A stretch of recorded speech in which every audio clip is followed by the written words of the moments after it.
Is this also my water?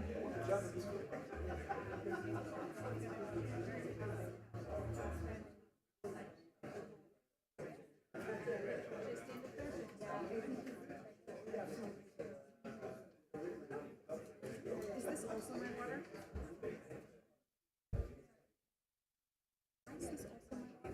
That's for the eating. You're going to bring your glass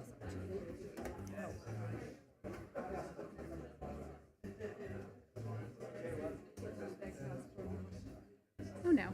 Yeah, I can. This is very.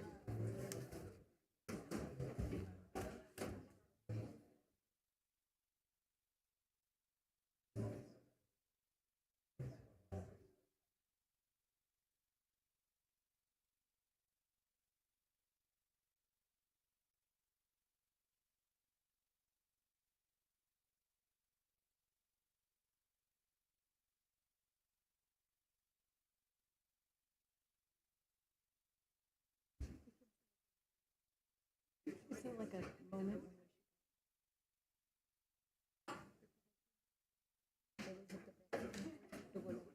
Oh, not too early. Yeah.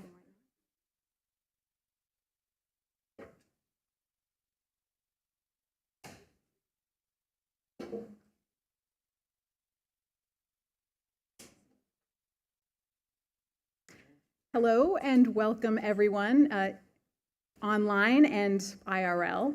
I'm really thrilled to welcome you to the Trade for Sustainable Development Forum for 2022 from the International Trade Center in Geneva.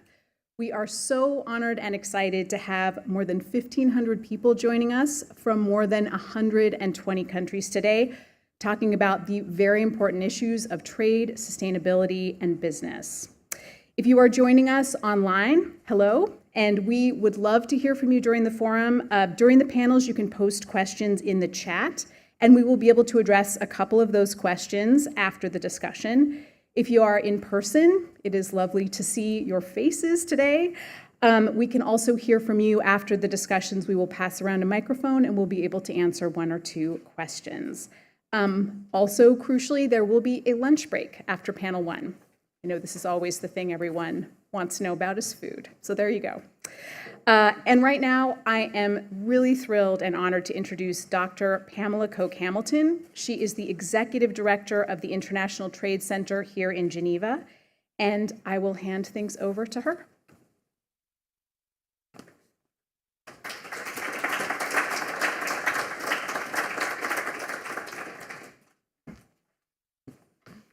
Good morning, everybody. I guess I'd call that preemptive clapping because I haven't said anything yet. But thank you so much for coming this morning. I know it's been a busy week for a lot of you, but we really appreciate your involvement and your engagement. So let me start. Ms. Rebecca Greenspan, Secretary General, United Nations Conference on Trade and Development. Dr. Jeffrey Sachs, President of the UN Sustainable Development Solutions Network and Director of the Center for Sustainable Development at Columbia University. Your Excellency, Ms. Helene Budliger-Artieda, I hope I pronounced it right, State Secretariat for Economic Affairs, SECO, Ms. Heidi Hautala, Vice President of the European Parliament and Member of European Parliament from Finland, representatives of the permanent missions, partners, speakers, fellow colleagues, and our online participants. Welcome to the annual ITC Trade for Sustainable Development Forum. While this marks the 8th year ITC has hosted this event, is that correct? Didn't we celebrate 10 last year? Or I was wrong? Oh, okay, sorry. While this marks the 8th year ITC has hosted this event, I'm excited to announce that this year, for the very first time, we're going to the moon. As you may have seen from the agenda, the theme of this T4SD Forum is corporate sustainability, shooting for the moon. And why a moonshot metaphor? Because sustainability has been one of those seemingly insurmountable challenges, a complex task requiring long-term vision and collective effort. And if sustainability is our generation's moon landing, what type of policies, accompanying measures, and partnerships will be necessary to get us there? This year, we dive into the engaging and pertinent topic of corporate sustainability due diligence and its potential to achieve transformational change. But first, before blasting off into high-level discussions and aspirations, allow me to take a moment to reflect on how we've arrived at this point, why transformational change is necessary, and why corporate due diligence matters amidst the multitude of concurrent global issues we face today. At ITC, we're strong believers in the power of the private sector to drive sustainable and inclusive trade. Yet, there's no doubt that there have been glaring issues in global production for quite some time. From factory collapses to dam failures and mine disasters, the past decades have seen a string of tragedies exposing the life-threatening risks in supply chains for upstream workers. Of course, we've also witnessed how emissions and pollution contribute to the growing and existential threat of climate change. As we move towards reduced emissions and more environmentally friendly production, glaring human rights violations in commodity markets like cobalt are exposed. I'm pleased that today we can spotlight attention on the importance of better regulations, improved due diligence, and responsible sourcing. Corporate sustainability due diligence is critical to not only de-risk how companies work today, but also make concrete steps towards future-proofing the economy of tomorrow. I'm excited to see the steps the private sector, international organizations, and governments are making to address this challenge, from the Australia and UK Modern Slavery Acts to California Transparency in Supply Chain Act to the French law on corporate sustainability duty of vigilance. Most recently, we were encouraged to see that the EU adopted its proposal on corporate sustainability due diligence. These efforts leverage the groundwork laid by international organizations, voluntary standards, the UN guiding principles, and the OECD guidelines to create legally binding instruments and commitments that hold companies accountable. However, a legal obligation, as we all know, will not achieve the desired results alone. We cannot be blind to the fact that this fast-evolving policy landscape, often coming from buyer countries, has substantial implications for small businesses in developing countries. Small businesses are already dealing with the 4 C's of COVID, climate crises, cost of living, and of course, conflict. They will also now need to adapt to new sustainability requirements. What must our response be? As ITC, we have a duty to bring the voice of small businesses from developing countries to the table. They often operate in contexts with limited resources and expertise needed to transition sustainably. Our teams work with all kinds of micro, small, and medium-sized enterprises, from the garment manufacturer in Sri Lanka to the women's quinoa cooperative in Peru. And so we appreciate the challenges they are facing to respond to changing landscape. Due diligence legislation can achieve its goal of more sustainable and ethical business practices, but only if meaningful engagement between the lead firms and suppliers in developing countries takes place. This requires partnerships. Thankfully, ITC does not have to work alone. Working in partnership with the European Commission, we have been focused on assessing the implications of the new regulations for MSMEs in producer countries. I'm pleased that we have published guidelines for designing effective and inclusive accompanying measures. This builds on over a decade of working with partners to help small businesses comply with voluntary social and environmental requirements. Going forward, ITC has established its own Green Moonshot strategy, which sets out the AAA approach for supporting small businesses in the green transition. The first A is to assess. ITC will provide evidence-based analysis and tools relating to climate change risks, market barriers, and emerging market opportunities. This will help to support better business planning, investment assessment, and policy formation. The second A is advocate. We will continue to promote and bring small business perspectives to the table and demonstrate their contribution to advancing sustainable development. The final A is to act. We will ramp up our direct assistance for small business sectors across the value chain, from producers to markets. This comes with tools, market-led incentives, and building ecosystems that are conducive to helping businesses make the critical shifts demanded in green trade policy and necessary for their climate competitiveness. Through this approach, small businesses will be empowered to mitigate and adapt to policy shifts that are good for the environment, while helping them to access new market opportunities in sustainable trade. Today, we will hear from an extraordinary group of movers and shakers who will discuss the issues at hand and help chart our path forward. From government officials, CEOs, youth activists, and world-renowned academics. We will hear why, even if we set our sights on the moon, it's so important to protect this pale blue dot we call home.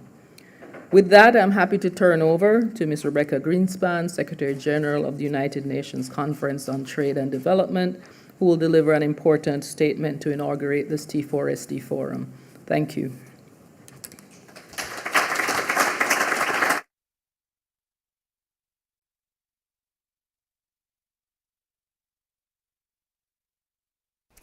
Dear Pamela Koch-Hamilton, Executive Director of the ITC, dear friend, dear members of the panel, excellencies, delegates, ladies and gentlemen.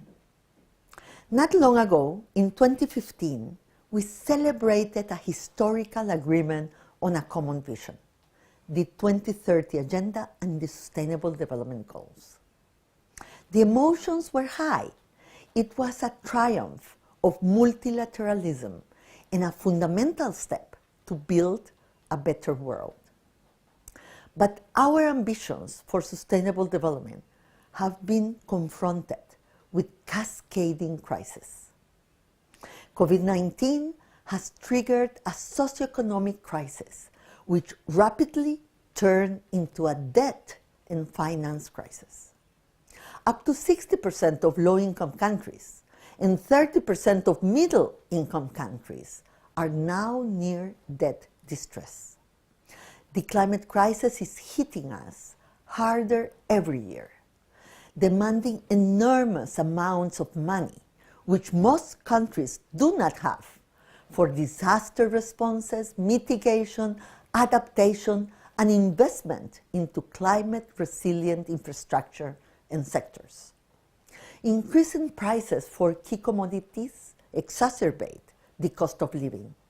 Despite recent falls, many commodity prices are much higher than or even multiples of the averages of the previous decade. Food prices are at least 50% higher. Energy prices are about twice, and fertilizers 3 times as high. Inflation is eating into people's budget. Inflation has returned to rich countries. And in developing countries, inflation may be turbocharged by its ugly twin, depreciation, as most currencies struggle to compete with a stronger dollar. This combination of inflation, rising interest rates, and depreciation makes servicing their debt even more onerous. People are suffering. The number of food insecure people have tripled in the last 3 years, reaching almost 350 million. In the first 3 months of this year, an additional 70 million people lived in extreme poverty. Workers are struggling. 3 out of every 5 workers have lower incomes than before COVID. And trade has been massively disrupted, with airspaces closing, pipelines being redrawn, and maritime roads taking the long road. These crises have also shown that geopolitics, not economics, are now in the driving seat of globalization. Dear friends, we need to transform so that our aspirations embodied in the Sustainable Development Goals are not a dream, but a tangible objective. This requires strong commitment and substantial resources. Commitment in our multilateral bodies and conferences, such as the COP, and much more resources for climate change adaptation. But the steep increase in oil and gas prices over recent months may create incentives to shift investment back into extractive industries and fossil fuel-based energy generation, reversing the trend towards renewables we have seen over the past 10 years. This would take us on the wrong path, and trade, particularly more sustainable trade, must be part of the solution for a more sustainable future. I want to mention one tool that has power for such transformation and for which UNCTAD and ITC collaborate closely: voluntary sustainable standards. VSS can play a significant role in aligning trade with various goals of sustainability, such as climate change, biodiversity, or human rights. They can provide incentives for governments and businesses to adopt practices that are in line with environmental, social, and economic objectives. They can help to build trust in consumers and other stakeholders towards these practices. But there are also challenges. We have to be especially mindful of increasing costs that may exclude smallholders and producers in developing countries from global trade, especially when there is a multitude of different VSS requiring separate certification. This is why we are there. UNCTAD and ITC have collaborated in creating the United Nations Forum on Sustainability Standards to advance the understanding of voluntary sustainability standards in global value chains and contribute to VSS translating into real opportunities in developing countries. This is just one example, but it shows that we need to work together, have the determination to transform, and be conscious about uneven implications.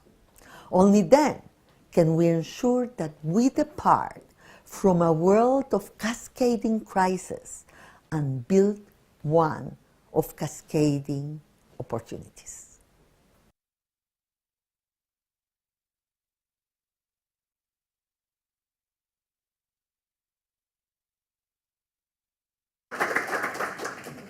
All right, so in just a couple of minutes, we will start our first panel, Defining the Mission, What is the Sustainable Development Moonshot?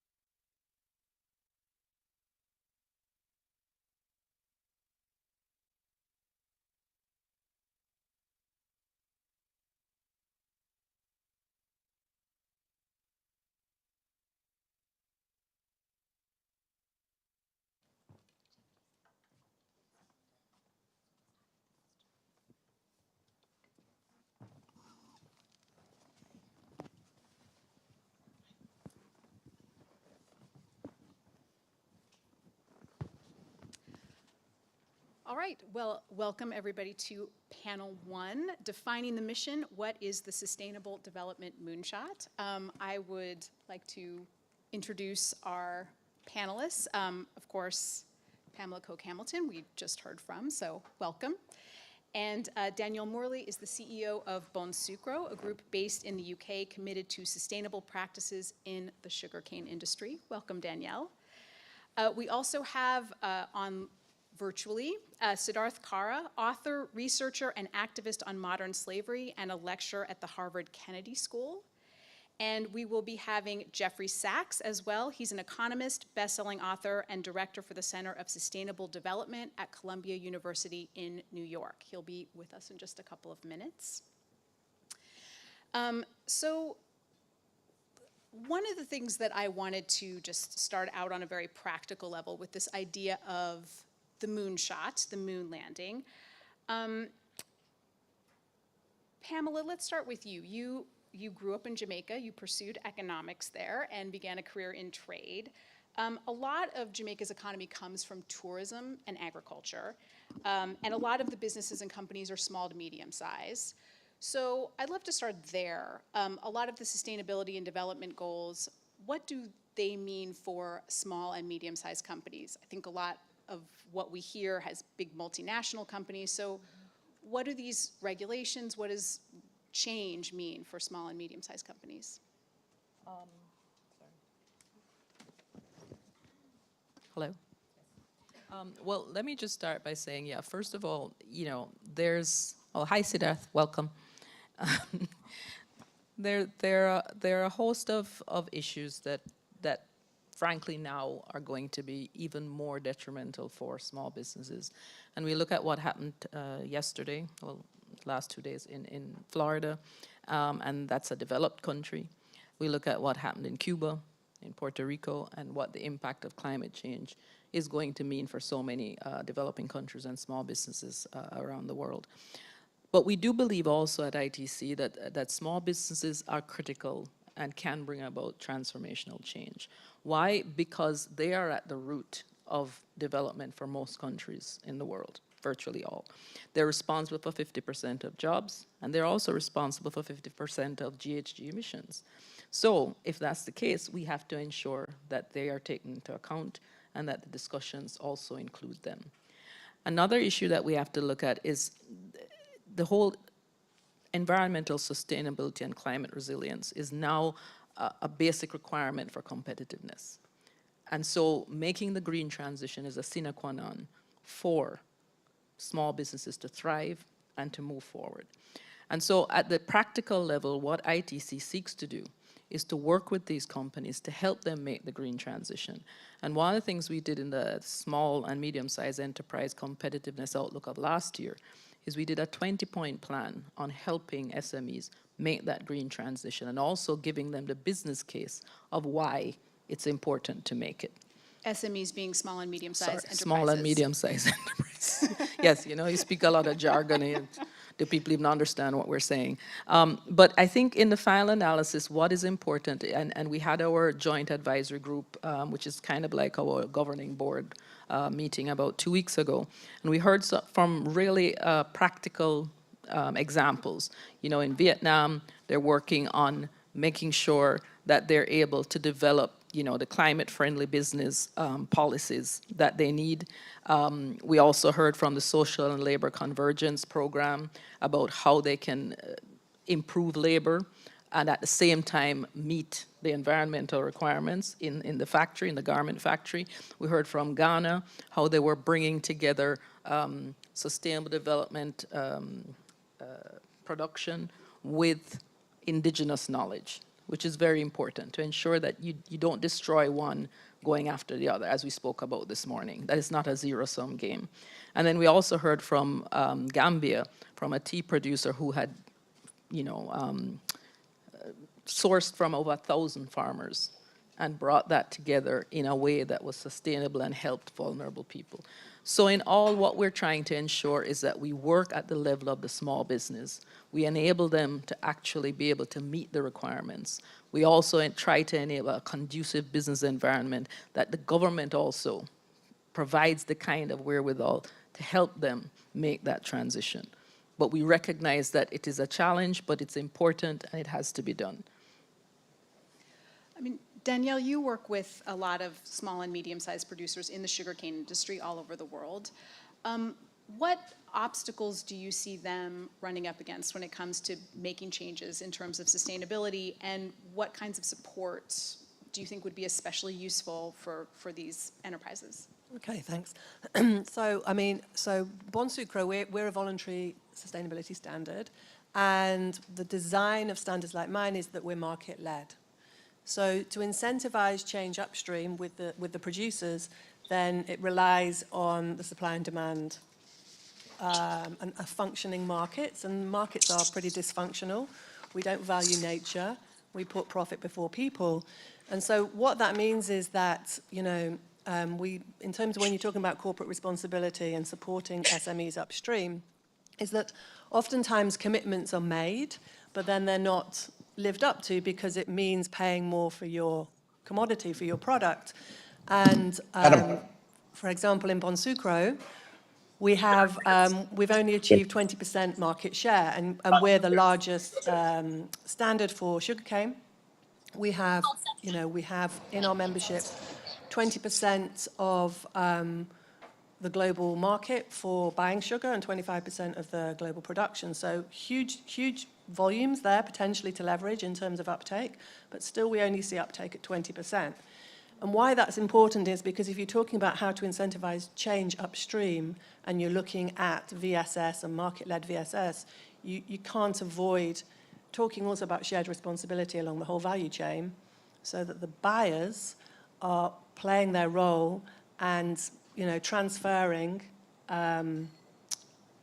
investment upstream so that the SMEs are then incentivized to do more and to transform their practices. Otherwise, who pays for it? So this is basically the countries and the companies ordering the sugar, making the standards that incentivize the producers of the sugar to make the changes that they want to see. Yes, because the system is designed to be, it was a market-led system. So systems such as mine were designed in the absence of any sort of proper governance and proper regulatory systems. So we use market forces to try and transform, so trade for development. But unfortunately, it's built upon dysfunctional markets, which is why then we have to talk about technology transfer and capacity building and so on and so forth as well. And it looks like, I believe Jeffrey Sachs has joined us. Hello, Dr. Sachs, how are you?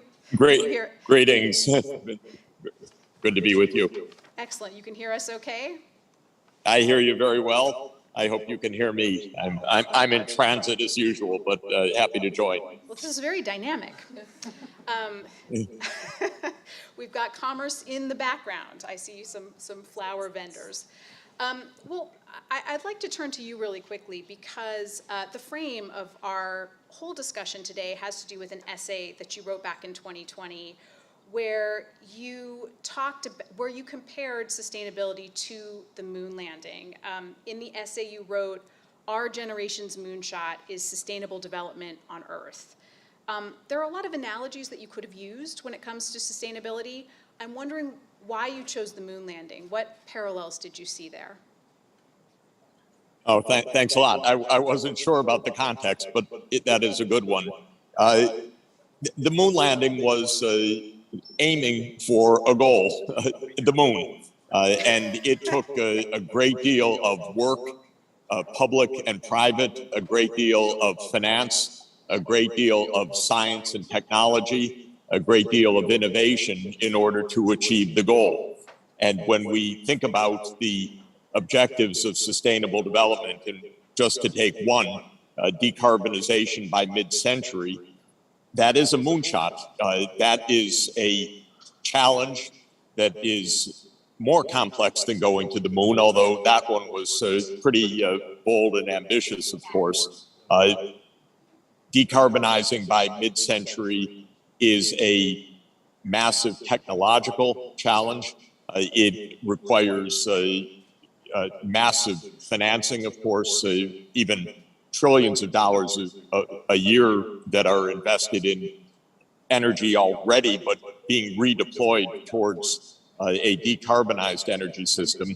It will require significant, though foreseeable, advances in key technologies, whether it's storage or hydrogen or smart grids and so forth. Unlike the moonshot, which was a single government's undertaking by and large, this undertaking is a global undertaking and requires considerable international cooperation. That may turn out to be the single hardest part of all of this, because while technology and economics and finance is manageable, and we have such examples of moonshots, global cooperation probably is the biggest challenge given our human nature, and we're on a very bad track on that regard right now, in the middle of rising geopolitical tensions, just when we need increased geopolitical cooperation. So this is a moonshot in the sense of massive goal oriented, public-private objective over a significant time horizon, longer than a single government's time horizon by far in this case. And I think the analogy, finally, I might say, is that the moonshot was inspiring. It inspired me. I was 7 years old, listening to the radio for the first launches from Cape Canaveral, and I spent most of my childhood watching every launch of Mercury, Gemini, and Apollo in that decade-long mission. And if we could get the same kind of inspiration for what we need to do to save the planet, that would be a big service for humanity as well. You did touch on a few of these things, but maybe what are some of the, I mean, to get to this kind of big, inspiring, very ambitious goal, what are some of the maybe smaller practical steps that you think we need to see before we get there? I'll go back to the moonshot. You know, President Kennedy in May 1961 urged the United States to adopt the goal of landing a man on the moon and returning him safely to the Earth before the end of the decade. And when Kennedy did that, NASA, the space agency, didn't quite know how to do it. They didn't have a plan yet. It's very unlike today, where political advisors would say, "Oh, you can't do that. Don't say that. We don't know how to do that." But Kennedy was bold and basically instructed NASA to come up with a plan. My view is that really the homework of all governments right now is to come up with what I call a pathway to decarbonization. That may sound simple, but very few governments actually have a strategy and a pathway to mid-century. And they've been a little bit misled, I would say, by the Paris Climate Agreement, which is mainly based on cycles of nationally determined contributions, or NDCs, which have a time horizon of a decade, basically. You don't go to the moon by saying, let's go a little bit in a few years and then reassess and see how we're going to go a little bit further. You actually had to scope out what is the way to the moon. And there were three main approaches at the time. I won't go into it technologically, but finally they landed on the idea of going into lunar orbit and then a lunar module to the moon's surface and back, and then back to Earth. And the point of that is, by 1962, NASA had a game plan. Then it had to implement the game plan step by step, mission after mission. It learned, it created new standard operating procedures. The US government invested heavily. By middle of the decade, it wasn't so popular as it had been a few years ago, but the commitment kept the motivation. The large NASA enterprise kept things going, and then the excitement picked up once again as the actual landing approached. So I would say start with plans. One thing that is a little bit tricky in this regard is not only scoping out a 25 or 30-year transformation, which is very hard for governments because it's not normal politics. The second thing is that for most countries, that plan needs actually to be a regional plan. It doesn't make sense for a single European country to decarbonize. Europe will decarbonize in a grid, in a network that connects Europe and probably, and I would say ideally, the Middle East, North Africa, into a single integrated energy system. So that requires another step, technical cooperation and enough trust to say, I'm going to get power from a next door neighbor, or I'm going to depend on a transboundary transmission. Well, look, we just had a Nord Stream pipeline blown up, probably by the Americans in my view, but who knows? And that means that, well, I think that's probably true, although we're not supposed to say such things. That is the conventional view among insiders. And the point is that, that the level of trust required to actually do what we need to do doesn't exist right now. I was, for the last several days, in several calls with Taiwan, and Taiwan faces a huge challenge of energy transformation. It's an island, it's packed, densely populated, and ideally, there would be a submarine cable from Xiamen, mainland China, to Taiwan to facilitate energy decarbonization. In other words, you'd have an East Asian grid. But the very idea for Taiwan of depending on the mainland right now for power is almost unthinkable. It shouldn't be unthinkable. It should be normal, but it isn't normal right now. Well, it's interesting that you're talking about trust and plans, especially in light of, I was really interested that you wrote this essay in 2020 at a time when so many of our plans and national plans, international plans were disrupted because of COVID. What do you think that has done to sustainability goals and this idea of a moonshot? Is it further away than it was? Yeah, our worst problem right now is geopolitics. Our worst problem is that we're in a battle or competition between the United States, China, Europe, for global positioning rather than for problem solving. That was also true during COVID. Instead of the major countries getting together to discuss things, WHO was besieged by US attacks on China under Trump in 2020. It led to millions of lives lost, in my opinion, because the big countries couldn't cooperate. So I'm a little frustrated with politicians. I have to say they're not my favorite category. They're more engaged in power and narratives. They're not engaged in problem solving. And that is really the biggest problem in our world right now, which is that we hire these politicians, or however we get them. They think their job is to stay in power. I could care less whether they stay in power, whether they're reelected or not, their job. But they don't do their job right now. We have a political system almost everywhere that is not oriented towards global problem solving. Well, Dr. Sachs, you appear to be on the move. Do you have time for one more question, or do we need to let you go? I do. Oh, you No, do? if it's not Wonderful. too disorienting that I'm in a train station, I'm No, delighted to it's very be with you. impressive. You're walking and talking, and I don't know how you're making such really brilliant points while you're doing all of these things.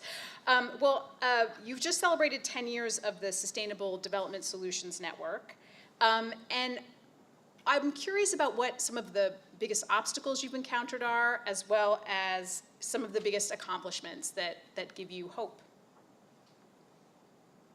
A lot for mentioning that. The SDSN, as we call it, was started when then Secretary General Ban Ki-moon and I brainstormed about how we could bring knowledge more effectively to bear on become the Sustainable Development Goals. And we decided to initiate a network of universities to come together around the SDGs.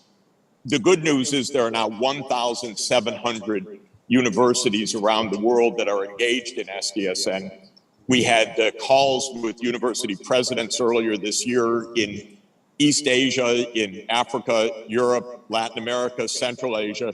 We had 400 university presidents joining 4 3-hour calls, which to my mind is only, I mention it because the interest is extraordinarily high. Our big problem is translating know-how into action for the public good. That remains our most basic challenge. And as I say, the incentives for that are difficult because real action is a mix of markets and government. And markets are very effective when they give the right signals, but as the panel was saying, they don't give the right signals, so we need the collective action of government for regulation, for frameworks, for pricing, for public investment, for support for public goods, and so forth. And then that requires the participation of politicians. And politicians, in general, are not properly oriented. They're oriented towards re-election because that's our way of thinking that that's going to lead them towards the social good. But it turns out re-election is not enough of a guarantee for us for the long-term, globally cooperative perspective that we need to solve sustainable development challenges. The time horizon is too short. The ability to manipulate messages too large. Almost everything my government says these days in the United States is a lie or a narrative, unfortunately. We don't hear the truth about almost anything. And so we're not really getting the kind of governance that we need. That's the biggest challenge. I think the know-how's there. I think the technology is there. I think the goodwill is there. I don't think the problem is with the people who would like nice lives, no war, a planet that is safe, not to be hit by Category 5 hurricanes, and so on. But they're not in charge. Only a small group is really in charge, and they're not so well motivated right now. US leaders are far more interested in who's on top in the competition between the US and China than they are in solving global problems. Then they paint China as the great enemy. We can't deal with them. We need to do everything on our own. We need to cut off technology. It's a nightmare, in my view. They've got the wrong model. They're aiming for the wrong thing, and we're not getting the solutions that we need to our problems. And that is the bottom line, in my view. Is there anything that gives you hope before your train leaves? Of course. Of course, the train has left the station. I should say. So it's, of course, there's hope because first we need to make these changes. The fact that we have droughts, floods, Category 5 hurricanes hitting Florida, with, by the way, a nasty governor who never wants to do anything until the hurricane hits his state. Another typical U.S. politician. The hope is the public, especially young people around the world, say, what are you doing? Of course we've got to get this straight. I don't see any obstacles from the point of view of objectives, technology, means, finance, or tools to accomplish what we need to accomplish. The problem isn't that we're scratching our heads and saying, how the hell do we get to the moon? Our task from a technical point of view is far more straightforward than that. Our challenge is really a challenge of cooperation. I think we can manage that. And what you're doing today by having these discussions, showing that there are solutions, bringing people literally around the table to find the solutions. I think that is key. And I do come back to President Kennedy. You know, he was formative for me. I was 6 years old when he was elected president. I remember him, and of course I've written books about his administration since then, but he set bold goals, not only for going to the moon, by the way, but also for establishing peace between the US and the Soviet Union in his brilliant campaign for a partial nuclear test ban treaty in 1963. That kind of leadership is inspiring. And if we can motivate and mobilize that kind of visionary leadership, we'll find that these solutions to our challenges will come within reach. President Kennedy said something quite notable in his campaign for that treaty in 1963. He said, by defining our goal more clearly, by making it seem more manageable and less remote, we help all people to see it, to draw hope from it, and to move irresistibly toward it. So he gave us a good piece of advice. Define the goals clearly, make them seem more manageable and less remote. And then more people will see it, they will draw hope from these goals, and as he says, they will move irresistibly toward the goals. Thank you so much. Well, this has really been such a pleasure. If you have any final thoughts, please share them. Otherwise, I feel like we should let you go and wish you safe travels. Well, thanks very much, and congratulations for all of these wonderful initiatives to make the world sustainable. It's within reach. Trade can play a huge role. Small and medium enterprises engaged in global trade are the fabric of the world economy. So go to it and count on me in between jumping on and off trains to be of any help. So thank you so much. We will. Safe travels. Thank you so much for joining us. Thank you. Bye-bye.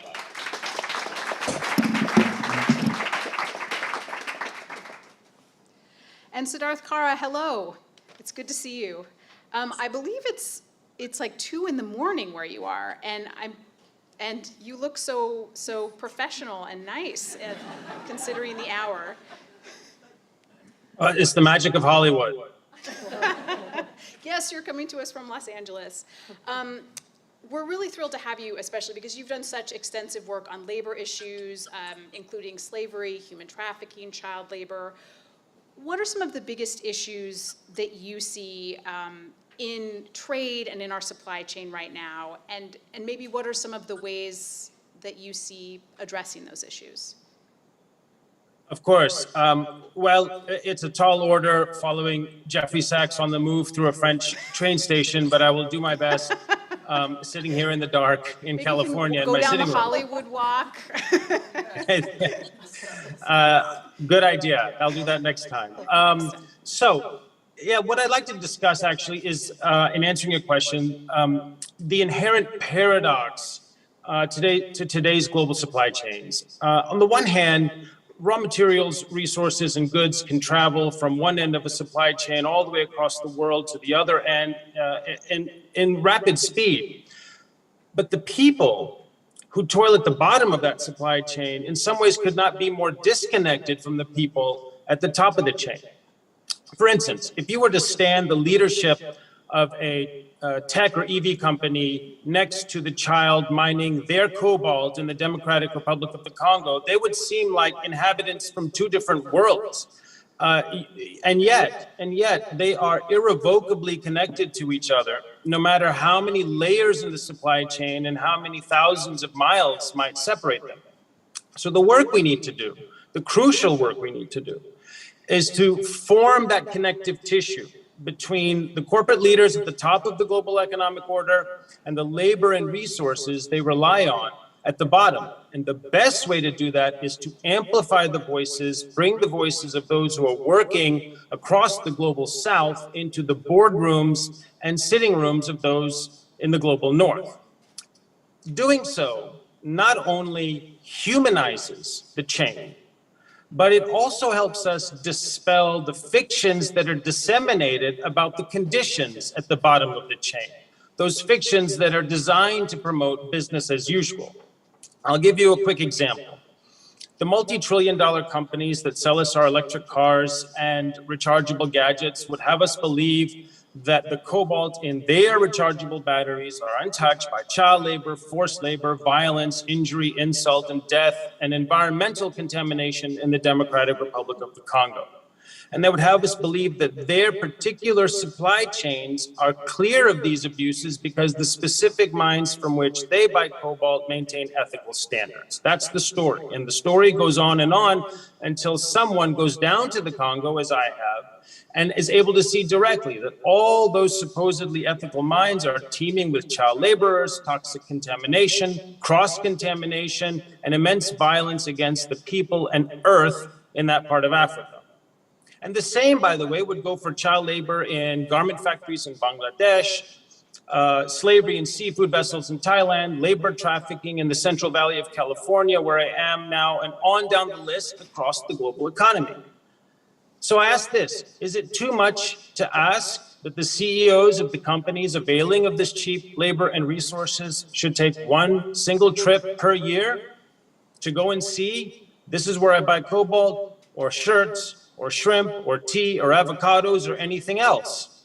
Old King Leopold from Belgium made billions of dollars off the Congo without ever stepping foot there, and I submit to you that today's kings of industry can do better. Oh, that's interesting. Pamela, before this panel, you were talking a little bit about cobalt and the supply chain.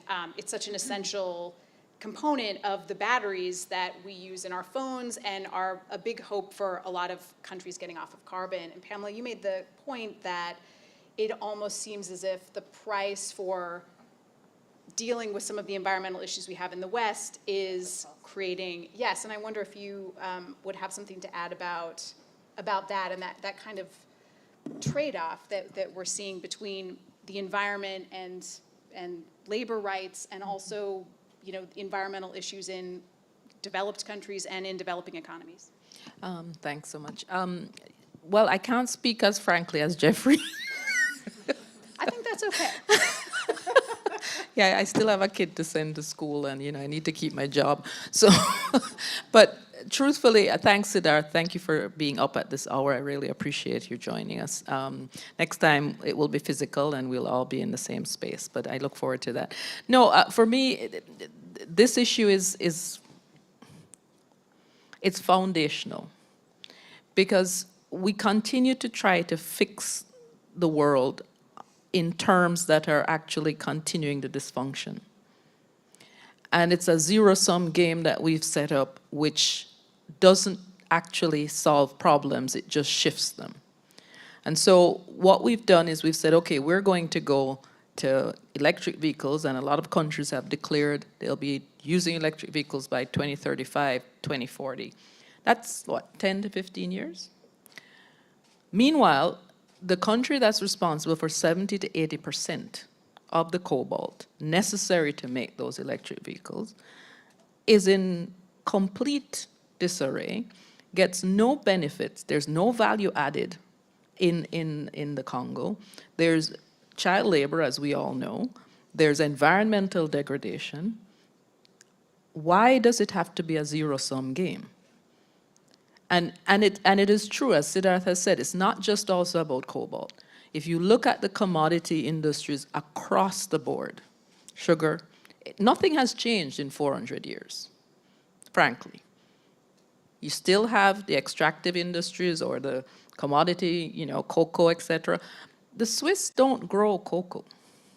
I'm just saying. Chocolate is produced here and is a major seller. It's Swiss chocolate. But there's no cocoa plant that I've ever seen here. Coffee, same issue.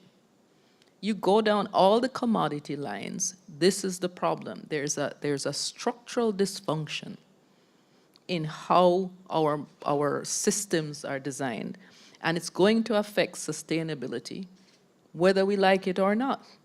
Because we cannot continue to, in a way, destroy one part of the world or continue to degrade one part of the world to save another, because it's one world.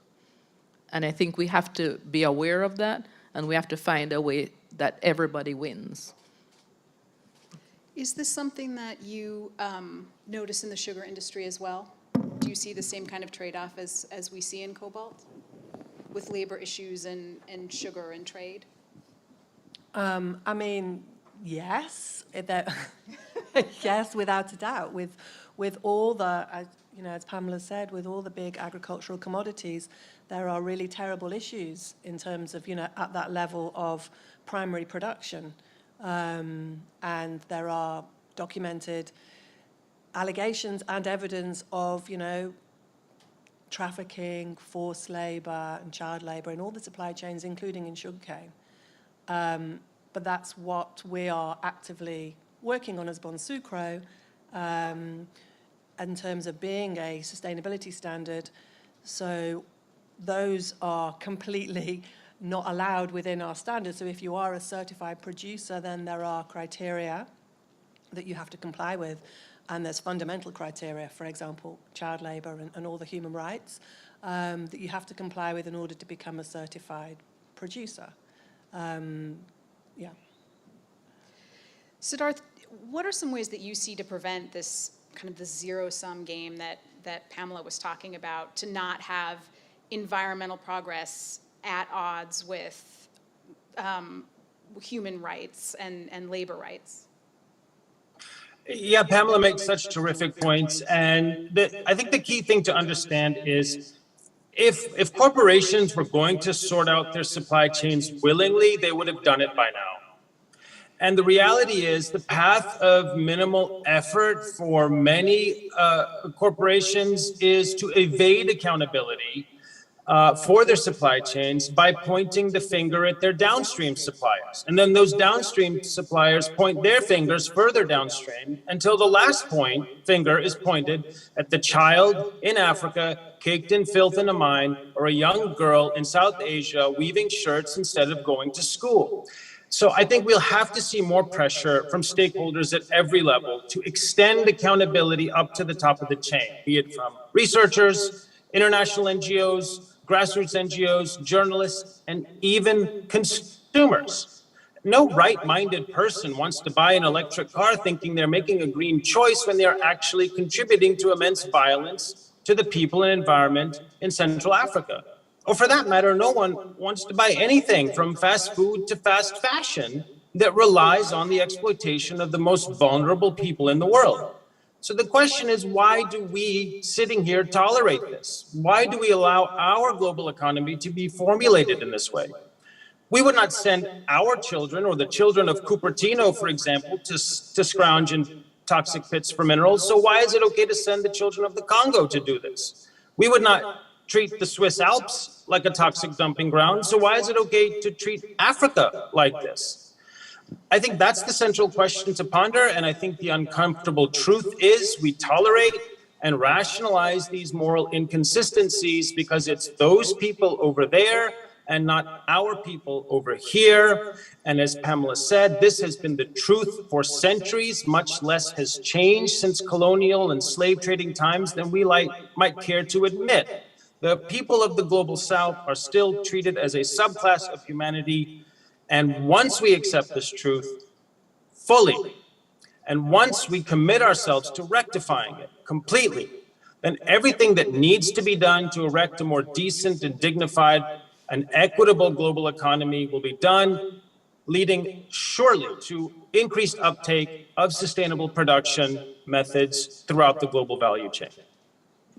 I'm wondering if there are any examples that you've seen of solutions or maybe making people feel more connected or more responsible for the products they buy. Are there any examples that you've seen that you think could serve as an example? Yeah, I think the key, especially to reassuring consumers and to avoiding the possibility of just the corporate PR being the final word on the matter, is the implementation of independent third-party monitoring and auditing mechanisms. And I see this one NGO comes to mind here at 2:30 in the morning in California, the NGO Goodweave, that does apparel certification in South Asian countries. They've been implementing this technique of spot checks, finding ways to safely get worker voices, and then building partners with brands that are willing recipients to the information. And that's sort of, again, forming that connective tissue and having a third party outside of the chain being the connection between bottom and the top, gathering voices of reality of workers at the bottom to willing participants at the top who will then implement change in corporate behavior. I think that kind of thing needs to be replicated and scaled across the global economy. Danielle, I'm interested that you mentioned that your standards are voluntary, and I'm wondering what role, I mean, kind of given what Siddharth is saying about it being difficult to have people take responsibility, how are the voluntary measures, how do they work? Are they effective? What role do you see them playing? Yeah, I mean, absolutely, voluntary sustainability standards, we do have a really critical role to play in terms of, scaling up and accelerating the transformation that we all want to see in the global value chains. And organizations such as Bonsucro and others in this space, Goodwe, for example, or the Forestry Stewardship Council, or the Better Cotton Initiative, or the Marine Stewardship Council, there's many of them. And in fact, there's a proliferation of these private standards as well, which is another issue that would be interesting to discuss. Some of us sort of come together within an umbrella called ISEAL, which is sort of the apex organization for really credible, robust sustainability standards. Not all standards are the same, and I think that's an important message to get across. But those of us who really, do work very hard on being transparent, on being robust, on being credible, have a really significant role to play in terms of scaling up. And it's not only around de-risking and, de-risking the supply chains, but actually it's also really important we focus on making a positive impact as well. But we are also under increasing expectations, demands, scrutiny, because global value chains are now under increasing expectations, demands, and scrutiny, and the voluntary sustainability standards are seen as a tool by which we can incentivize or transform supply chains, because we are market-led, as I said, we are voluntary. So that we sort of established, there was a sort of a flurry of activity about 20 years ago, 10 years ago, where different commodities, different products, in the absence of, a coherent set of sort of policy framework and action, stakeholders came together, NGOs and corporates came together to create these frameworks, design standards together. So it's, they're designed in consultation between stakeholders to best available practice, best available science. And then the corporates would voluntarily join in this system right across the value chain and say, okay, here's a standard that we can buy into. These criteria are robust. In Bonsucro's case, we have criteria which are metricated, so we're a performance-based standard with specific thresholds on, for example, GHG emissions or water quality, and all the social criteria on wages and human rights fundamentals. And across the value chain, the producers then conform to the criteria. They're audited third party. Then every business along the supply chain, we can then take a chain of custody, which is also certified. So right at the end, the consumer goods companies can procure certified sustainable products and make claims in the market that they are procuring responsibly. And the hope is, and the theory is, that the market will respond and that consumers will respond. And Siddharth is right, we are doing good and we do have a role to play, but again, just going back to the dysfunction of the market and the fact that the market is proven, the theory was these sustainability schemes would reach a tipping point. So we're at 50%, other schemes are even beyond 50% in terms of uptake. We're at 20%, other schemes have reached 50%, but the tipping point has not been reached. We're not transforming those whole global value chains. Is it 50% of sugar producers in the world? It's not just sugar producers, so 50% of the certified sustainable sugar cane, for us it's 20%, certified sustainable sugar cane that gets produced by the mills, only 20% is purchased as certified sustainable. So they can't sell the other 80% that's produced to this really high standard because the buyers aren't buying it. Why aren't they buying it? Because it's not as cheap, exactly. It comes down to price. Well, you've all mentioned in some way this idea of transparency and consumer awareness. Siddharth, you mentioned, people do know.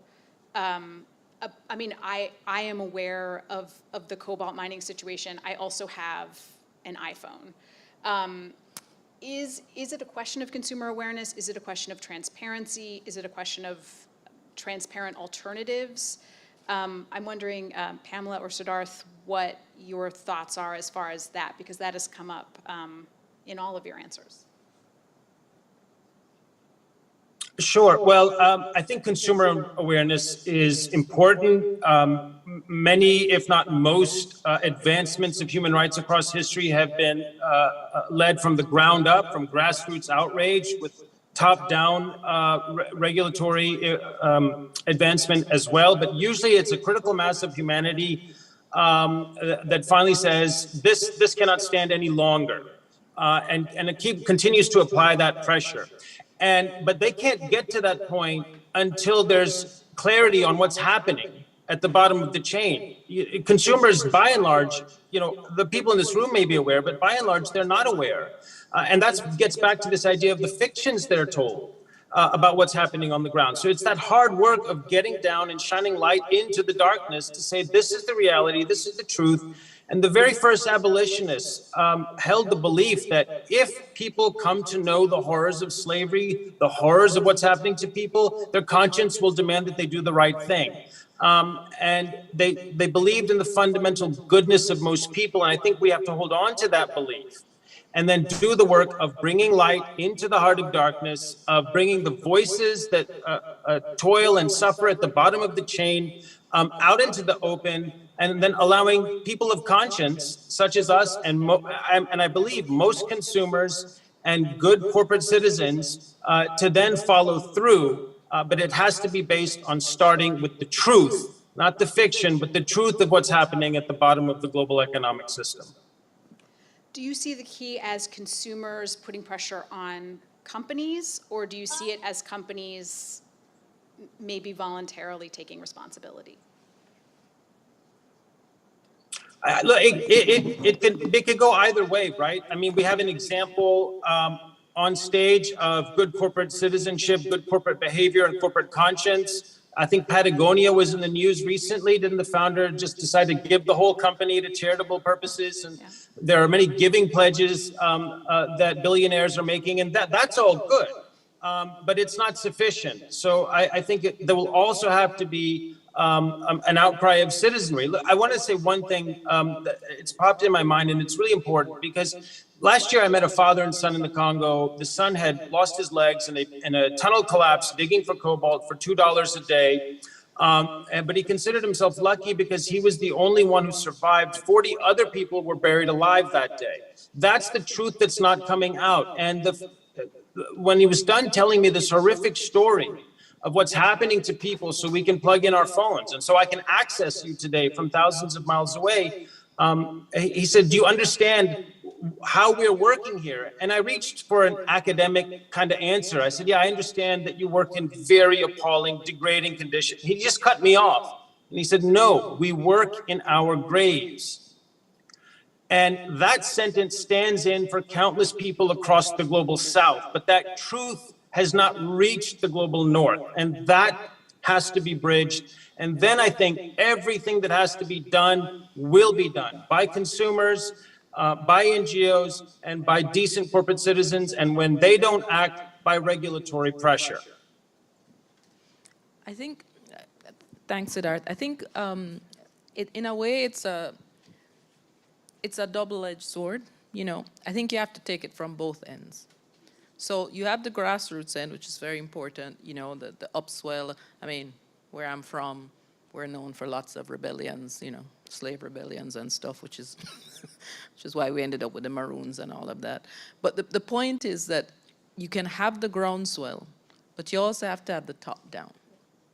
And so you have to have that discussion, that convening power, which is, I think, what the UN and other organizations like ITC and others can do, which is the convening power to actually discuss this element. That while we are moving towards sustainable development, while we're all pursuing the sustainable development goals, while we are committed to the Paris, agreement, while we are, undertaking all the various, NDCs, et cetera, there's a problem. And that we also have to address that problem, because we can't be building a future on sand. And we're building a future on, as he said, the graves of other people. And so I think it's important to also ensure that there's a conversation at the top, and perhaps using the convening power of organizations like these and the CEOs to have a conversation to say, okay, we need to get here. That's a given. There's no question that we need to get to this point if the earth is to survive. But at the same time, does it have to be at the expense of these people? Can it not be that all ships rise together? And how do we accomplish that? What are the mechanisms that need to be put in place to accomplish that objective? I mean, one of the things we have here, and Joe runs the Voluntary Sustainability Standards map and all the various, elements that we have that kind of track these VSS standards, et cetera. And that's all important in terms of data gathering, in terms of having the basis for the discussions. But at the political level, it's also going to be very important to bring that data, bring those real stories, and say, yes, we have this, yes, we're going here, but there's this. And how do we bring all three elements together to say, okay, this is where we want to go, and this is how we want to do it? Can I just add Please, a little bit, if you don't mind? On Siddharth was talking about raising awareness and public awareness, which is obviously really important, but I also kind of disagree that I disagree that we rely so much on consumers to make the change. I mean, I don't know if that's what you meant, probably not, but I think there's a lot of talk around, raising awareness, consumer demand, labels will make the change, and, being able to do product selection. I don't believe we as consumers, or the majority of consumers in the world, can make those choices. We're not empowered, we're not informed, we don't have enough money to spend to make those choices. And it's really about, it's a business responsibility and a government responsibility. And, businesses need to do that kind of like editing for us. We can just see the failure. We've had fair trade label products for 20 years. And it's just not scaling up, it's not accelerating the change. So yes, it's necessary that we're all aware of what goes on along the supply chains, definitely, but it is not going to get us where we need to go, not at all. Which is why this new due diligence regulatory environment and so on is maybe quite interesting and does offer a bit more potential.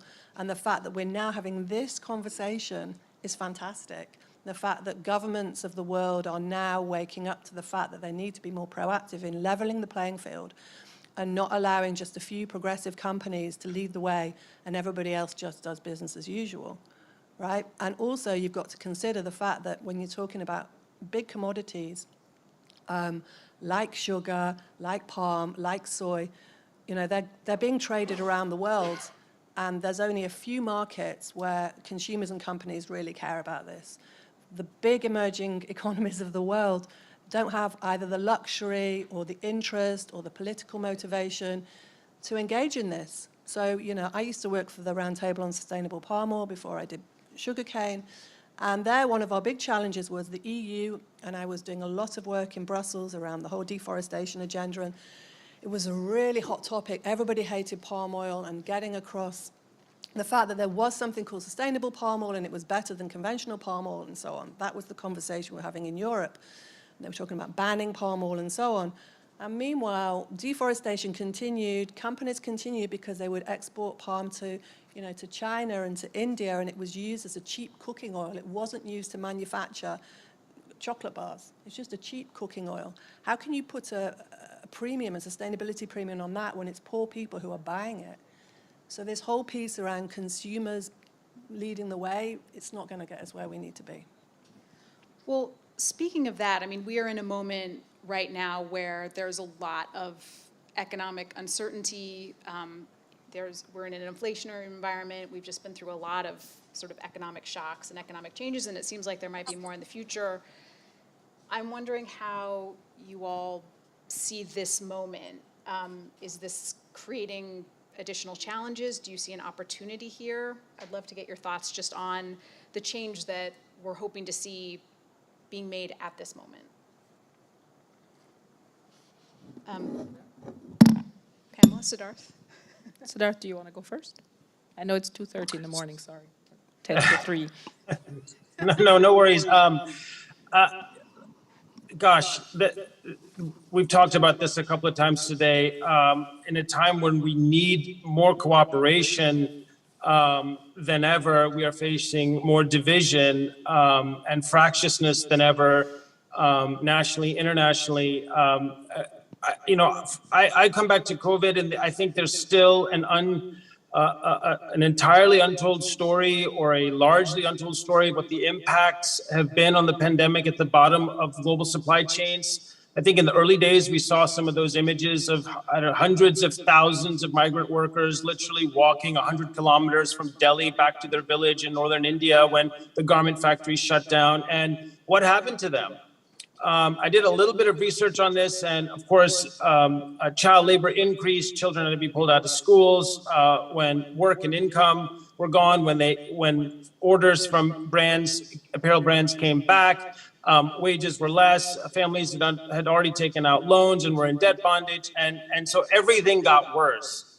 And just in a few months ago in the Congo, very similar things with the COVID impact. And I think, in fact, the very painful irony there is during the pandemic, especially in the first year when more than ever on rechargeable gadgets to keep working from home and going to school from home, the big mines had largely shut down for the safety of their staffs. And so there was massive pressure for the local population to get in the pits and trenches and keep the cobalt flowing for all of us.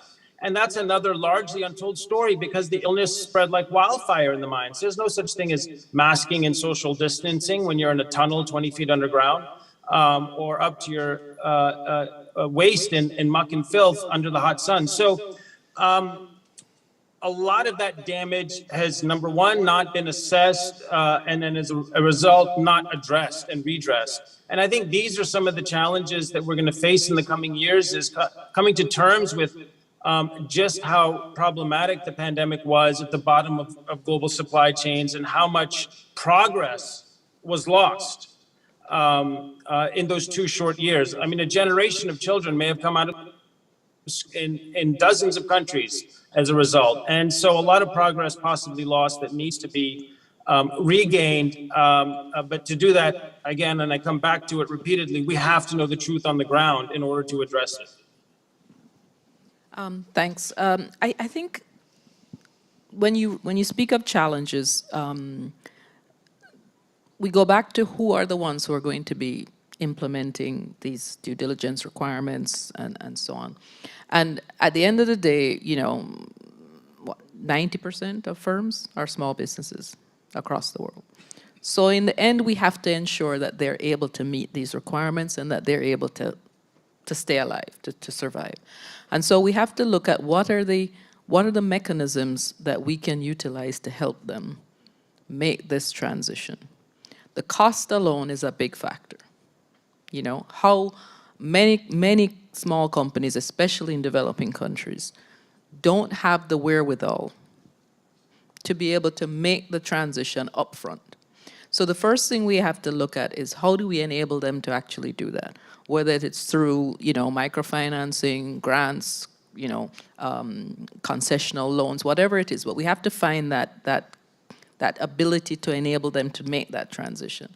The second thing we have to do is how do we enable them to undertake the kind of mitigation to prevent future loss, to protect themselves in light of the realities that are coming, and how do we undertake adaptation measures that allows them to, withstand a hurricane at 156 miles per hour. There's not much that withstands that. But the reality is that 84% of developing country MSMEs, or small and medium-sized enterprises, see physical occurrences like the hurricane, like drought, as their most immediate threat. In developed countries, it's less than 50%. In developing countries, it's immediate. We see Pakistan. We basically know that there's either a hurricane coming or a typhoon or drought or, so they're very real challenges. That's one for them. The second set of challenges are these voluntary sustainability standards. Are these new requirements up the value chain that they have to be certifiable for? All of these take investment, they take capacity, they take know-how.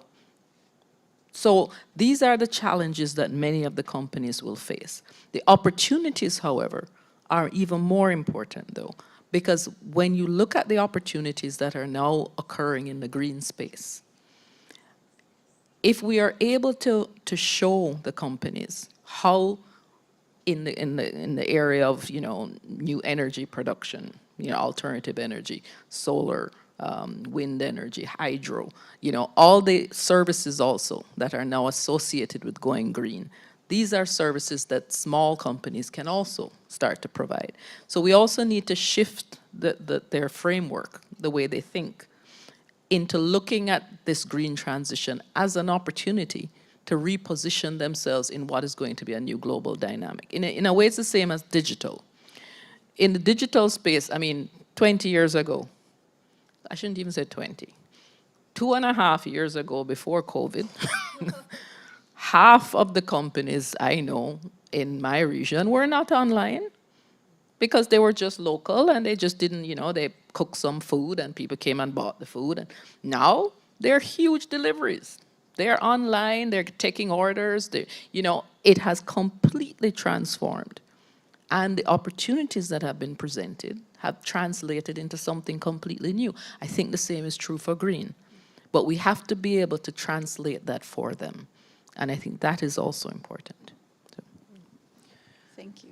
Yeah, Pamela raises a really good point there. And just building on that, we had coincidentally, we had a CEO retreat of voluntary sustainability standards just yesterday. And we were having a really interesting conversation about climate and how climate finance also presents a really good opportunity to drive impact and these kind of benefits at the local level. But the risk is, somebody coined the phrase carbon tunnel syndrome, which we like. The risk is that, by overly focusing on carbon reductions and just reducing the greenhouse gases, which is really, really important, but by overly focusing finance on that, we're going to miss the opportunity to drive impact at the local level around, human rights, gender, biodiversity, water, and all the other global goals. Let's not forget the global goals that we need to achieve. So there is great opportunity in green and in climate finance as well at this time. Excellent. Well, I think we would like to open up the floor to some questions. So we'll take questions from our live audience and also from online, but I think we'll start with our live audience. We will pass you a microphone. I already see a question. Thank you very much. Valérie Sumo. I've been trading soft commodities during more than 20 years. And 5 years ago, when I went to Banque Sucre, at that time I was working with Toyota Chusho, and I said, there's a lot of waste, biodegradable waste, that could be transformed into energy and into fertilizers. The answer from Banque Sucre was, Valérie, you are too sustainable. And the idea was that those fertilizers, because speculating is seeing forward, would be less expensive than the fertilizers that are used in the sugar industry. That's just a remark that I think ITC UNCTAD is a little bit too far from the real trading, because the real trading is looking forward. Talking about, because I'm coming from DRC, cobalt, when I see the announces of Mercedes or whatever companies to say we are going to open a battery factory in Hungary or other places, it seems that the law from Congo is meant to be not respected, in the sense that the raw materials can be exported only if we are or cannot be exported, if we are more competitive to produce, for example, batteries in Congo, and if we have the energy to produce batteries in Congo, then no cobalt should be exported. So that means also that when I see some remarks of the World Economic Forum or those big companies, it's just like a planning, a speculation, that we will never respect the laws from Congo, meaning that it's the same companies that are planning billions for battery factories, whatever places, that are also planning not to respect. Okay? So when I check the problem of Congo, when we see how much gas there is in the Lake Kivu, and that gas, if not extracted, will kill 5 million people if it explodes. That means also that all the companies, like, for example, Mercedes or whatever, could see an opportunity to say, okay, we will also push for the extraction of this gas. Like this, we will sell more EVs in Africa, because the market is there, and there are also carbon credits for that. So I still see that on general, there's a lack of perspective, there is a lack of speculation, because the majority of the world leaders are missing the education. Speculating is something positive, because then you start to check what are the inputs of those commodities, or what are the markets, and so on. So I'm really sorry to say that I've been attending many of those conferences, UNCTAD, ITC. There's no change. There's no change for years. I've been in trading for 25 years. Just because of that lack of, like, the same remarks I had from Bon Sucre. Valérie, you are too sustainable. No, I'm just a trader. And I know that, for example, cotton is traded already for 2028, 2029. And we know that we are going to lack some fertilizers. While all those certifications, when I said 10 years ago, and I was the first one to say stop to export the flowers from the corn of Africa, because we are going to have a food problem, because there's a lack of water. What was the answer of Max Havelaar? Valérie, you are too sustainable. No, I'm just a trader. Okay? So I'm really sorry, but I feel that the shift is easy. The shift is like not to continue the same, sorry to say, the same bullshit. Because it's in the interest of everybody just to make small calculation, like you said. You have the metrics. Do you have the metrics for 2, 3, 4, 5 years to know if there will be enough water, enough fertilizer for Mate Grosso or whatever places of sugar production in the world? No. You have the metrics for action? No, not for action in 2, 3 years. While the futures market are meant for to be correlated with the realities. And up to now, there is no correlation. Thank you.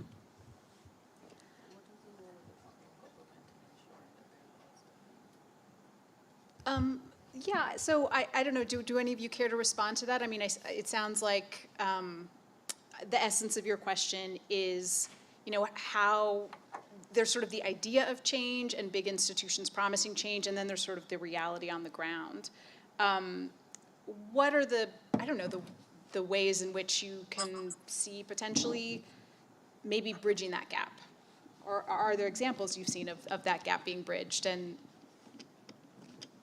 I mean, sorry, I mean, I don't know who made the comment to you from Bon Sucre that you were too sustainable. It's a kind of strange comment for us to make, so. that is odd. So I can't really speak to that, but maybe just on your final point that you made about in terms of, you know, how do you estimate your impacts over a longer time horizon? It's a really good and important point. We're doing some work at the moment on with a number of other voluntary sustainability standards, looking at the landscape and doing some modelling, taking data at the landscape level, at the regional level in terms of soil and forests and water, and then modelling out what would be the impact of implementing the Bon Sucre standard, the sustainable palm oil standard, and then there's a rubber standard, what would be the impact of implementing those standards in these landscapes on those key metrics, those key environmental metrics, to try and develop a better understanding of the impact. It's actually a really nice project that's funded. I think SECO are here. They're one of the funders of that project. So yeah, just as an example that we are trying to address those problems as well, or those challenges in terms of being really impactful at the landscape level over time. Excellent. We have a question from online, from Kira, and she writes, I don't think consumers are the ones to rely on. Where do you see realistic entry points to change global trade rules for internalization of external social and environmental costs? Starth, Pamela, Danielle, any of you have thoughts on realistic entry points to change global trade rules? Realistic entry points. The realistic entry points have to start with governments, because governments are the ones who negotiate trade rules. That's the reality. Nobody else is at the table. Governments do consult, and most of them have multi-stakeholder consultations in their own countries, to the extent that the pressure can be brought to bear on the CEOs and the persons who are actually making these kinds of investments. Then the governments can utilize that process to then bring change into the trade rules. But the negotiation has to take place at home first, before they actually get to the negotiating table. Because, as we all know, the lobbies are very powerful. And so to the extent that, for example, you want to change the practices of some of the companies in these places, in terms of labor, environment, sustainability issues, it has to be done with the private sector company agreeing with their government, and then the demanders as well. This is the other issue that's always missing. And to your point about, respecting the laws of the Congo, I think it is important, it's critical, but the laws of the Congo have to be defended by the Congo. External parties can't defend the laws of the Congo. When companies are in Jamaica or any other country, if they are abrogating our laws, it is in my interest and in my responsibility to defend the laws of my land. And so I think that's also an important factor. The demanders in Africa or in Asia or in Latin America who are being exploited or feel they're being exploited need to also step to the table at these multilateral spaces and speak. And I think that's also a missing voice in terms of the coherent narrative that needs to be put forward from the developing world. It cannot just be an international organization or Siddhartha on CNN saying this. It has to also come from the countries who are being impacted every single day and whose citizens' lives are put on the line. Thanks. I believe we have time for one more brief question. Yes, can we get a microphone? There we go. Thank you very much. My name is Funke Bolujoko. I produce tea from Nigeria. I just want to ask the question, how many SMEs are actually involved in the discussions on these various or myriads of sustainability standards? Because they are very expensive to address. And the myth, I don't know where the researchers get their results from, that there are increased prices when you have these standards. It's not true. It's not true at all. Then I know earlier on when Pamela was talking about how do you actually help the SMEs to have these sustainability standards. They're so expensive. And we are talking about energy. Fortunately for us, just within the last 3 months, we were thinking, okay, let's go solar. And we were giving estimates of 80 million naira that it was going to cost my organization. Where does an SME get such monies from when the cost of funds in my own country is about 27% interest rate? So these are some of the issues. Then finally, what are we doing? I mean, agencies like ITC, UNCTAD, WTO, about harmonization of these sustainability standards. Do we need 1,000 sustainability standards? How many standards must we really have as SMEs? Thank you. Yeah, this is, I think, a really important question about the cost of sustainability measures, how small and medium-sized businesses can pay for those costs, and also just the number of standards to comply with. I don't know if any of you have some thoughts on that. I can, yeah, thank you. That's really, really good question. And in terms of the consultations, I mean, I can't speak for all the standards and how they do their consultations, but best practice is to identify, sorry, I can't see you, is to identify the key stakeholders as much as you can and involve them in the process of designing the standards. So I remember when we were with when I was with the RSPO and they were revising the standard, a lot of effort was made to go and do consultations in countries, in origins around the world. The same with Bonsucro, but unfortunately, we did our latest standard revision during the pandemic. So it was very challenging to have really meaningful input from community-based organizations and SMEs because it was all done virtually. So there was a limitation to our ability to do that. We do, however, have a smallholder standard, which has been adapted specifically to be more inclusive, should require less effort to comply with, and should be less costly. And many sustainability standards will have an adapted standard or adapted scheme for the realities of smallholders. But it's absolutely at the core of being credible is being inclusive in the design of the standards and making sure they're feasible and realistic. But at the same time, the pressure that we are under as standards is also to raise the bar.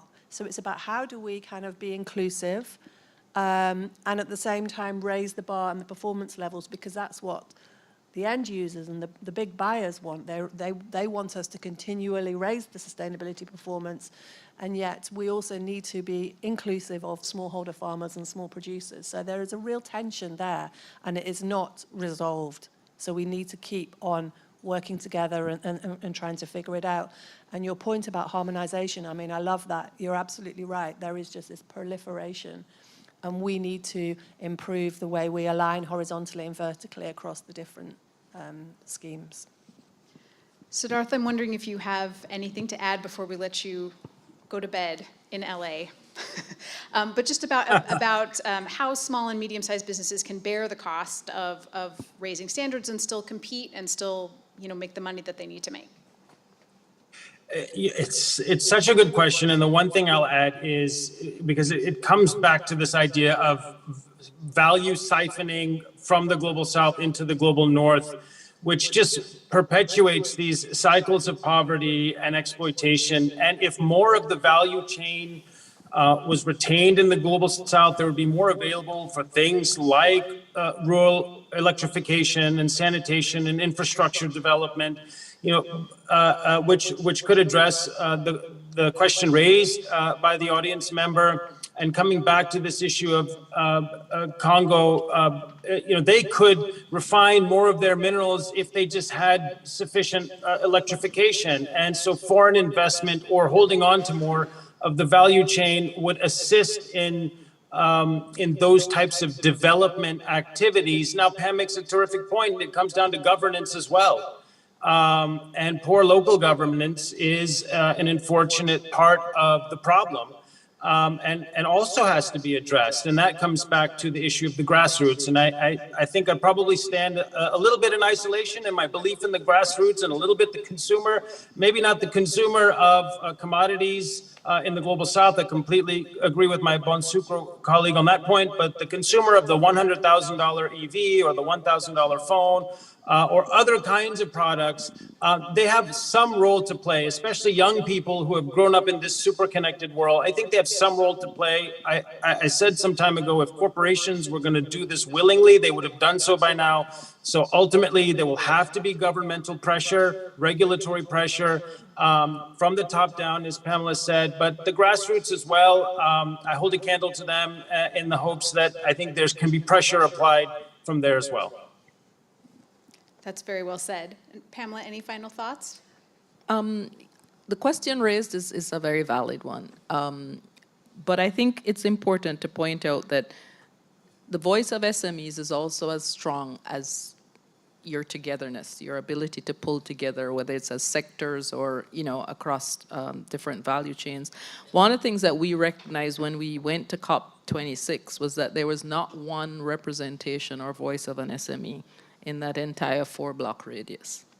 And so that's a correction we're seeking to make at ITC. We will be taking the voice of SMEs to COP27 so that they can actually begin to be part of the conversation, because these are important issues that are going to affect them. It's not just big business, it's going to affect small business. So that's one thing. The second is on the harmonization. Yes, there have been discussions on how do we begin to harmonize these plethora of, multiple standards, because you're right, it's ridiculous. I shouldn't say that, right? It's unsustainable. So, so how do we address that? We begin to look at, the commonalities and then look at harmonization, perhaps in the context of the WTO, perhaps in the context of other standards organizations that are out there. But it's not something that we're unaware of. On the issue of the cost, frankly, a lot of the cost of meeting or switching to alternative energy sometimes rests with the governments. The taxes that are put on at the border are what makes it so prohibitive. So we also have to work with the governments to incentivize the move. A lot of times it's not the cost from the import. If you look on anything on, any of these big companies outside and you try to bring it in, 250% duty. So we also have to work at the level of the governments to incentivize the green transition, especially for companies, because it's really not as expensive as it is made to be in some of our countries. And I think that is also a factor that we need to put in place. Thanks. All right, well, I think we're going to wrap up our panel there. I'd really like to thank our panelists for their time and their really thoughtful contributions. I'd like to thank everyone who asked a question. We're going to break for about an hour for lunch. So thank you all so much, and we will see you back here in about an hour. And thank you, Siddharth, for joining us from Los Angeles.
Hello and welcome back to the Trade for Sustainable Development Forum for 2022 from the International Trade Center in Geneva. If you are just joining us, welcome. In just a few minutes, we're going to start panel 2, our second panel of the day, Building the Spacecraft, Corporate Sustainability Due Diligence. For those of us joining online, we'd love to hear from you during our discussion. You can enter questions or comments in the chat. And for those in the live audience, we will also be sure to save time for questions after this panel. We will save that for just after we talk, and we will pass mics around so you have a chance to comment. And we will have a short coffee break after panel 2. But before we begin our panel, we are thrilled to have an address from Helene Bootleger, State Secretary of SECO, the State Secretariat for Economic Affairs for Switzerland.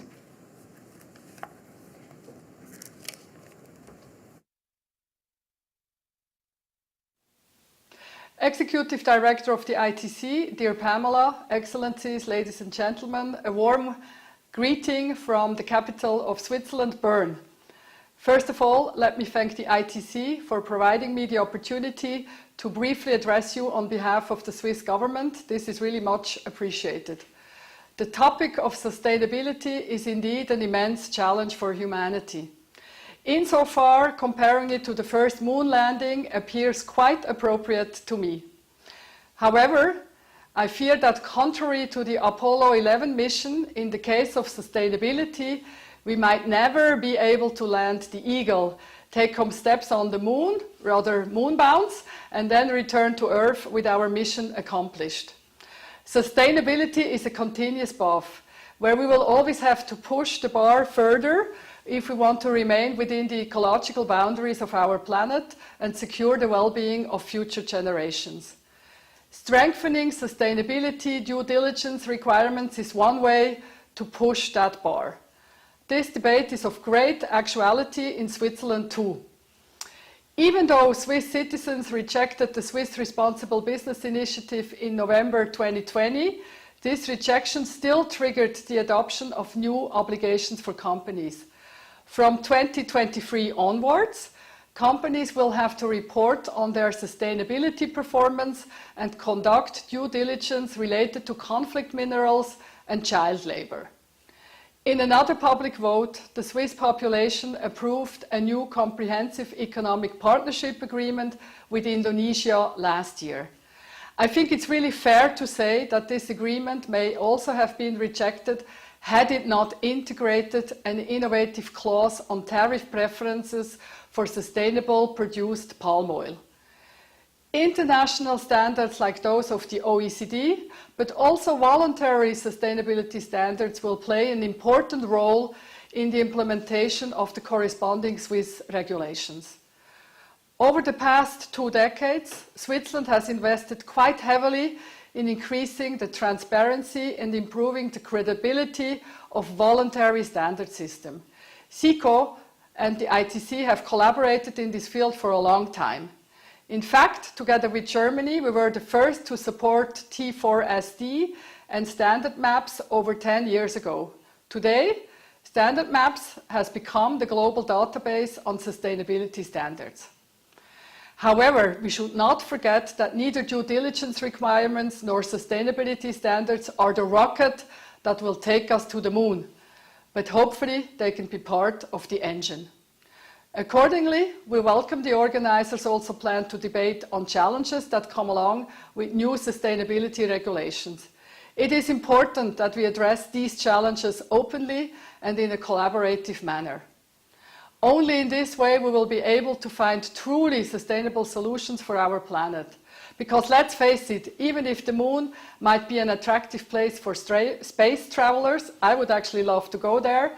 I think we all agree we want to enable our children's children to continue to live on our planet Earth. Thank you.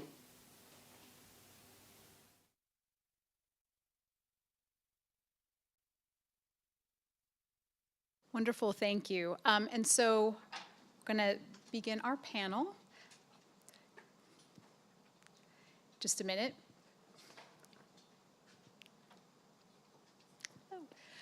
Joining us live, we are very thrilled to have Francisco Perez Gordillo.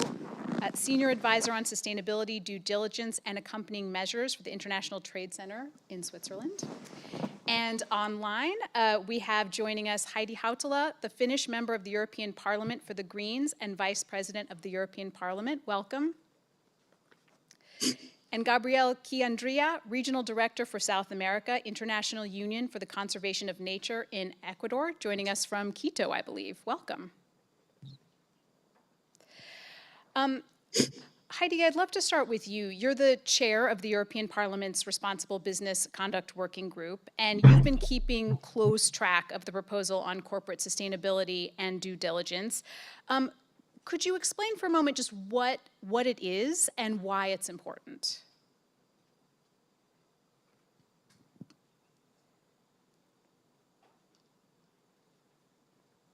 Okay, so good afternoon from Helsinki. I'm very pleased that the International Trade Center of all the organizations around the field have taken on this challenge, because I think this is truly about development. This is not about getting a cleaner conscience that we are not complicit in human rights violations or environmental destruction, but it is really in order to make a change on the ground in people's real lives in the environment.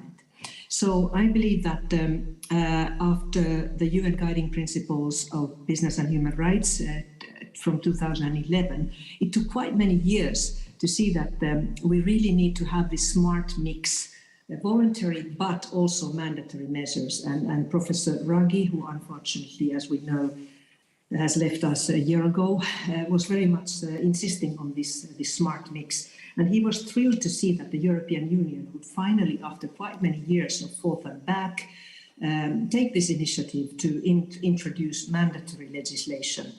And for me, a very enlightening moment was when in 2018, I heard chocolate companies saying that they have had so many voluntary certification means, but they still haven't been able to prove that their cocoa is without child labor or deforestation. Please help us put in place mandatory law, create a level playing field. And this is exactly what we're doing. And of course, we hope very much that now that the due diligence obligations are most likely to be there for companies in about a year or two time, that we use this time wisely to involve the producing countries to see how they can create a more enabling environment for European and European-based companies to continue to do trade with them. And there we need the development cooperation. Indeed, we need the so-called accompanying measures that the ITC is working on. We need a broad cooperation between the civil society, with the labor unions, between progressive companies, business organizations, authorities. So, and I think we need to make sure that we indeed create this level playing field, which means that there should be no free riders in terms of human rights and environment in supply or value chains in our products or services.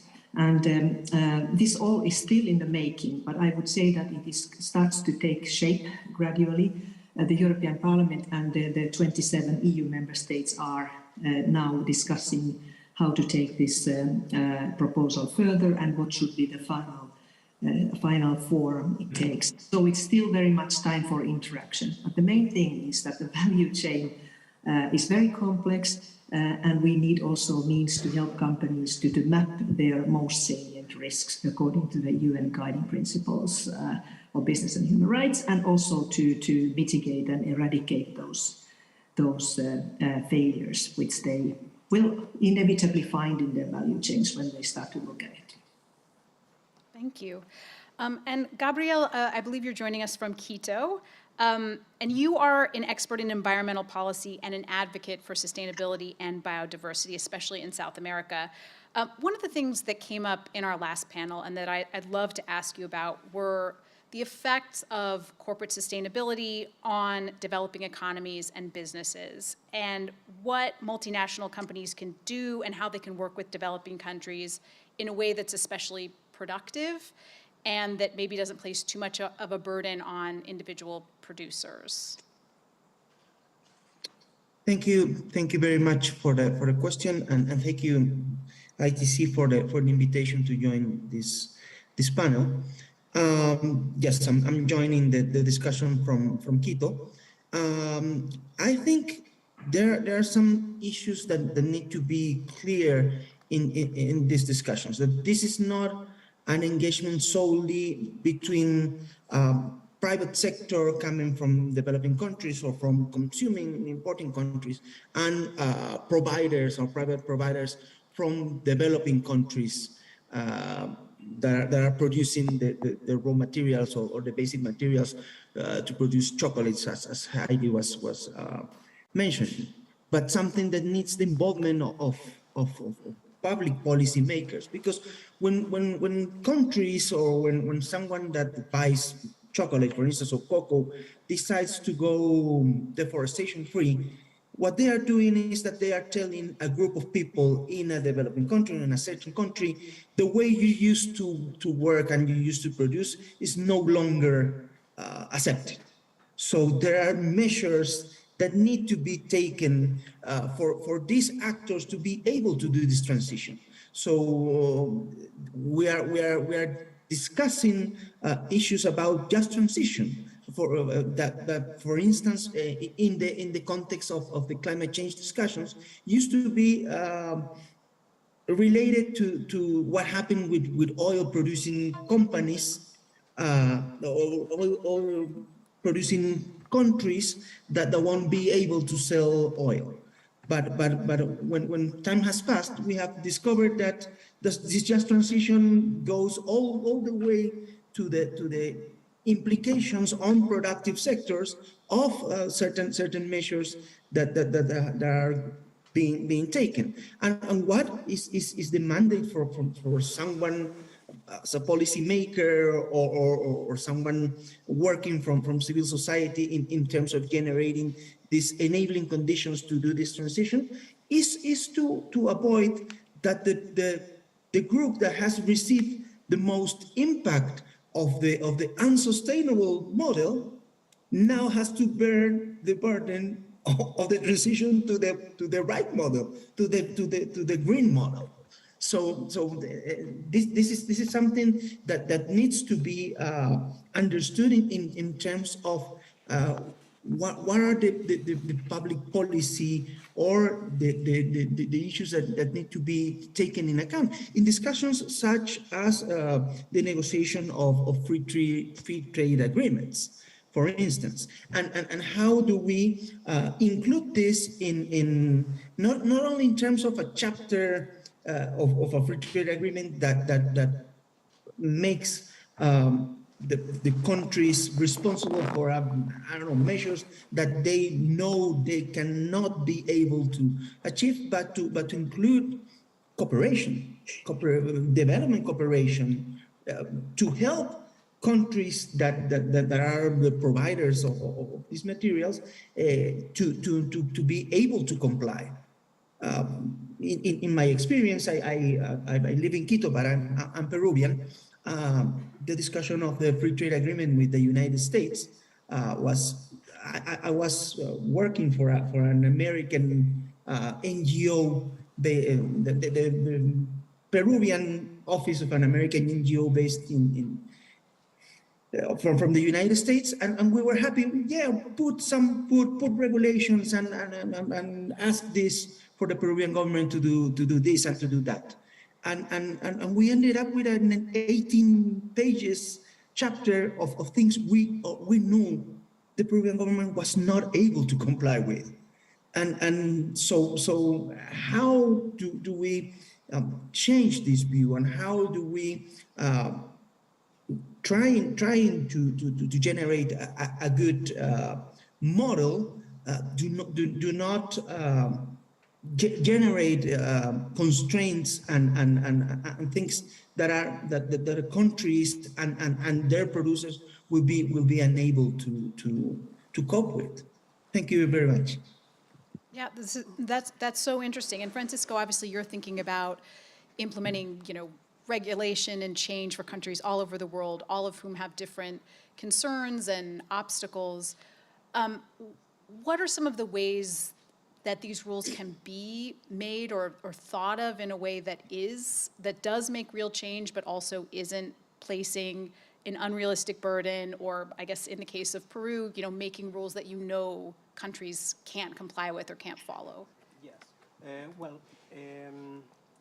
First of all, I know.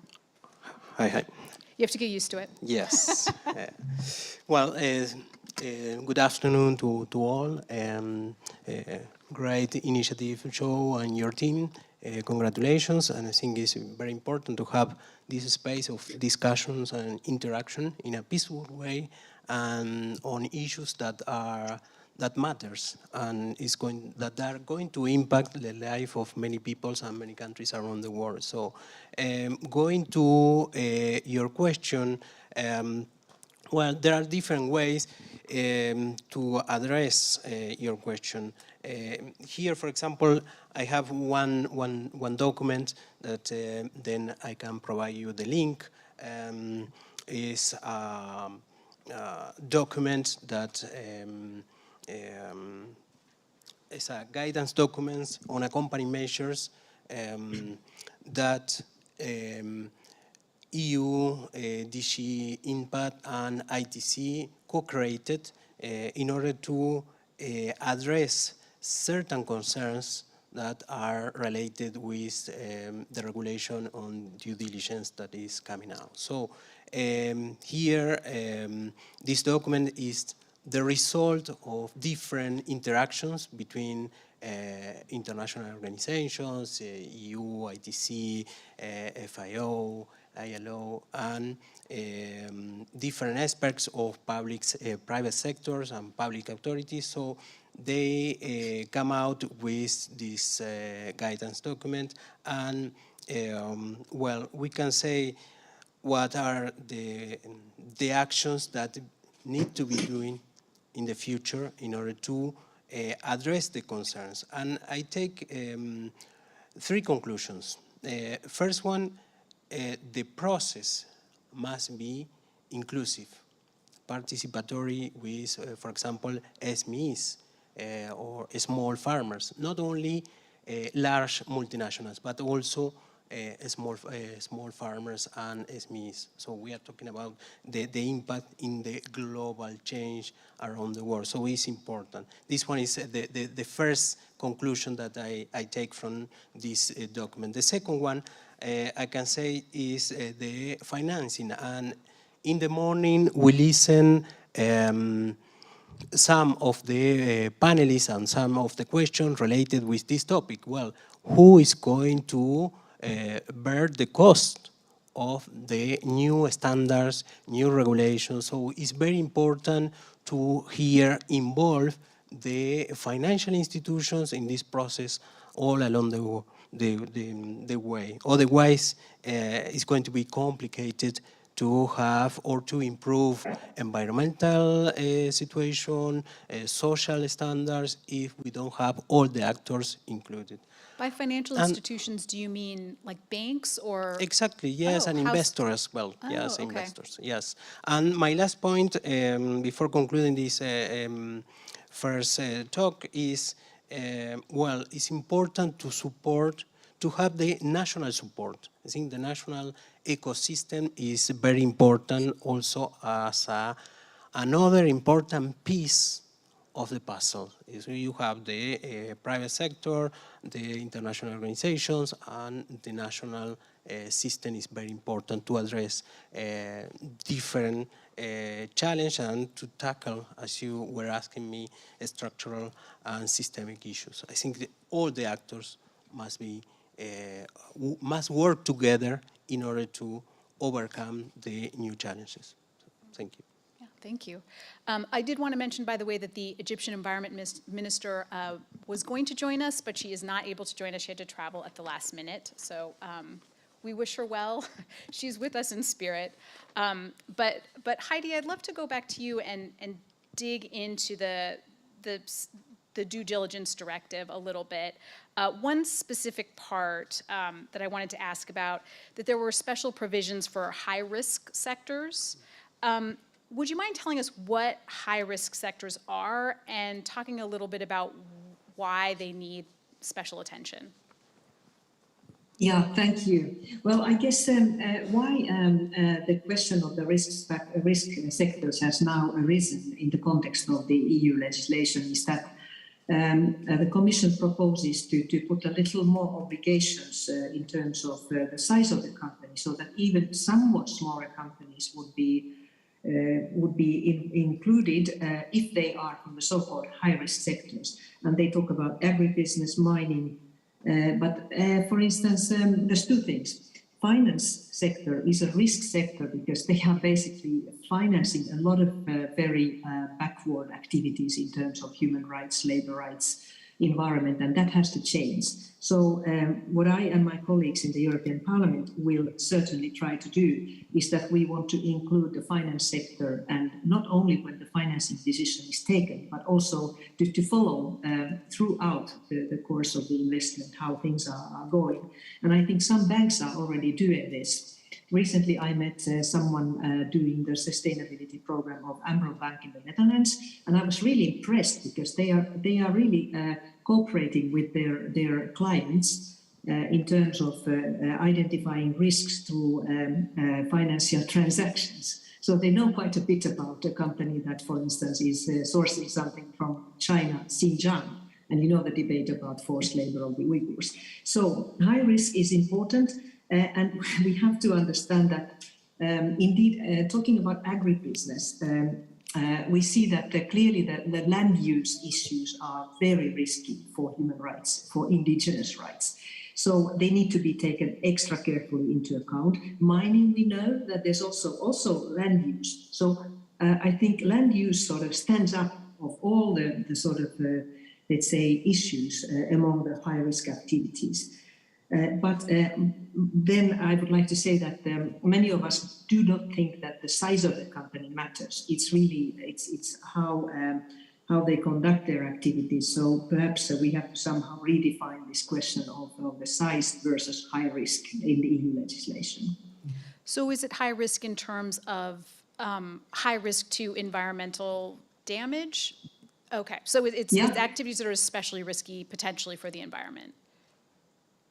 No, it's, well, look at what's happening today around the world. For instance, did I just today read that Nestle is complicit in a case, I think in Brazil, where they are said to be cultivating beef on a land which actually belongs to the indigenous people. So these are the kind of risks. So it's environment and human rights. And here we also see that it's virtually impossible to separate human rights from environment. Very often these two go together. And this also means that the companies have to start to understand what sustainability is about. It's a very comprehensive, it's a very holistic approach. So there are many kinds of risks. And what the EU law is now requesting or obliging the companies to do is to identify their most salient risks and to do something about them. And for that, they need structures to be able to cope with those risks and to identify them. And this is a hard nut in the discussion because companies do not want the lawmakers to get involved in the structuring of company boards, for instance. They're very allergic to calls for include sustainability or responsibility to their remuneration practices. But I think that we have to do that somehow because with voluntary means, this doesn't really go forward in the companies. Some of them do their job well, some of them don't even start to understand what it is all about. It's interesting to me that you are tying together issues of human rights and sustainability. I'm wondering, Gabrielle, also if you would put in biodiversity into that category as well, if you see those things as linked also. You've done a lot of work in the field of biodiversity, and I'm wondering what role you see new regulation playing in biodiversity as well. Certainly, biodiversity is an issue and that needs to be related with production and with the discussion on human rights, because we have to remember that in developing countries, biodiversity is something that it's tangible. It's not something only to contemplate and to have a good feeling about how beautiful this tiger is. When we are talking about biodiversity in certain specific countries, we're talking about the availability of water, regarding the existence or the health of a forest. We're talking about a specific consumption of some elements of biodiversity that some of them have been domesticated. For instance, the Andean region in South America is the place of origin of many of big commodities that are around the world right now. And I do think, as Heidi, that voluntary action is not enough. But we need to build bridges between policymakers and decision makers from the public sector and from the private sector, and maybe the joint to help them could be organizations coming from the civil society, dedicated to environment or dedicated to sustainable trade as ITC. I remember 2 years back, I went to an event on deforestation-free chains, and there was someone from a chocolate company saying, you want us to engage, keep it simple, because if not, we won't engage. If you try to build something that it's extremely complicated he was saying in the logic typical of a public sector decision maker, then it will be difficult for us to be engaged. So what we need to do is, how do we generate the enabling conditions for the innovation, the creativity, the financial capacity of the private sector to be deployed behind this effort?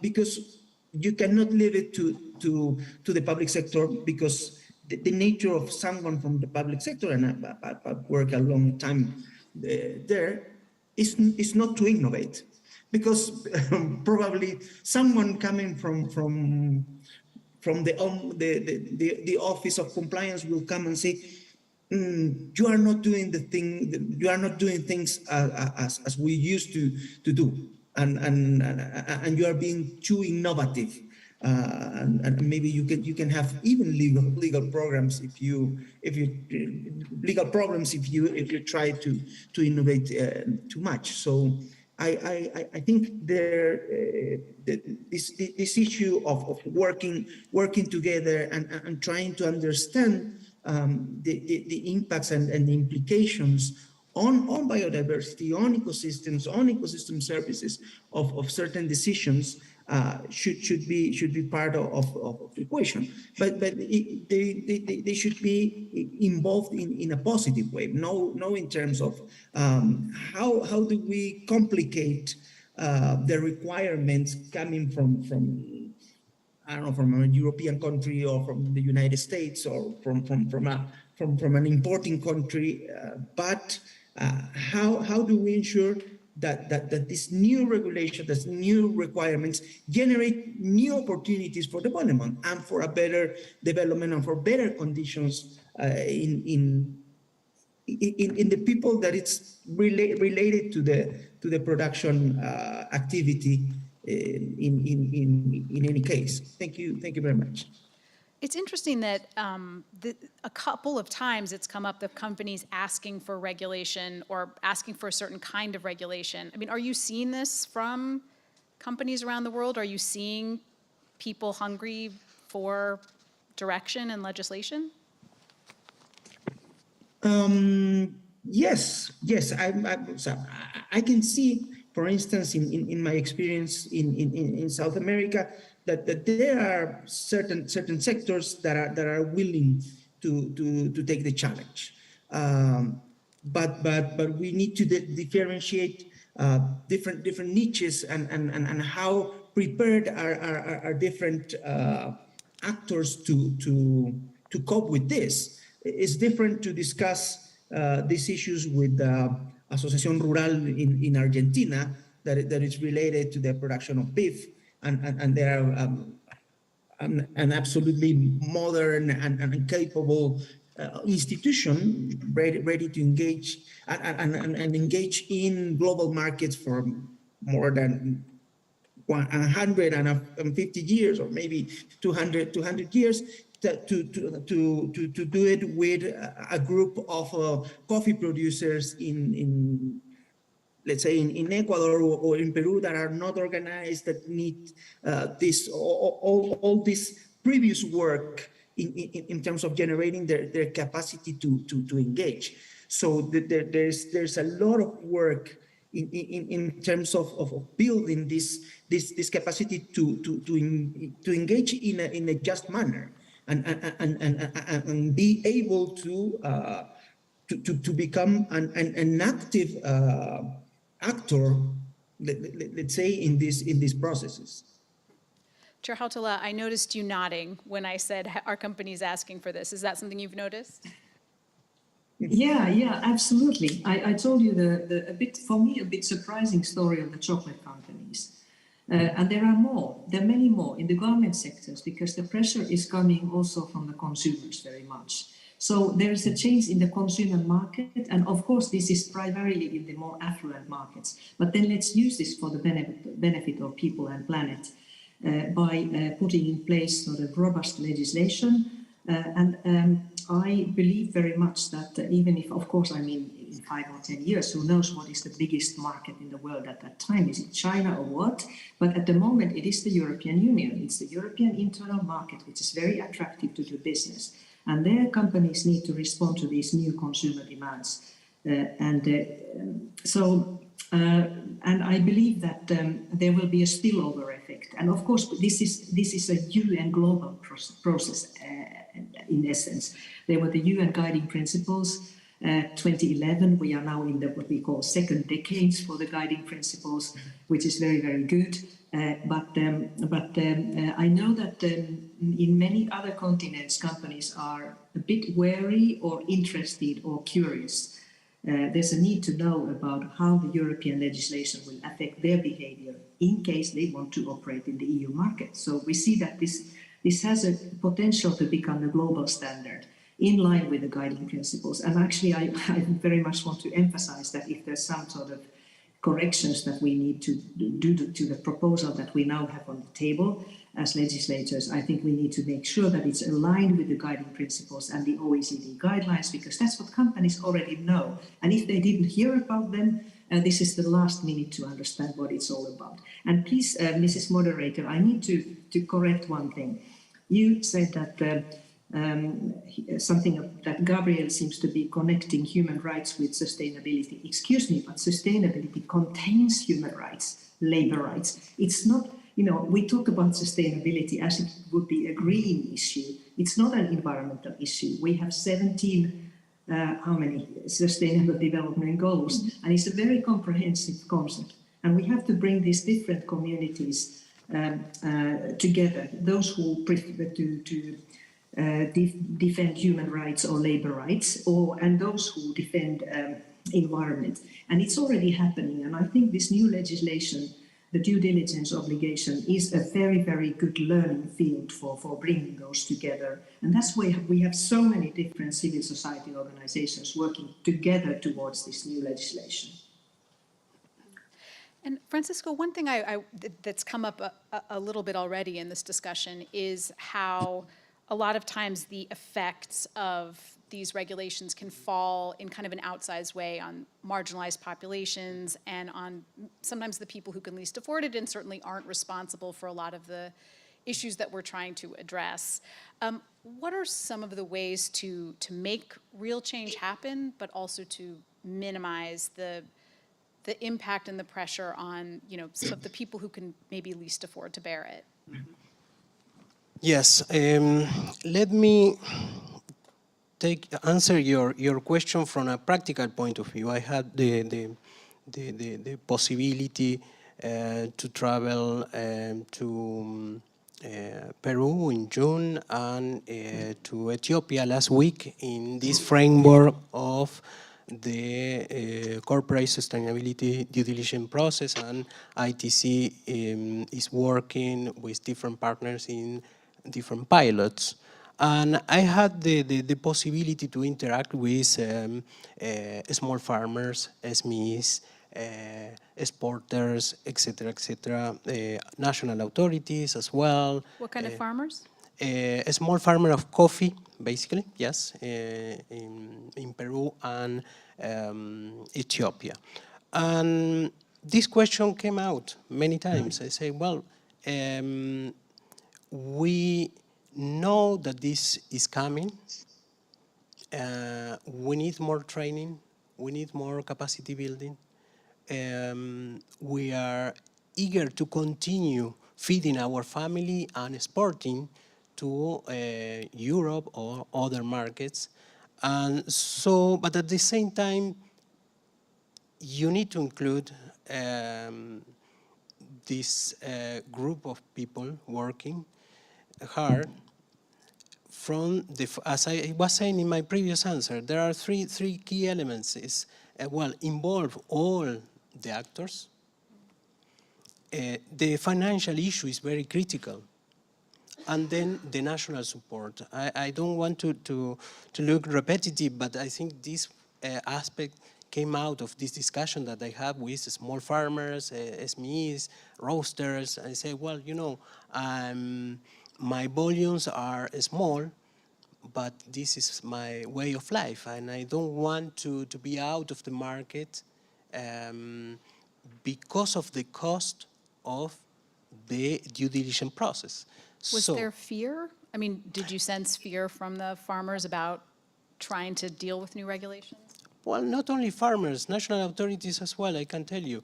But the point is how we address these concerns, and I think here I come back to what I was saying. It's important to include also the financial sector in the equation, and because, well, you can innovate, you can assume certain costs, but you cannot take all the costs in your own. So here is the equal distribution. To be successful, this legislation, here we need to talk about this issue of equal distribution, no? Or proportional distribution, because I talk with different small farmers or roaster, and they say, Francisco, you know, my costs of production are X. But if you come with new regulations, new standards, it's going to be more difficult for me. X plus Exactly. Y. So who is going to pay for that? What are the incentives if I complying with the rules? So it's a long debate that is very interesting. Next month I'm going to Ghana to talk with cocoa producers, exporters, national authorities, and I think this issue is going to come back to the table, and we need to address these critical points. It's interesting, both you and Heidi both mentioned financial institutions needing to get support from financial institutions. What kind of support would that be, or what would that look like? I think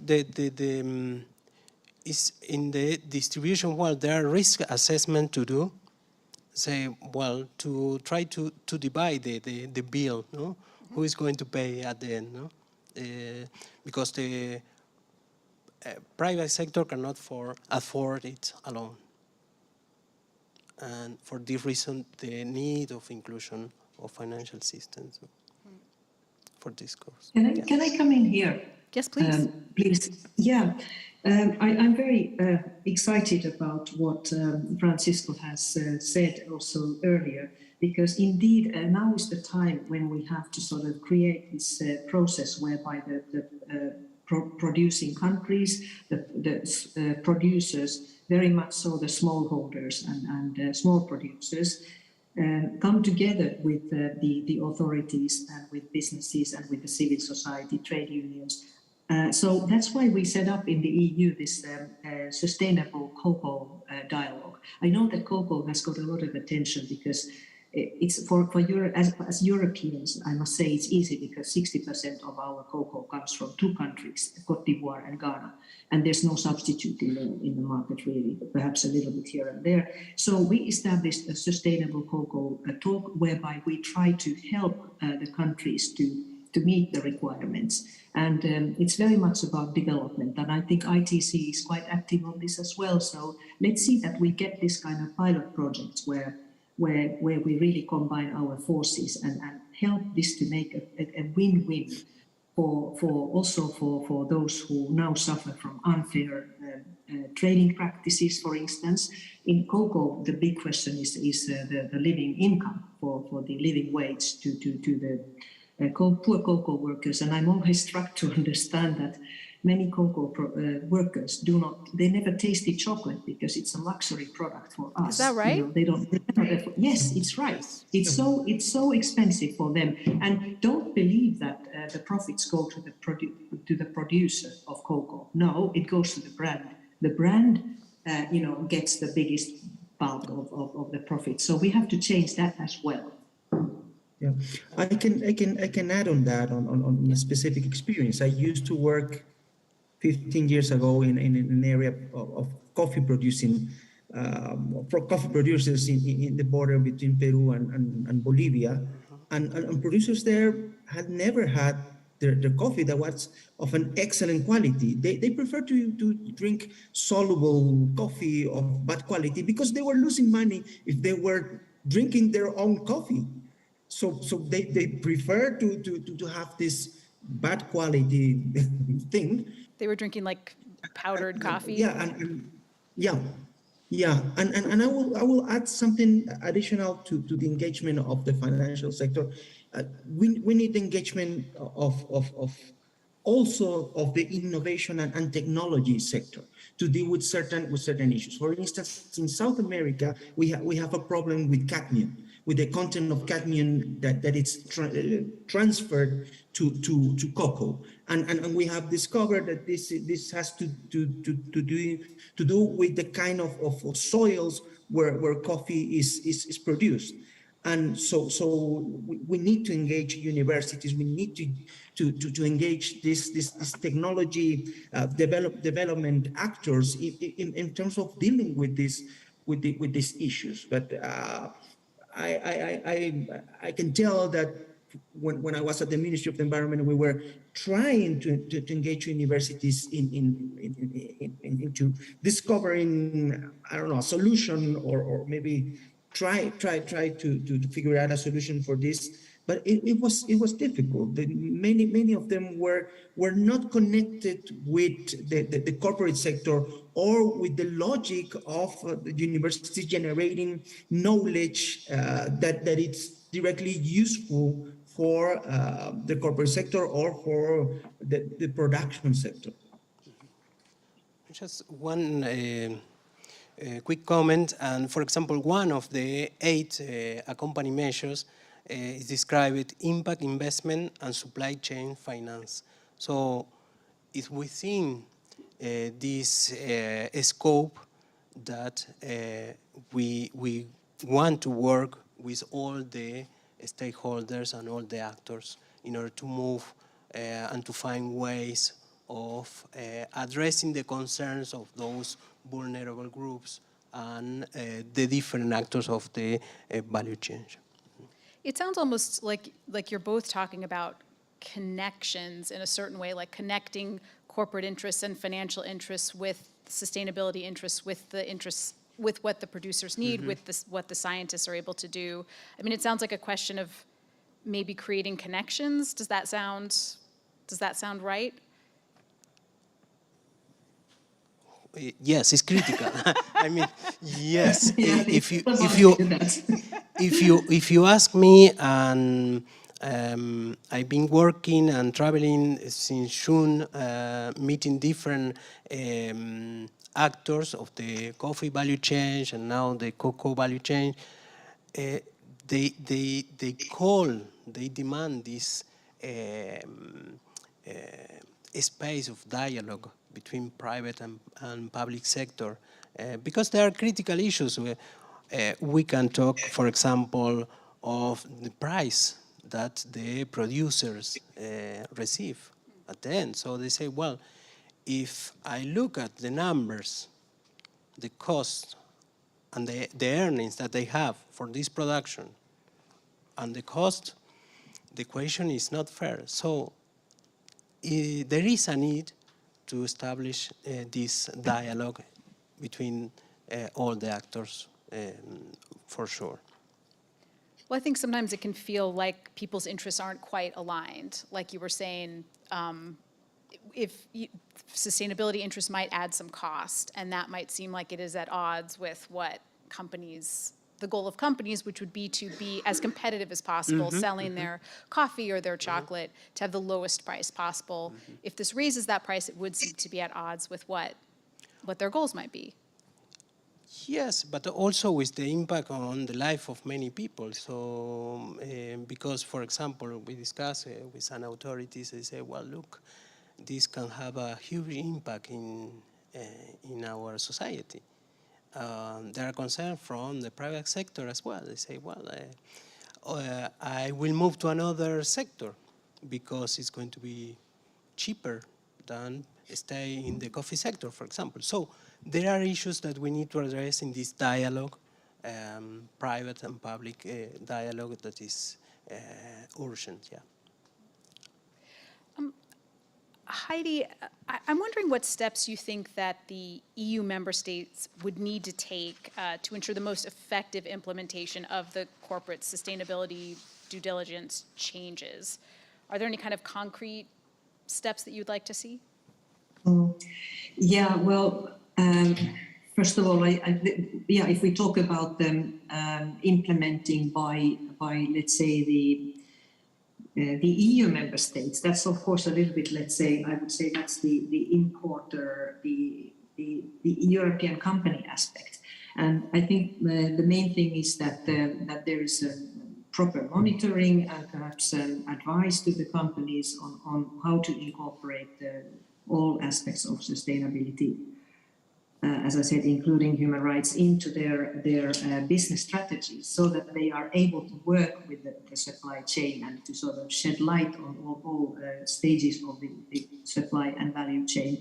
So, and then I think it would be very helpful if the EU lawmakers now would tell the member states also to, or I mean, we would do together, of course, to put a little bit the incentives for the corporations to move to these directions, because the time is over when there was a kind of some sort of environment officer sitting in a side building of a multinational company somewhere.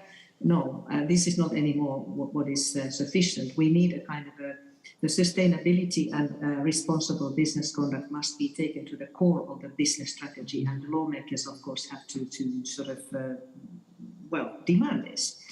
And then there is the producer country aspect, and there I think ITC can be a tremendous actor to sort of really bring the development actors into the same process as Francisco has designed and explained.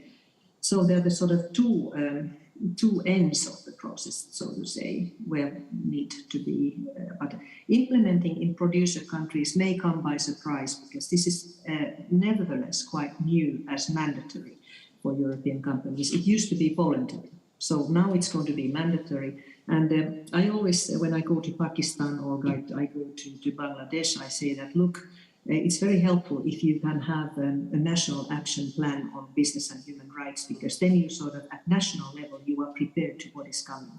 And it's nothing out of, nowhere, it's out of the blue. It's been there since 2011, these guidelines. And for instance, Pakistan and Thailand are now Asian countries that have a national action plan. So they are quite well prepared.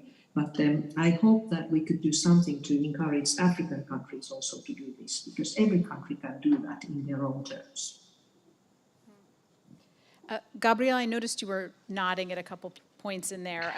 Are there particular steps that you would like to see taken by member states to kind of to make change happen? Yes, I see that it's this global trend happening. In South America, for instance, there are many countries advancing these plans on human rights and enterprises and all these things. There is still the need to connect them with discussions happening in the environmental arena. And I understand that, yeah, human rights are part of the sustainable development view or sustainable development concept, but still in the field, for instance, in South America or in Latin America, there's still the need to try to put these two agendas together, and that is something we can see in how difficult is for countries, or it's been for countries to ratify the Escazú agreement, that it's the equivalent to the Aarhus agreement that happened in Europe, that it's this one on information and that it's focused in helping, for instance, human rights defenders that are working on environmental issues, and in the case of our countries, you see this very close relationship between environmental defenders and the environment. For instance, in Brazil, in Colombia, in Guatemala, in Honduras, in my home country as well, in Peru, where you cannot separate these issues as different, because many of these human rights people that are even dying for the work they are doing, they are defending their lands, and they are it's happening because they are defending their lands, and they are defending a way of engagement that is different than the one that it's happening. We must take in account, but that in certain cases we have elements of illegal economy that are part of the production chain and of certain products, gold, timber. So there's still work to do on that, and work that it's not maybe not in the fashion of a carrot, but of a stick.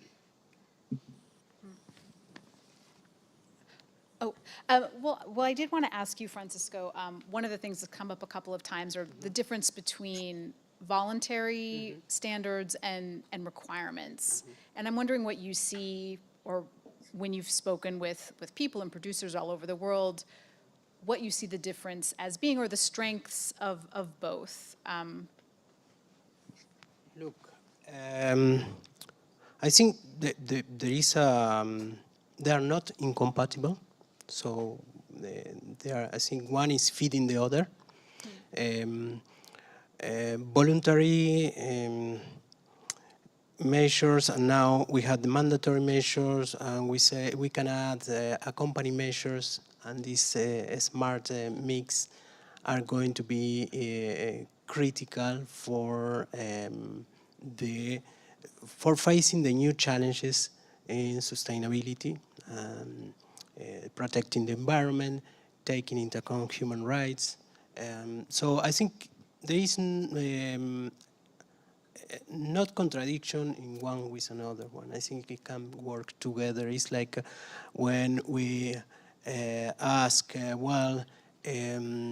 regional trade agreements are incompatible with WTO. No, there are building blocks. So we have to see from that perspective that are building blocks that we can use. And if you allow me, I would like to go a little bit further in developing the idea of the pilots that we are going. Yes, we are please. doing with ITC and EU DG Impact. And here there are 5 countries selected. We are going to start with 5 countries: Ethiopia, RDC, DRC, Congo, Uganda in coffee value chain, then Eswatini in textile, and Ghana in coffee. So what is the objective of the pilot is, well, to create a case, go meet with the different actors of the value chain, as I was saying, and to listen to them, to listen their concerns, to listen their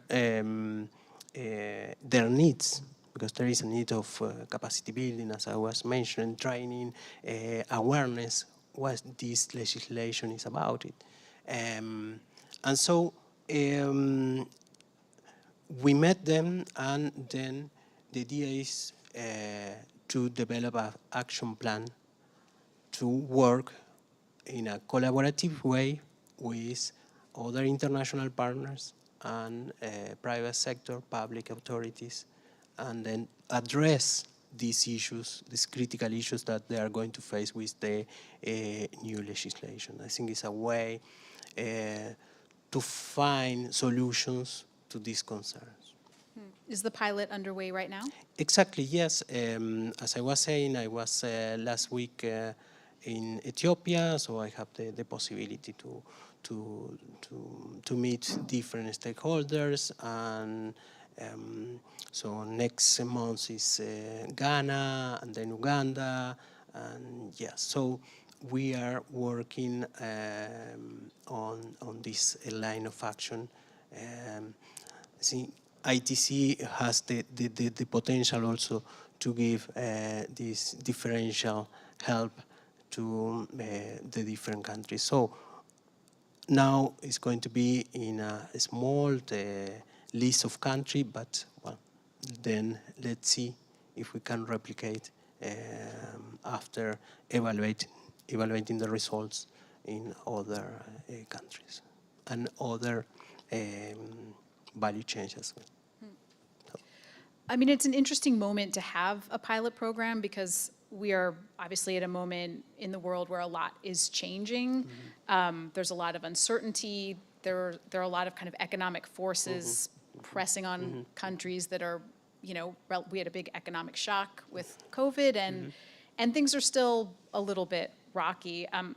Heidi, I'm wondering how you navigate moving forward these agendas in a moment like now when there is so much uncertainty and so many kind of unexpected challenges, especially since these goals are such long-term goals that you've been planning for years.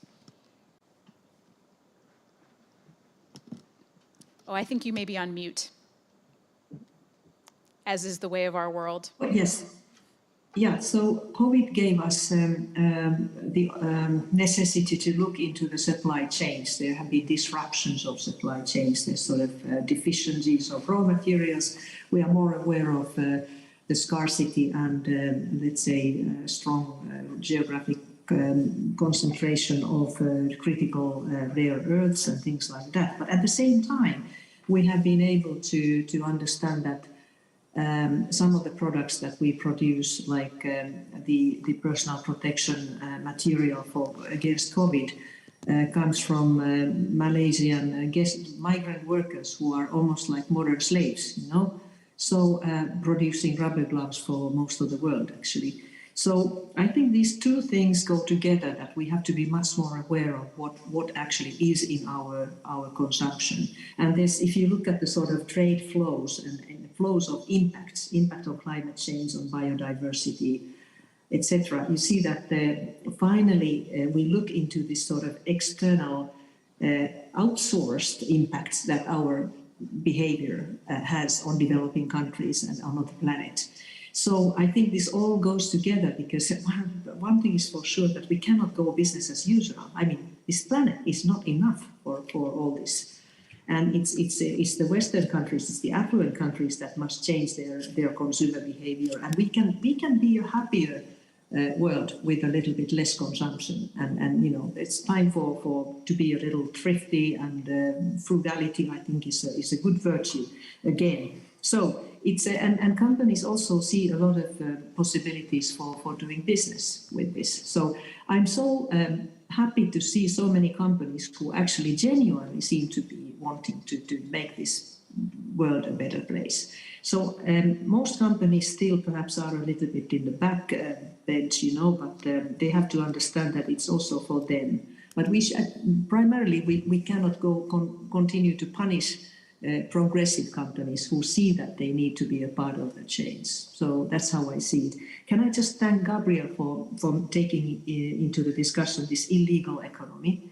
Because we know that a lot is happening in illegal logging, illegal mining, and it's very often also containing violations of human rights. So I think somehow I believe that this ESG is quite important. The G is also important: environmental, social, and governance. So there can be no sustainability, in my view, if there is no good governance, no legality. And one of the best instruments that we have had to date is the EU timber regulation with the voluntary partnership agreements on sort of licensing legally produced timber exports to our countries. The US has something similar, a Lacey Act it's called. But we need to pay attention to this sort of black economy that is actually really profiting and destroying our planet and people's lives. And Gabrielle, I'm wondering if you have any final thoughts. We wanted to leave a little extra time for questions for this panel, but I'm wondering if you have any extra thoughts about, I guess, the moment of time that we're in and the idea of making sustainability regulations at a moment when economic concerns seem to be kind of trumping everything else, for lack of a better word. Two issues I would like to state. One, and taking from the last comment from Heidi, the effect of COVID and how we have to understand.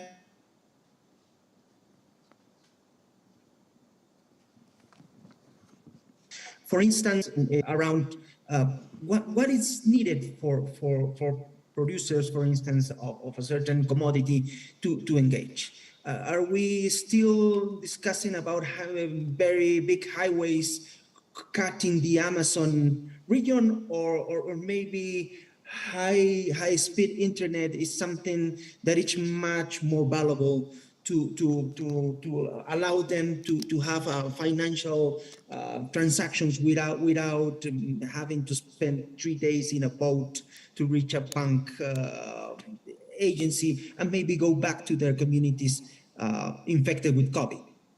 So I think these discussions on a large scale development models are part of what we need to promote, and in terms of how these new scenarios can be positive for generating enabling conditions for sustainable trade in the future and for development for these countries. And the other issue is we need to use the hyper communication that happens right now in the world to put pressure on companies, to put pressure on governments in terms of how the consumers are a part of this equation in generating, in saying clearly, we want this kind of products. We want this. We will allow only this amount of impact in terms of the chocolates or the coffee or the beef we are eating.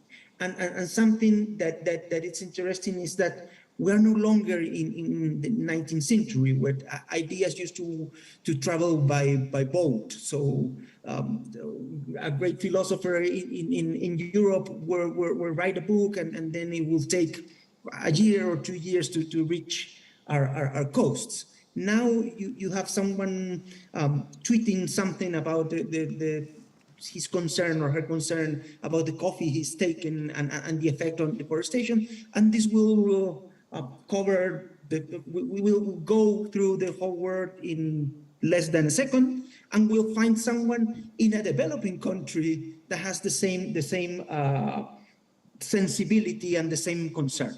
So pressure will come not only from developed countries or for developed countries consumers, but also is happening in the developing countries themselves. Their societies are much more informed, are much more concerned, are much more engaged in terms of ensuring the sustainability of productive activities or the. So we need to take advantage of that. Excellent, thank you. Well, I think we're going to open it up to questions. If you have a question in the audience, raise your hand. We do have one from online right now. It's from Robert. And Heidi, question is especially for you. Can sustainability standards be used as proxies for compliance with due diligence regulation? And are you concerned about the uptake of regulation given the inflation, war, increasing interest rates, and depreciating local currencies while the US dollar is getting stronger? Excuse me, what was the first question? Can sustainability standards, VSS, be used as proxies for compliance with due diligence regulation?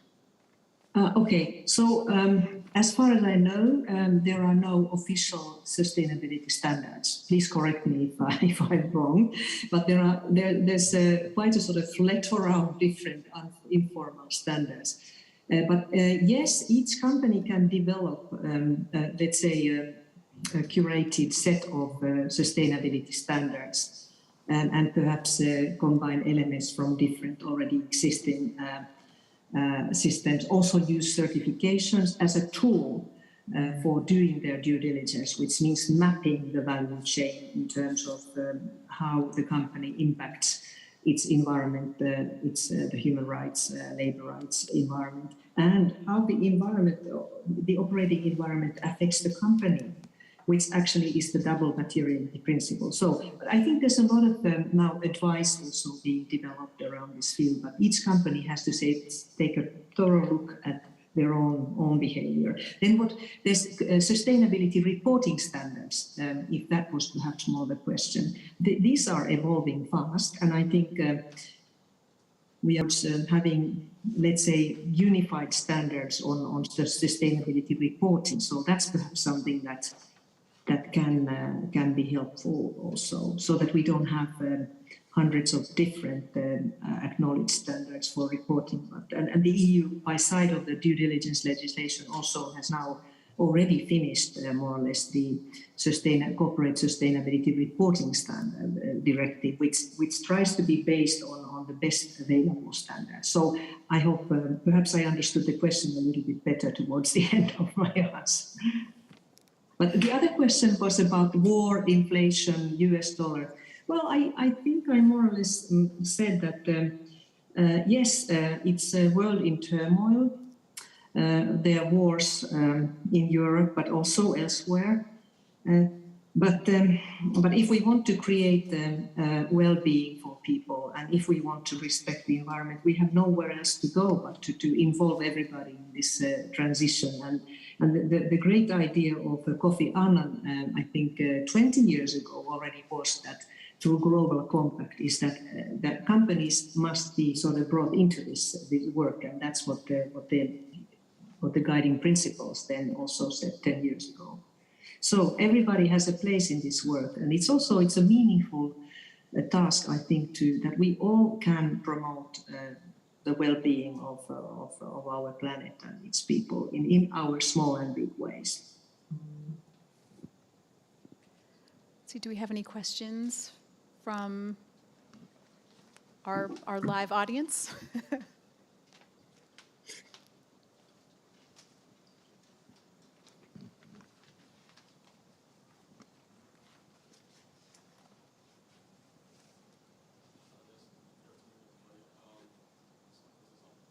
I don't think his mic is on.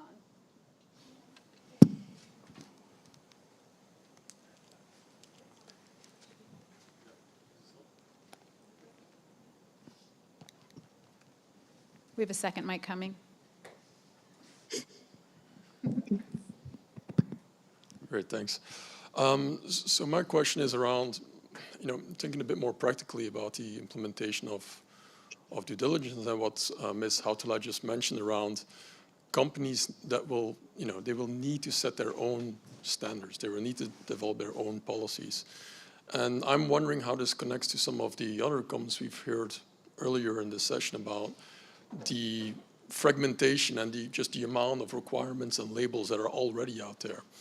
And so this question of how due diligence implementation is going to be consistent, rather than each company just interpreting it in a, quite broad and slightly different way, and how that will play out for producers that are trying to understand and comply with all these things.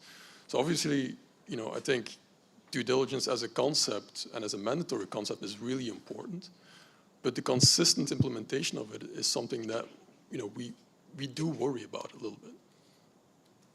I mean, Gabrielle, I think this speaks to your point when you were speaking to the person who worked in cocoa who said, please just give us like a regulation or so we know exactly what to comply to. I mean, that's a really interesting idea. I mean, how passing a regulation is one thing, how it gets implemented is another, and also meshing with all kinds of different regulations. How would you answer this question? I would say that we need to understand this as something that it's not different from the silo vision that we have had before. That issues that are related for requirements to involve in modern trade are not something that are the monopoly of a ministry of foreign trade, for instance, that you need to engage the Ministry of Agriculture, that you need to engage the Ministry of the Environment on this, and try to put them in the context of how do you build sustainability in terms of understanding the different points of view that sustainability implies. So if you cannot sit all of them in the table and try to develop this vision in terms of how issues get connected, rights and deforestation and the effect on ecosystems and the effect on advantages or the generation of disadvantages for trade in the future, then you will have a million regulations coming from different points of view, from different visions in terms of the same issue. Because when you go to the field, you find that, well, there's the soil, there are the plants, there's the fruit.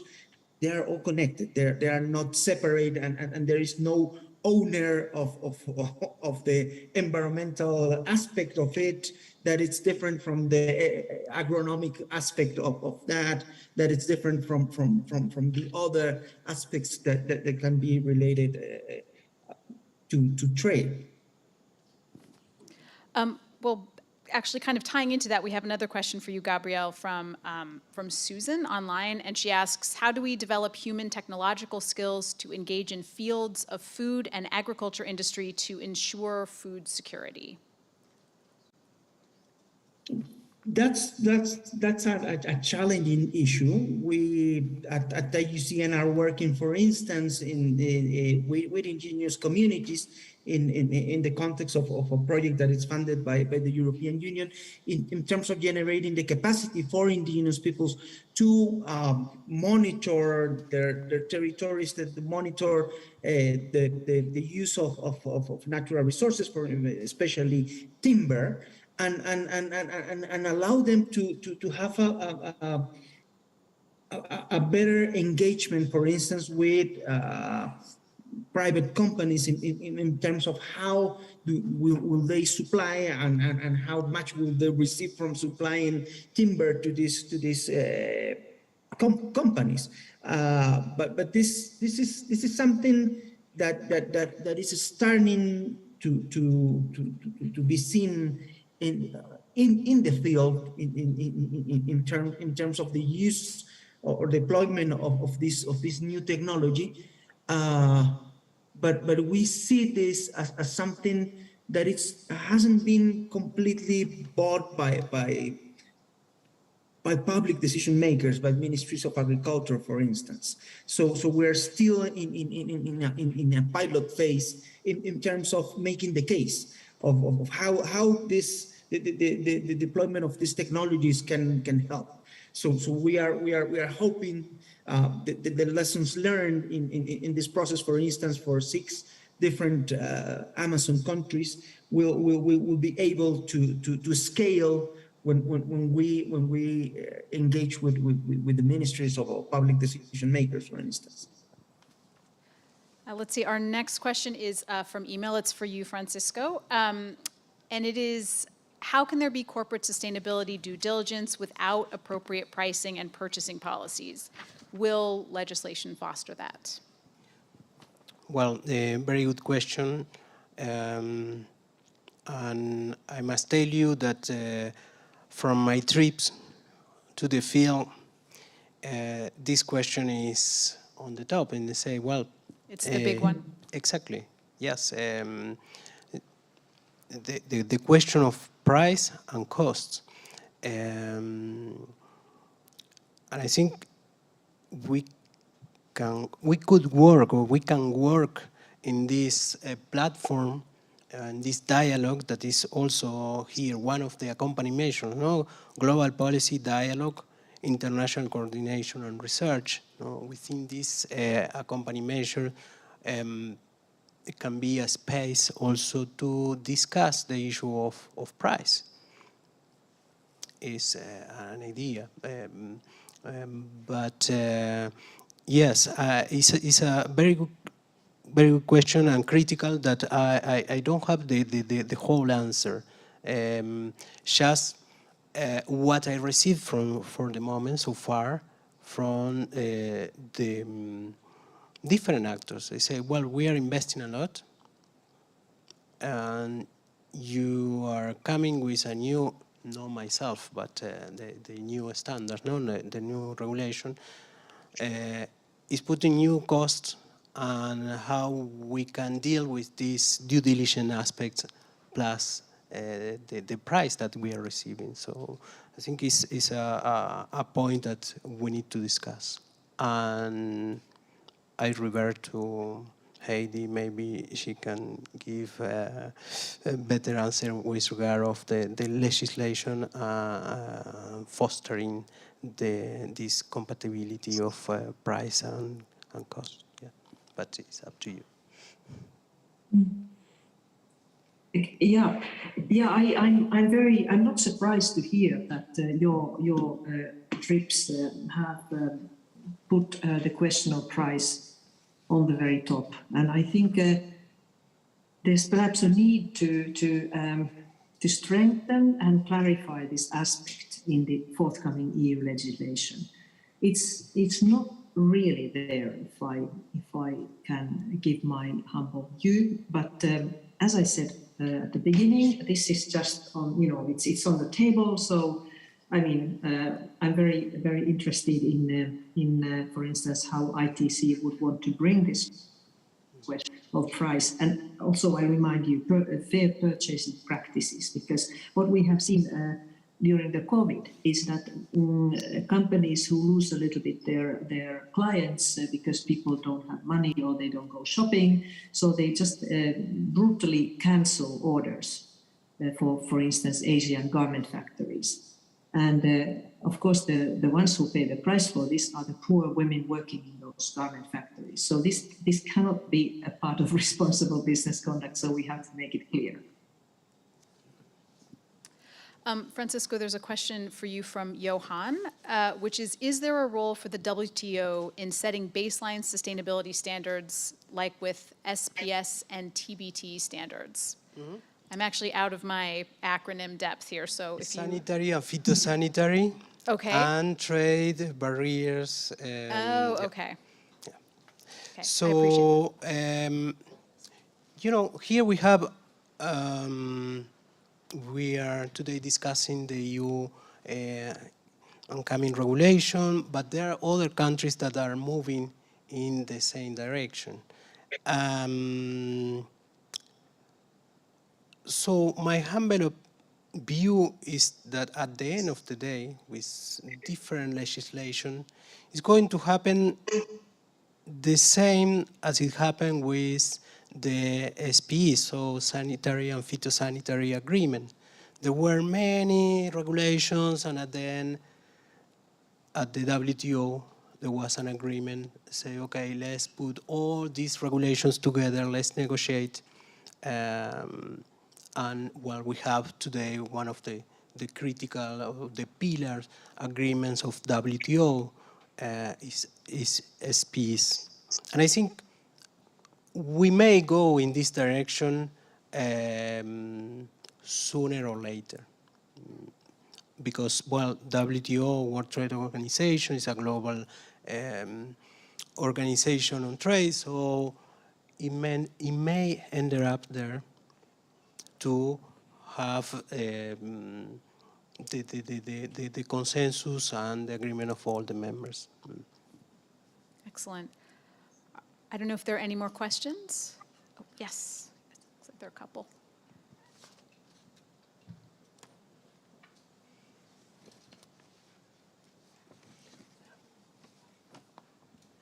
Hi, thank you for this interesting panel discussion. My name is Hannah. I'm representing Global Risk Profile, a Geneva-based due diligence company. And I think this is a really important conversation that we need to be having. And from the practical end of a company that produces due diligence reports and does risk mapping, we work with a diverse set of clients, and a lot of our investigations are actually on small and medium-sized enterprises, and we believe that compliance can also create opportunity. But when it comes to sustainability due diligence, the real question is, how do we measure it? Because we're talking about the environment, we're talking about social, we're talking about governance, and there's a lot of different elements here that are hard to measure and put down in paper and to actually provide accurate reporting on. And so my question is for the panel in general is, how do we overcome the hurdles of measuring exactly what sustainability due diligence looks like? And do you foresee a lot of government intervention in terms of helping with this measuring? For example, in our reports, we really rely on official data coming from government websites that are putting forth different companies and saying these are, these have the qualifications for certain levels of the environment in terms of emissions, be it biodiversity, or they are human rights compliant. And so yeah, those are my twofold questions. Thank you. That's a great question. Does anyone want to jump in and answer? I could try in one way, but I think this is not perhaps the answer to your question, but I'm just thinking about the state-owned Finnish company, steel company, and they source raw materials in Brazil. They need a certain mineral called ferronickel. They have no idea that sourcing this raw material through their subcontractor actually has destroyed lands and livelihoods and health of an indigenous people. How do you measure that? I mean, the question is, and I would suppose that you are representing a company called, or an organization called Global Risk Profile. I mean, you're very well acquainted that, is it really about measuring? I mean, we could give numbers perhaps and tons, but this is the fact that this is happening is already a signal to the company leadership that they have to switch to another business strategy to understand what they're doing to people and the planet. So this is perhaps a little bit an easy way out, but that's how I feel that companies are often very sort of ignorant about the impacts. They're sort of development financing organizations that finance a hydropower project in Honduras with no idea that there's a huge dispute about the land, and the outcome is a murder of a well-known human rights defender. So how do you measure that? And then the company is taken by surprise, and the only thing they can do is to learn from that mistake and correct their behavior. But measure, I don't know. Gabrielle, Francisco, do you have any thoughts on? I mean, it is hard to comply with regulations if it's hard to measure progress. Certainly, that's a big challenge for us. How robust and how confident can you be from information coming from certain sources regarding the environment or regarding human rights in certain developing countries? How up to date is this information? Are the, I don't know, statistical bodies of these countries able to generate the information that it's needed? So yeah, probably you will have to work with proxies. Probably you will have to try to reach organizations that are working on the field and that can give you a much more clear picture in terms of what is going on with in terms of the trends, in terms of what's happening with ecosystems, what's happening with ecosystem services that are related to those ecosystems, but that will have that will have a high transaction cost, because many of this will be great information, not official, not officialized information. So this might take you to a stand and a negative stand with a certain government, for instance, or where certain industry association that will say, no, we only work with official data. Francisco, any No, final thoughts? I go along with Heidi and Gabriel. I think is the point that it's difficult to make an assessment if you don't have trustful information, and to move on, it's difficult to plan if the route is not well-founded. So yes, I think there is a room to work more on the validity of the information, I think. Yeah. On getting proper data. Exactly, yes. All right, well, I really want to thank our panelists. This was such a fascinating discussion. Thank you for your thoughts and your time, and also thank you for your really wonderful questions.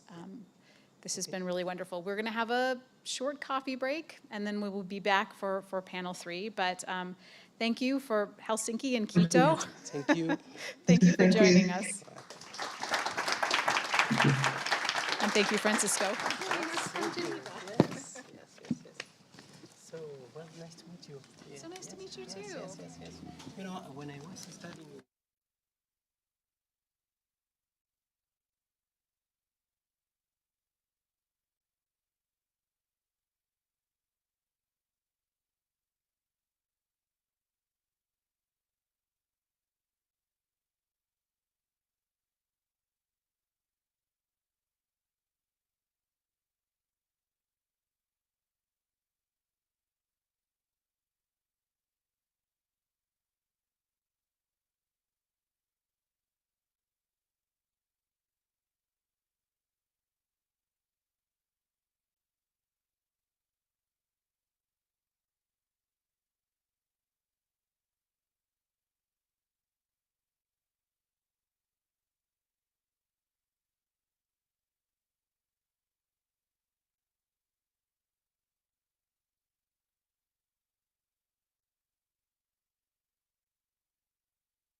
All right, I hope everybody got a little coffee. I think we'll get started with our final panel of the day.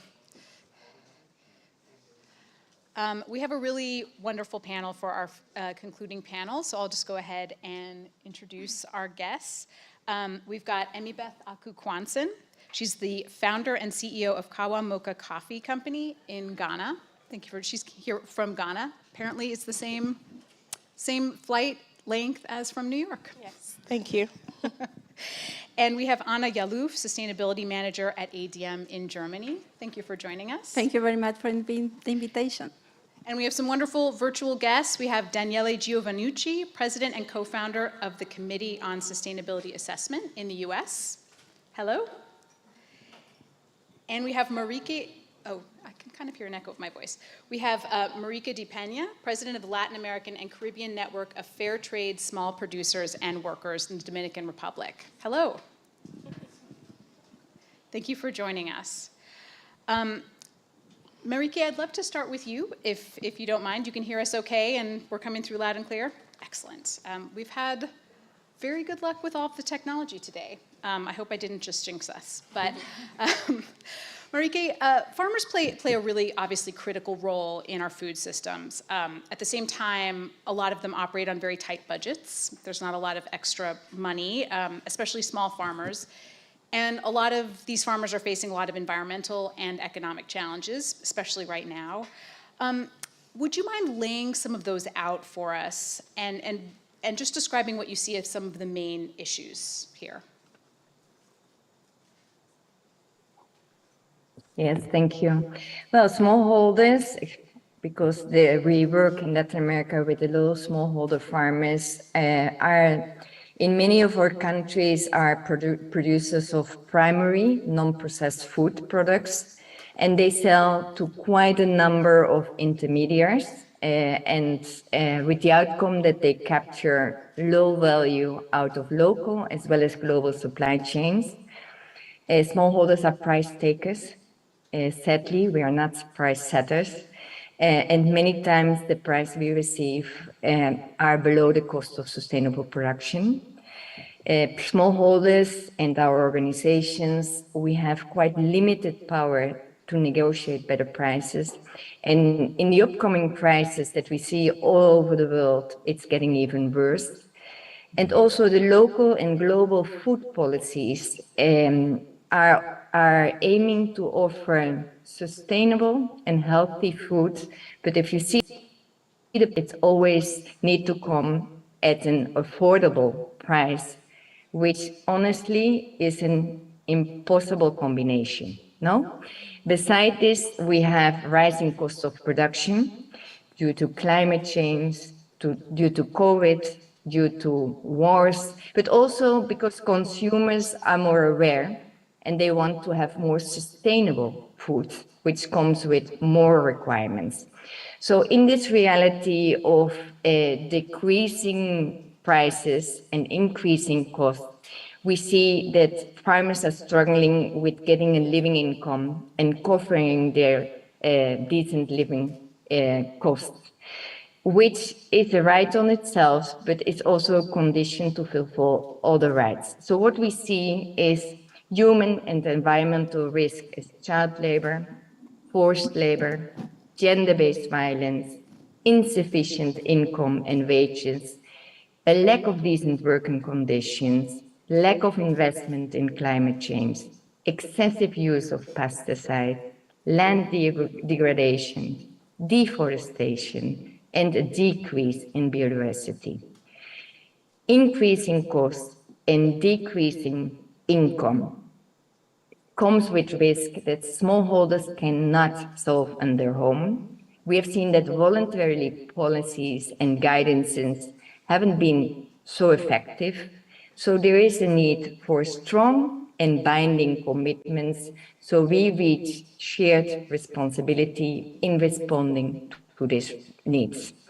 Strong regulations are needed so we can enable a transparent dialogue, collaboration, meaningful participation, co-investment, long-term commercial relationship, and we need to be open about the challenges, very realistic about the time it takes to solve them. Stop also overpromising with commitments like zero tolerance in 2000, I don't know what year. It will take us time. We need to be realistic, and we need to get the problem on the surface so we can start to work on them. Thank you. Thank you. Emmy Beth, in countries like Ghana, where you work with small businesses, small producers, what do these small businesses and small producers need in order to continue doing business with the EU when these sustainability requirements go into effect? What kind of help, support, information do they need in order to overcome some of the obstacles that Marieke just laid out? Okay, thank you for the question. I'll start by giving you a little background of what I do and why I do what I do. So I run a coffee company in Ghana known as Kawamoka Coffee Company. And the reason I got into coffee was, one, I, like many Ghanaians, didn't even know that Ghana was a coffee origin. So I started with cafes, and I noted that a lot of the coffee that was on our shelves were imported. And in that journey of are there alternatives, I found that Ghana produced coffee, and there was a lot that could be done with smallholder farmers in Ghana. So we started, tracing back to the farms. I started working with the farmers, and the consistent message that you hear when you're speaking to farmers is we do not have access to market. And that is one of the reasons we don't even want to grow coffee, because nobody's buying our coffee. I was also very passionate, I am very passionate about women being included in the value chain. So right from the start, I went in saying, I'm going to work with women farmers. I'm going to make sure that they are included as well. And the feedback I got was very different from what you would expect. The chiefs in the village were like, yes, our women need to be employed. They need to get income. Please give them something to do. Which, even I was, I was a bit taken aback because I expected some pushback, but it was like, yes, how do we support? How do we make this work well for you so that women are included? And the other thing that I was also passionate about doing is value addition in country. There was a point about how, the coffee industry is a $200 billion industry. the ITC just released a coffee guide recently that has a lot of data on coffee. And in this $200 billion industry, farmers in Ghana earn 16,000 cedis a year. That's about $1,600 a year from that. So how do we change those outcomes?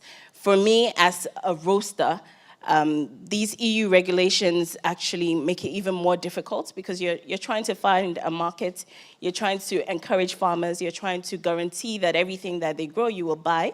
But then how can you do that when you don't have off-takers and when the standards keep getting more stringent and more stringent? To be able to produce the quality of coffee that I have to operate on the entire value chain, which means that I'm in the farm, I'm roasting, I'm also looking for market. So as a small business looking to grow and looking to enter new markets, how do we balance that with the various requirements? I think the other thing that is missing in the conversation is that small businesses that are growing, like mine, often start with the idea of sustainability already, because we're hearing the conversations. We want to be involved. We want to help create that awareness and do it right from the start. So to your point, how are we supported such that that happens? And I will use the example of Canada, sorry EU, but there's a Ghana Climate Innovation Center, and it's being supported by, the government of Canada. So recently we had one of their ministers come to Ghana, and what they're doing is creating that awareness of, being green. And that comes with, I had about 102 hours of Coursera courses on, the environmental impact versus, just being commercial. And then also it was followed by financial support to then enable the implementation of these things that you're learning, because it's not enough to understand the impact on the environment. It's not enough to be taught about sustainability. Once you're even more aware of it, how do you then implement that? And that's a critical bit that is usually missing in the conversation. I've heard a lot about child labor and implementing that. A week ago, we were planting trees in the Volta region, and it was in partnership with a US organization known as One Tree Planted. And they were supporting reforestation, climate change awareness, and all of that. So we planted 3,000 coffee trees, plantain trees, so biodiversity, all of that. And I went with my 5-year-old and my 4-year-old, right? So we're in the middle of the farm. I'm encouraging these kids, plant your trees. And then we're taking pictures for one tree planted. And I'm like, wait a minute. I have a 5-year-old and a 4-year-old on the farm. How is that going to look on the other side? So in these conversations, it's important to look at the local nuances and how things are done. Farming is communal. You would often find, children on the farm, not necessarily because they are not going to school, but because that's what they do when they come back from school.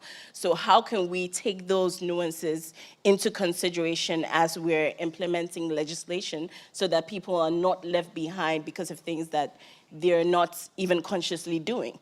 The other thing, the government of Ghana has implemented free primary and secondary education. So there are way more children in school. But what if you gave them a right price? Then, even without free education, they would be able to send their children to school. So let's also look at what premiums or what pricing are we giving to the farmers so that they're actually rewarded for the hard work that we're doing, and not as much value is lost on the other side, but then they also have incentive to keep doing what they love to do. So I would definitely say those are a few of the things that we would need. More consideration of what the local content is, beyond technical assistance and awareness, also the financial assistance to implement that, and then the consideration of the price that is being given to farmers in the conversation of legislation and access to markets. Wonderful, thank you. Anna, it's wonderful that we actually have you here because we can kind of hear the other side of this. You're working with one of the largest food processing and trading companies in the world. How are you looking to support producers and small companies in enacting kind of the due diligence and new sustainability regulations on your end? Yeah. Thanks for the questions. Again, for those who doesn't know IDM, so IDM is a global food company. We operate in importing countries, also producing countries, and we are working to connect supply chains all around the world to provide to the industry food, feed, and industrial applications that will fill the needs of products that the world needs today. I think the due diligence approach that we have today, this is something that for us is not new. We have been working under those standards because this is important just to, not only as a mitigation risk management tool, but also in a way that we can also be sure that we are compliant with our policies. I would say that today, when we see the due diligence approach as it is, I think on the concept side, that you need to have a commitment, you need to have a policy in place, you need to have a risk mitigation tool, you need to have an action plan, monitoring and verification. This is something that companies are, or large companies are doing, because this is part of the way that we need to do business, to know and to be able to connect the supplies and the demand. I think this is an important part. So we are not afraid about due diligence. We are not afraid of just bringing back a little bit of what Heidi was saying in the past. But what we think, and again, this is more the way that today companies are working, is that we need to look into the network of the supply chains, not only from the farmers, and not only in an integrated way, so from farmers to the next part of the value chain until the consumer. We need to look at the networks, and we need to look to be able to influence that network in a positive way. And this is where I can respond to your question, because at the end, as we are working in global networks all around the world, we are working with many, many, many companies. We are with small, biggest, largest, and all the sizes. And we think and we believe that we need to create that important transformation on the ground. And the due diligence process will be a tool for that. Because at the end, when you work with the mitigation tools and monitoring and verification, you need to be sure that you are raising the bar on the countries and the products that you are also bringing. So translating that commitment through different tools and through different trainings, capacity building, raising standards, providing prices, providing premiums, this is the way that we see transformation will happen on the ground. It should come from both sides, top down, from the commitment to the bottom for really achieving transformation. But also we need to understand the nuances that Emivet was saying, because sometimes you just see a report from an NGO on a grievance saying there is some child labor happening at that farm, but it was not the case. It was just a picture in that moment, and we need to do those investigations to understand, okay, what is the situation there? And we need to have that knowledge on the ground. And for that, only through cooperation are the way that we can see it. Landscape projects is also a way that we can also support changes on the ground. So where we don't have that direct connection with the farmers, we are supporting many transformation projects, because this is the way that we think that those changes at the ground level will happen. So there is not just one tool. There are so many tools that we can use, and we are using today really and that should be considered also as the smart mix tool that also Heidi was commenting at the beginning when she did the presentation. There is not just one way. There are many ways that we can do it. And yeah, cooperation is key on that. I mean, one thing that I'm hearing from everyone is the importance of communication between all of the different parties, between the regulators and the producers and the companies that are buying the products. Daniele, I wonder if you could speak to that.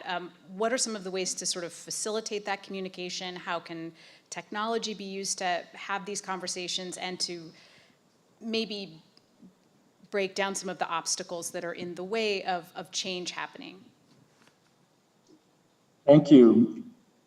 Stacey, I appreciate that question, and also just wanted to say how much I appreciate this conference. The ITC has always been one of my favorite UN agencies. They're at the forefront of really getting things done. They're very innovative, and this is the kind of discussion we need to have, in part because I think there's a deeper issue at play, and communication is indeed part of it. But I think there's one that we're not going to touch on today, but I think we should put on the table the reality that while there are certainly many things to do, we have pretty good ideas about how to do things better. But the incentive structures at the corporate level right now are such and have been such that they don't really drive this forward, except to the extent that companies have a market. Like a Patagonia might have a market for a particular type of approach to sustainability, right? And this is why governments are increasingly stepping in to regulate the process. And I think regulation is a very clumsy tool. It's a very awkward tool. But given that it hasn't happened, the incentive structures, while we talk a lot and at the corporate level about these issues, the reality is that when you go to their buying offices in Zurich or in New York or wherever, in Hong Kong, the incentives are still completely economic on the corporate part. And so it doesn't really allow fairness. It doesn't really allow for just pricing and many of the other investments that are necessary. So I think that's sort of, I think, worth saying. But the idea of listening to each other has very much matured. I think this idea of communication has shifted lately. New technology can now bridge the gaps between buyers and even the most poor and remote suppliers.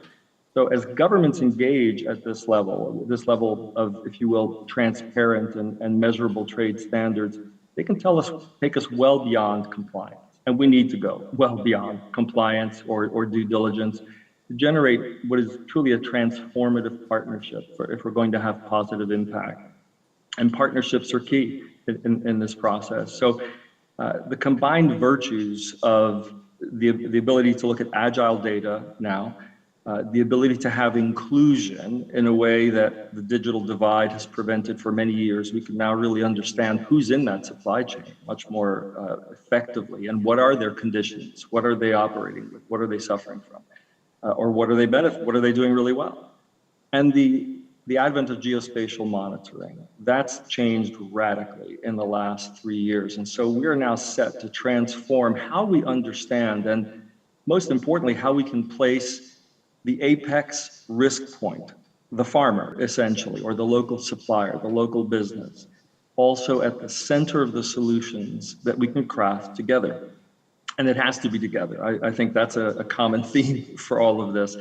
But how we use technology at the moment, the kind of reporting we do, still isn't quite there. And there's some great articles in the last year about how ESG reporting is effectively not shifting much of anything. It is creating some small levels of transparency, but even with the really forward corporations, ones that we work with like Coca-Cola and PepsiCo and others like that, there's this understanding that they have to do that. Unfortunately, they go well beyond it, but that is hardly enough. ESG reporting is not driving anything. And we're now, I mean, there's the German government is one of them, GS1, the barcode champions who manage the barcode system and the QR codes around the world, the International Standardization Organization, and a number of us in partnership are developing standards to have data that's consistent, that's interoperable between all of our systems, between traders' systems and government systems, so that we actually have accountability and we have benchmark, and ultimately we have learning. I think that's the key with all of the sustainability discussions we're having today. It's like building a bridge, you need geometry. And for geometry, we all agreed at some point that 2 and 2 is 4. The basic math is critical to geometry, right?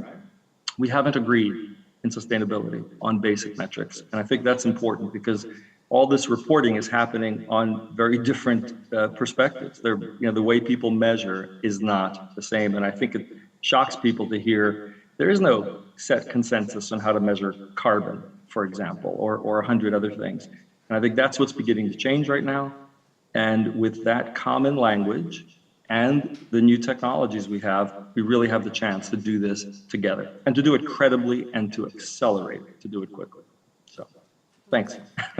No, I appreciate that. I think it's really fascinating. And it does kind of make me think back to both what Emmy Beth and Mary Kay were talking about when it comes to the regulations kind of having an unintended effect, in your case, Emmy Beth, of maybe locking certain people out of the system or making it more difficult for you to do business when you have the intention of starting a sustainable business. And Marike, you were also mentioning that a lot of small producers end up feeling burdened or not supported in attempts to become more sustainable. Marike, I'm wondering if there are things that you have seen, if there are examples of things that have succeeded or things that have really not succeeded that maybe could shed some light on different ways forward. Yes, thank you. I think we have a few samples, and honestly, it's a little bit sad to say that it's just a few, because of smallholders working with supply chain partners in facing challenges, human and environmental risk. There have been good dialogue, also good interventions to address these risks. Sorry, they're building upstairs and I cannot manage it, but if you have some noise, it's because there's some building movement on the top. I think what we see is that, yes, we have seen voluntarily examples in the coffee industry, in the juice industry, facing and understanding the risk, why we have child labor in coffee, what needs to be done, how can we make sure children are going to school, why are children not going to school and still need to be in a safe place while their parents are working. Now, these are all these analyses that I think we need to do, because it's not just because children need to work, children also need to be safe. And this is some of the reasons or the root causes that we need to understand if we want to build effective responses. Having said that, we have also seen many cut-and-run scenarios when businesses feel a human risk in the supply chain is too risky for their reputation, so they better buy from countries where the risks are lower, which has a contrary effect of what we want to achieve if we want to tackle risk. We need also to get the risk out of the taboo. Personally, and as CLAC, we are very worried about all this zero tolerance dialogue. It should not be zero tolerance on the existence, because we know we have risks and we know we need to tackle them, but it needs to be zero tolerance on negligence. If we know about the risk, we need to act on the risk. And there should be zero negligence about not accepting your duty of care, not accepting your responsibility on protecting people or protecting the environment. It's an other zero tolerance debate than simply saying we will not have. Probably we will have still for many, many years human and environmental salient risk. But if we are not open about it, if we do not really understand which resources are needed to tackle them, or if we have the capacity to tackle them, or who is responsible, then it will take us some time. Personally, I think it's a sad story that we need now this binding regulation, that voluntarily it seems that governments and businesses are not feeling responsible or not responsible enough for human rights. I think that's a sad story, but having said that, it should be binding for all businesses and all parts of the supply chain, not only for the part of the supply chain where we can see the risk. I think, and that is probably in the most poor countries or at the bottom of the supply chain. But these risks won't change if we don't change operations and purchasing practices at the top of the supply chain, where you don't see them, but they're part of the problem and should be part of the solution. So I think this is where we need to reflect a little bit on. Why I'm also saying, let's take away this zero tolerance debate on existence, because what we really say that farmers, countries, we are simply ending up hitting the problems. We better not talk about it because we don't have the solutions. We don't have the resources, but you won't solve it this way. So if we can be open, if we can build a better understanding, if we can agree on the roles and the responsibility, on the capacity we have, but also the lack of capacity we have and where we need to work on, I think we can work better together.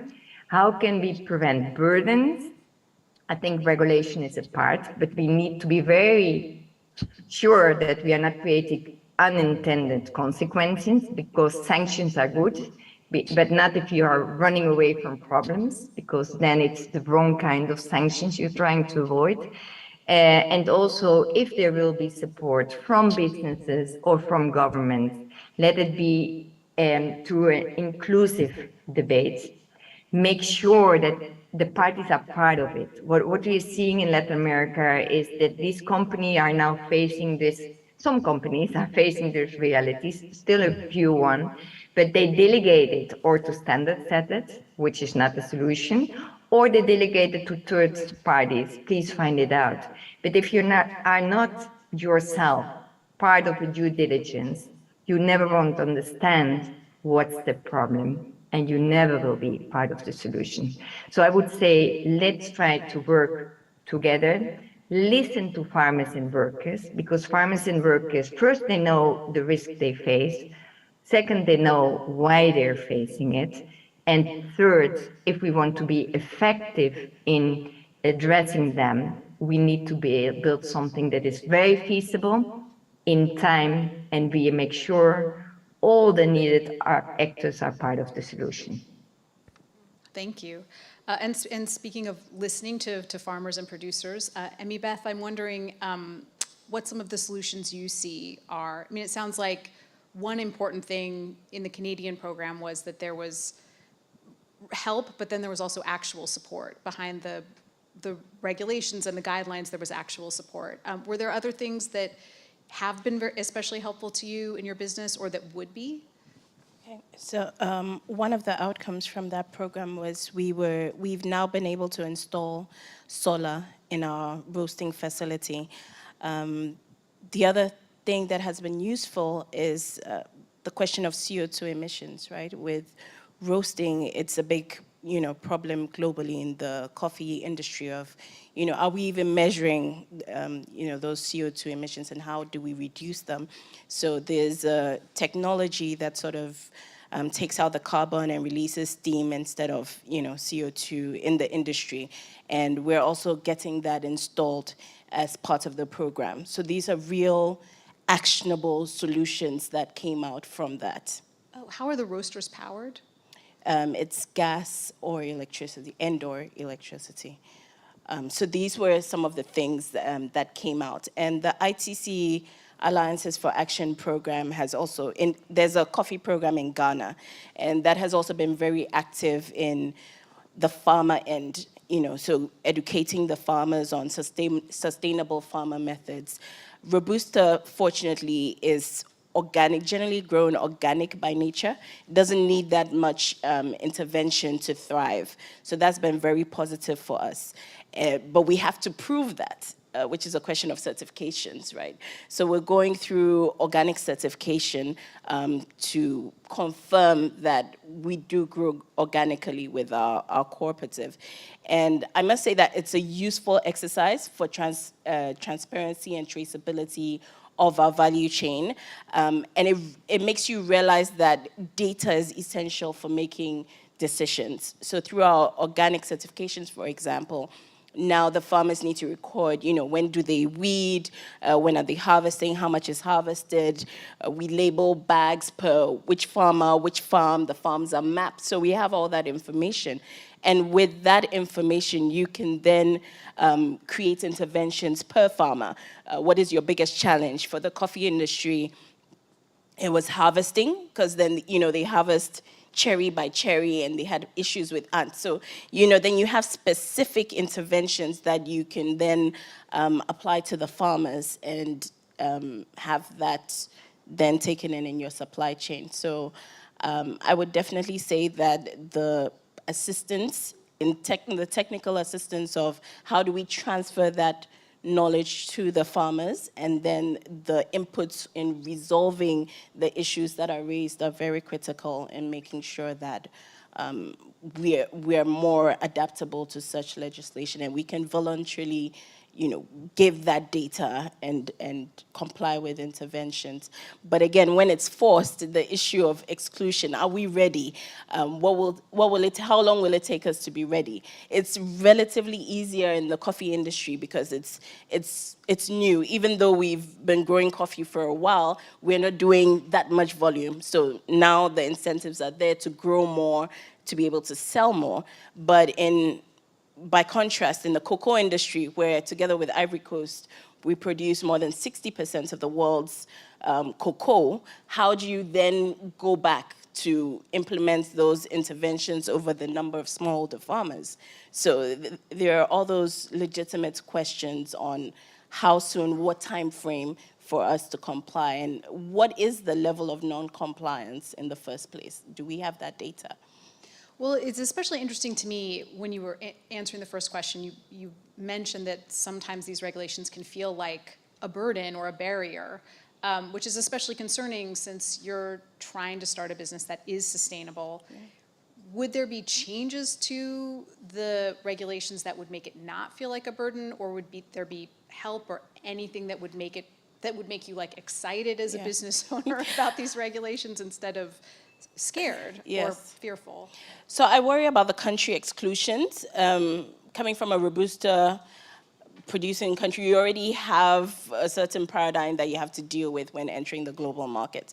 So you don't want your country to be blacklisted or labeled as a country where you wouldn't even want to be people purchase from. So we worry about that. And it feels like the onus, again, is on the countries, is on the smallholder farmers, is on the roasters. So can that shift a little bit to the buyers, such that if you're buying coffee from Ghana because you like coffee from Ghana, or you've recognized all the attributes of our coffee which you like, it's dark, it's chocolatey, hazelnut, spicy, great crema for your espressos.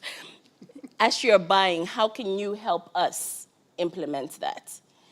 So that then while you're holding us accountable, you're also providing that support so that you get the quality and the compliance that you require. So perhaps a shift so that it's not all on the seller, but also on the buyer to ensure that they are empowering the sellers to get it done. And that could be included, again, in price. It could be technical support. Even with our certifications, for example, they're, as useful as they are, they're very expensive. So who is paying for that additional reviews that you have to do with the smallholder farmers? Who is paying for the extension officers going around to make sure that these interventions are being implemented? Who's paying for all of that? And perhaps if we can have some of these certifications or certifying bodies based in Ghana and not necessarily foreign entities, perhaps that can bring the pricing down so it becomes a standard.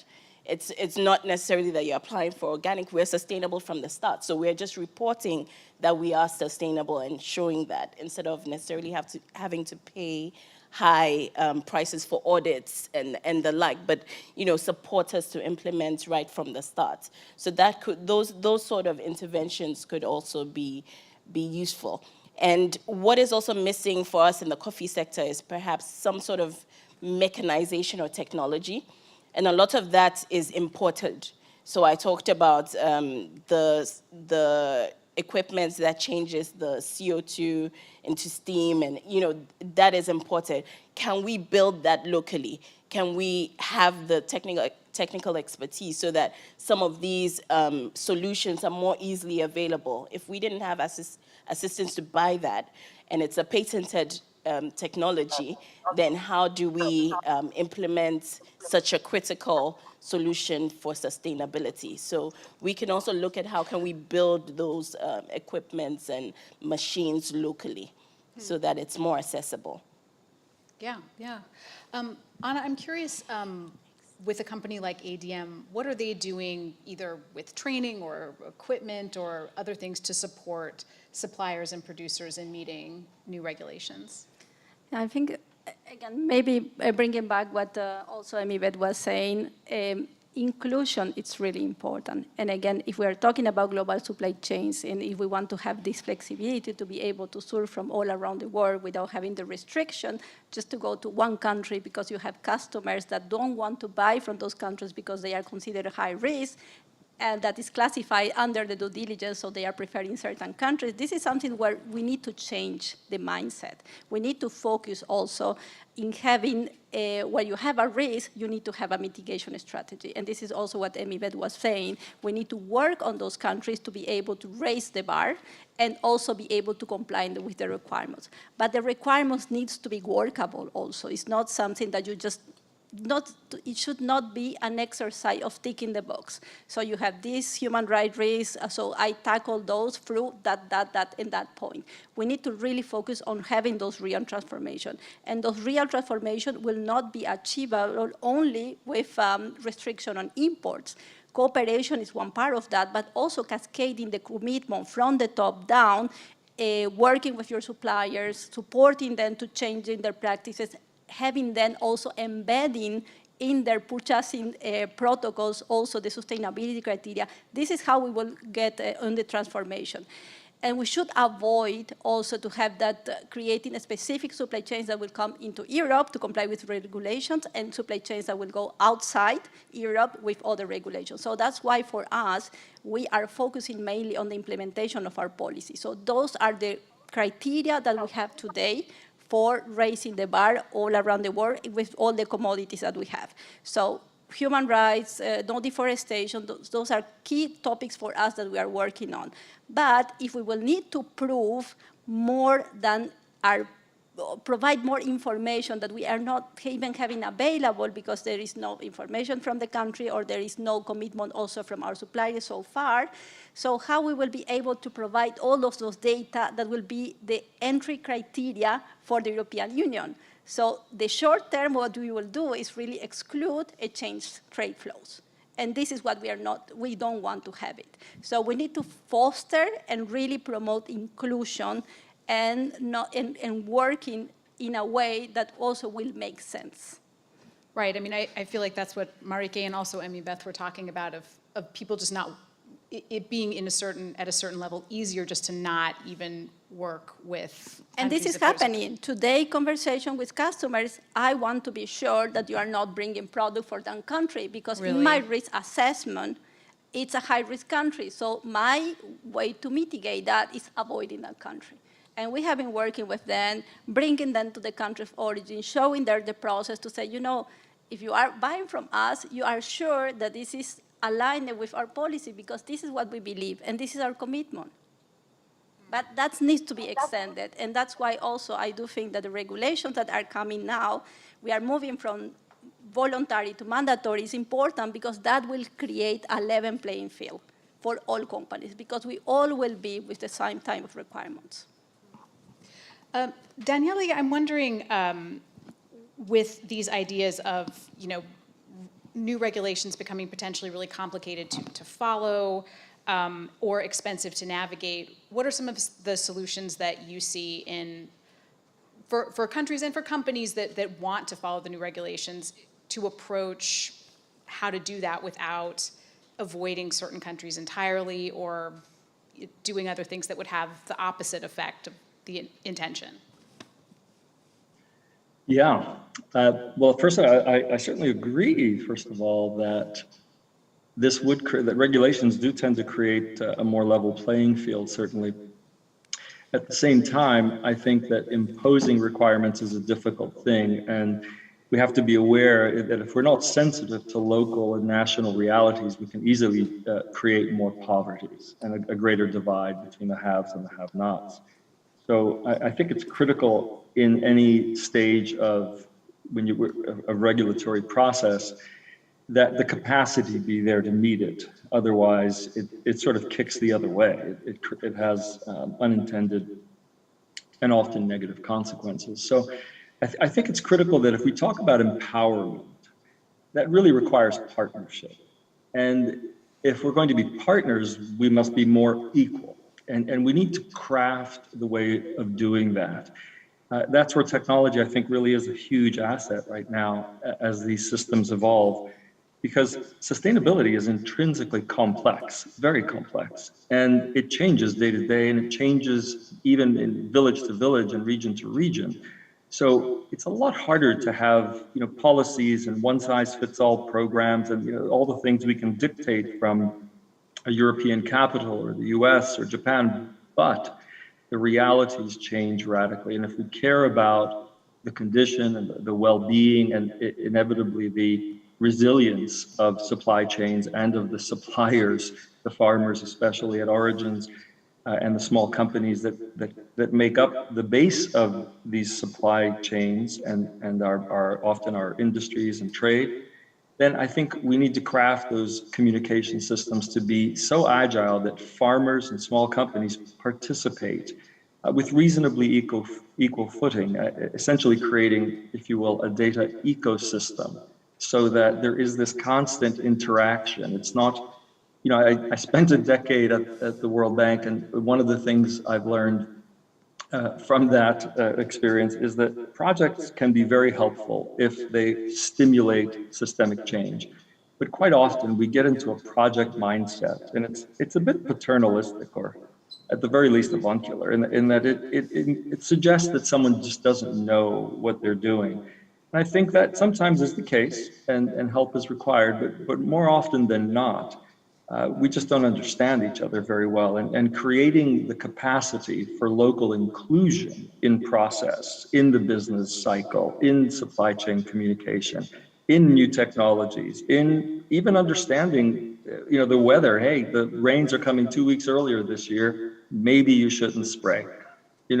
All kinds of aspects of communicating that benefit business, because they can begin to understand the nature of supply, where there may be weaknesses in the future, where they can work to help ameliorate those issues that are in place, whatever they are, be it productivity or deforestation or any of a range of issues, right? And at the other side, that we actually integrate the understanding and the native wisdom of people who are in a place and understand much better than any of us do, but often aren't part of that communication of solving problems together or creating solutions, and instead are left to be the recipients of projects, which often well-meaning, but they start and they close. And I think a lot of us who've been doing this for perhaps too long, a few decades, are, projects, we're getting a bit fatigued. As project fatigue is just not, it's not the solution to systemic change. And I think that getting communication to be clear, having it be available to everyone who's involved, including the level of transparency that ultimately brings consumers into the discussion.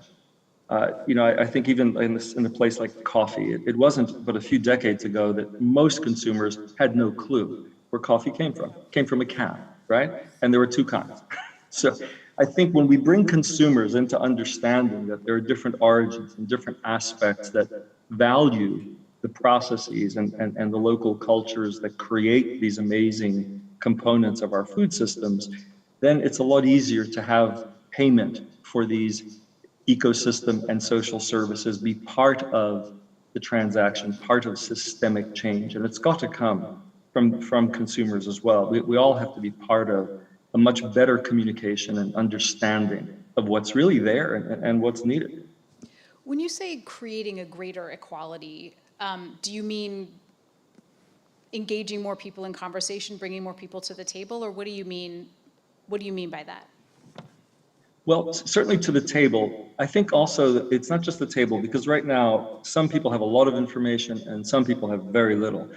And while that creates an interesting business opportunity if you have it, right, it also ultimately creates a much less resilient sectors that we're working in, right? Trade thrives in, having information, being able to have, price discovery, being able to understand, is the fertilizer less expensive here or there, or how am I using this or that? So I think the ability to communicate more effectively creates and intrinsically improves our balance. I'm not saying that it changes things overnight or we only need that. But it is a critical part.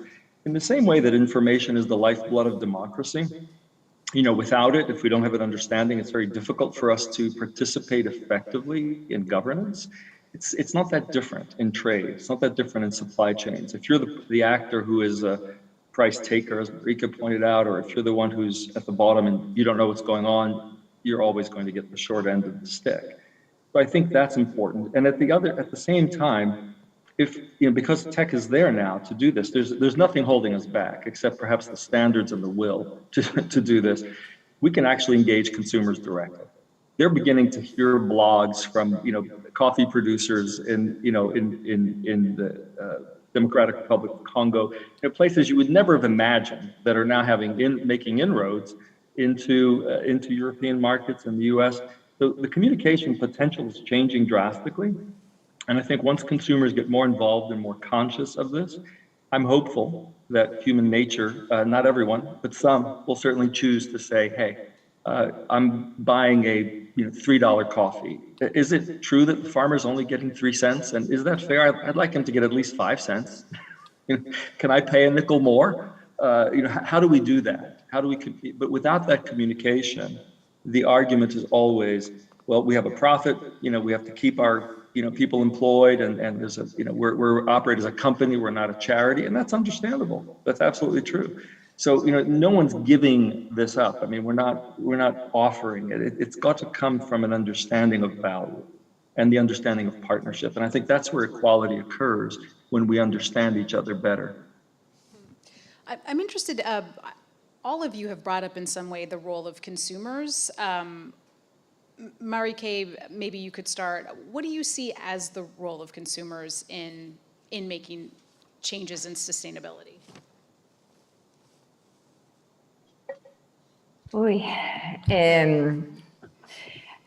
But I think in some way consumers has a tremendous power. They have tremendous power to influence trade. I'm not always sure if they're aware of this power, but trade as it is now is a trade that creates bigger risk than we should have in this world, because it's very profit-driven and not necessarily driven to create more impact and well-being for people and the planet, no? But on the other side, if you listen to consumers, there's an increasing worry that we need to live more healthier, that we need to take care of the people, and we need to take care of the environment, but not necessarily these worries and preoccupations. You can find it back in the way trade is getting its own life. So in some way, consumers have the power, but they are not aware of it. Consumers are aware of sustainability, but they probably don't think trade is a solution. And they find solutions in standards without creating the awareness that standards are not the solution. You can create standards, but standards comes with a cost, and costs need to be covered, no? So there is no one solution. Regulations will not be the solutions. Standards are not the solutions. You need to have a package of solutions. And I think this kind of awareness that the world is more global, that we are more connected, but that we also have a connected power to make change, and that nothing is like organic, or nothing is that you cannot control. But if you listen to economists, they always say, well, trade has its own life, it's no dynamic. No, trade is made by human beings. We are doing this. We are doing this harm. So if we are able to do harm, we also are able to protect and convert it in a better world. So I think this is the role of consumers. They are the ones that eat our food. They are also a little bit managed, because it's not that we need a higher price, we need a better value distribution, which is a different issue. It's a different issue, and to generate this better value distribution, we need shared responsibility and use whatever tools we need, standard, support programs. None of the solutions on itself are perfect solutions. Standards are not the perfect. With compliance, you won't solve it because you need resources and capacity to do it. Regulations on the same. We have regulations, but we always see that we play with the regulations. Support is needed, but I think what is needed is connecting producers with consumers to stand up for a better world. Beth, I was really interested in something Daniele said, which is, 20 years ago, a cup of coffee was a cup of coffee. And now consumers do have a lot of information about coffee. And I feel like people get excited about single origin coffees and will pay more for them. I'm curious, as someone who is a coffee producer, what do you see as the role of consumers in your industry in maybe making change or helping to facilitate some of the changes you talked about? I think the potential of consumers is huge. In Africa, young people are 70% of the population, under 30. Wow. That's a huge consumer base.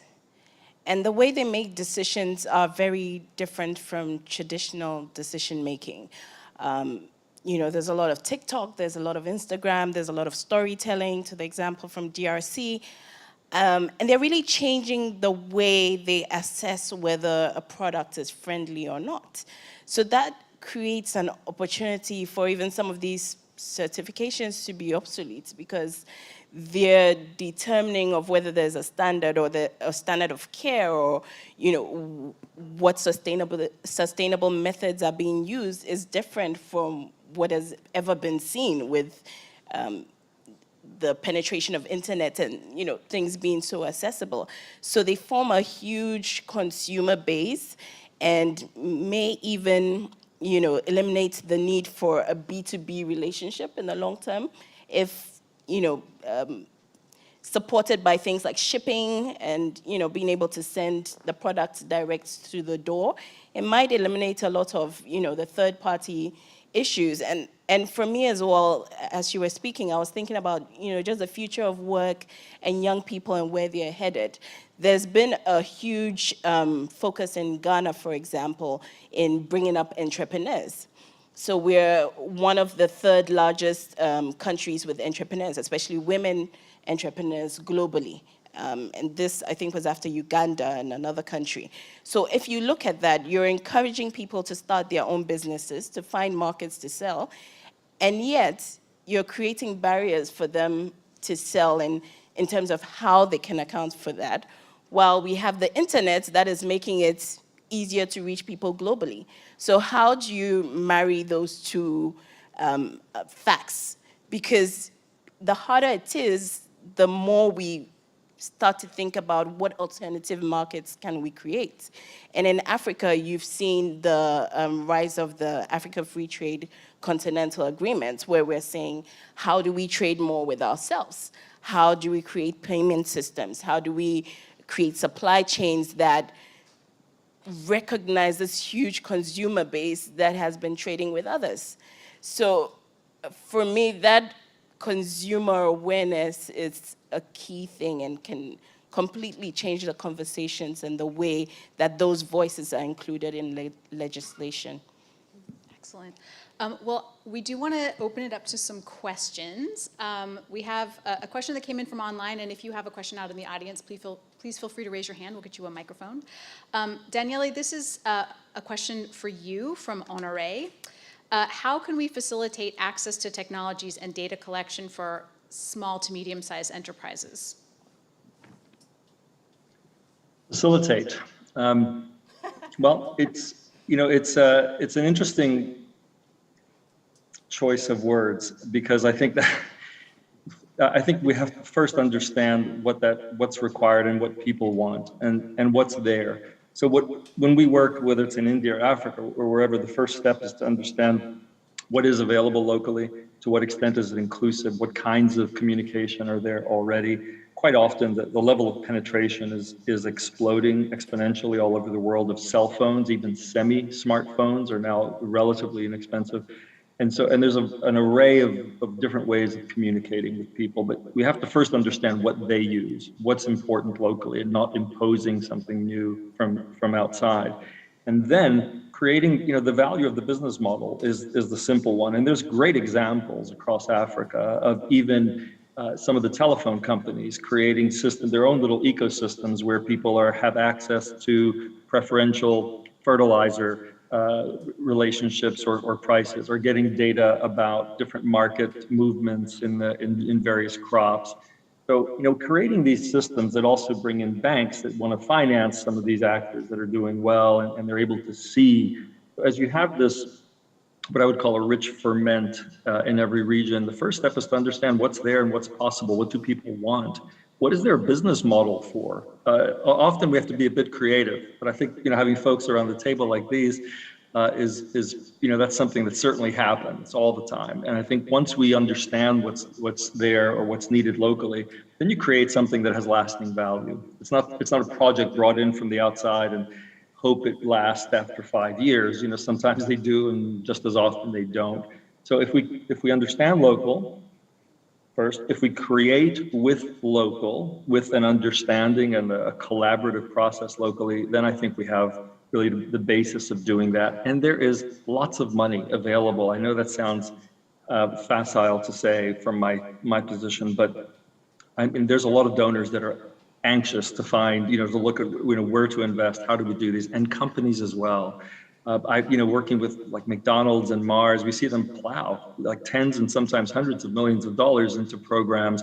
So they're anxious as well. A lot of good, well-meaning companies are very willing to partner in these processes. And if there's a little bit of a business model there, then it lasts. They'll make, you'll get that first investment happens quite a lot, even from large companies, not to mention small ones.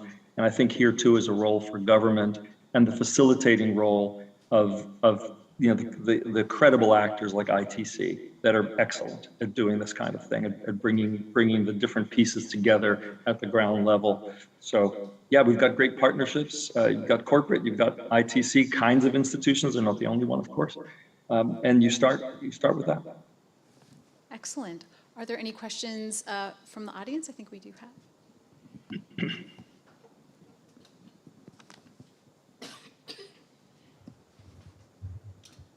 Oh, if you wouldn't mind introducing yourself briefly, that would be wonderful. Sure, thank you. Really love this conversation. I'm Lisa Runsten from the UN Environment World Conservation Monitoring Center.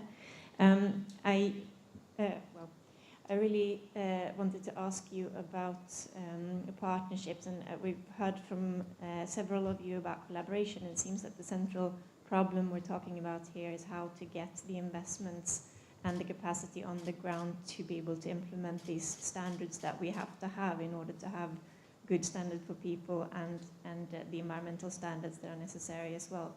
What kinds of partnerships, I wonder, do you have a great experience from? What types of partnerships would you like to see more of? It's not always easy to upscale good solutions. I liked Daniela's point about data ecosystems. The more transparency we have, the easier it is. But some examples of really good types of partnerships that can facilitate this would be interesting to hear.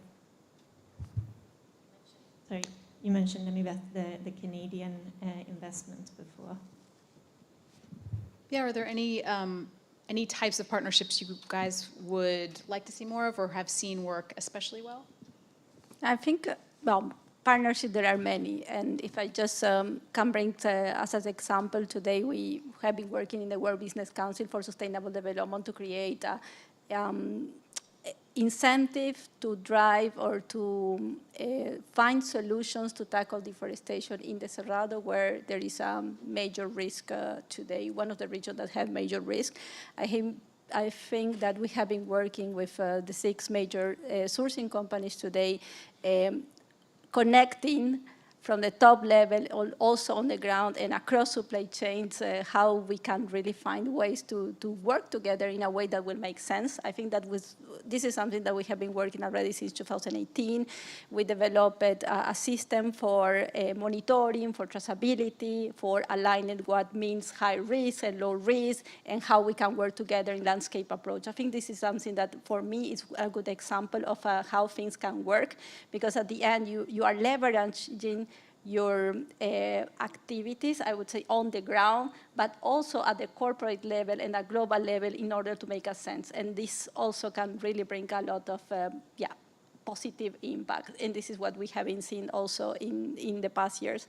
I also saw Pascal there. I think we have been working with the Green Commodities Program also for some projects to tackle deforestation, to tackle certain human rights issues also in certain supply chains. I think that experience also from working on these multi-stakeholder programs on the ground and also more at global level, I think those are very good examples of how we, again, as a company that is operating at global level can also work on the ground and leverage that capacity. I'll make a point on what's working in Ghana at the moment for us from the coffee sector. So ITC, Alliances for Action, with support or financing from the EU OACPS Business Friendly Program, is doing a lot on the ground with coffee. So that's on the entirety of the value chain.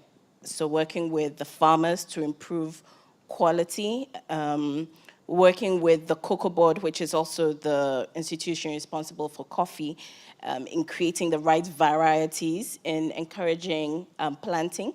So we have a target to plant 100,000, to create 100,000 tons of coffee in the next 10 years in Ghana. So that has been working very well. And then working with businesses such as mine to create the market access. So that includes participation in trade fairs and the like. But it's also kind of counterproductive to be doing that and doing so well at that, and then introducing measures that may retard that. With organic certification, for example, we are doing that in partnership with GIZ. So there's a portion of that that's being paid for by GIZ, and they're also providing the technical support. But what you find is a lot of these programs come with, one, they're programs, and as Danielle said, they would change as times change.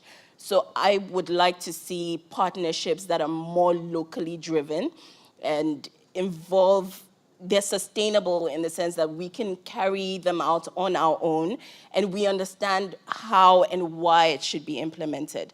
And education is a big part of that. So even in our school curriculums, we don't have to wait till people start SMEs or join big companies and have to trade globally to understand sustainability. This should be built in, right from the start in our curriculums. It should be part of us. In Ghana, we've started a Green Day initiative where we're planting trees, and this should be normal. It shouldn't be, oh, surprise, we now know about child labor, or we now know about all of these things. How do we incorporate it? So even as we're developing, even as there's a need for economic progress, the idea of sustainability is built into that, so that we're replanting, we're keeping our trees, we're doing all of that. We're looking at more sustainable materials. So those are the kind of things I would like to see, rather than necessarily multiple programs that are based on, what is the flavor of the day. Let's have a sustainable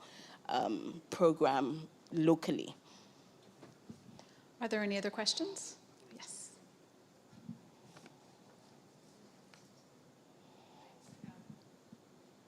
Been very inspiring, and I appreciate all the speakers. Amy Rosillo, I'm an independent, sustainability consultant, and glad to hear see Daniele that he's safe there in Florida. This has been, and that last comment actually circled back to what was my question, was going to be about coming. We started the day with thinking about this moonshot, the objective, and Dr. Sachs saying, the politicians, the leadership. I've heard a lot of, we recognize the problems. I'm hearing a lot of, we've got solutions, technology, maybe everything's not there yet, but what are we going to do about the leadership? How are we going to get this together? And I'd love to hear from the different perspectives, particularly like ADM, like how can we, and I won't, it's all of us, how can we take on that responsibility to change that? Because I hear I'm hearing the technology, the know-how's there. Very inspiring to hear the young people. That's what Dr. Sachs says is his hope. So investing in them. But maybe just to kind of circle back from the beginning of then how do we, I'm still worried we're not going to get to the moon. Right. Yeah, the question of leadership and politics, which is ever present. I don't know, do any of you have thoughts about that? Ideas, things you've seen that have given you hope or not? Yeah, I think so. I have a lot of hope that things will get better, and I think that that's something that we have been seeing also in the past years. I do think that having embedded sustainability, as Amy Beth was mentioning, it's in all the decisions that you make, it's part of this transformation. And I would come from my experience. In the past, sustainability was more a department who was helping people to not do wrong. And right now, we are part of the strategy group really working to make more positive change and look for those opportunities and how to embed sustainability into all the activities that we have day by day.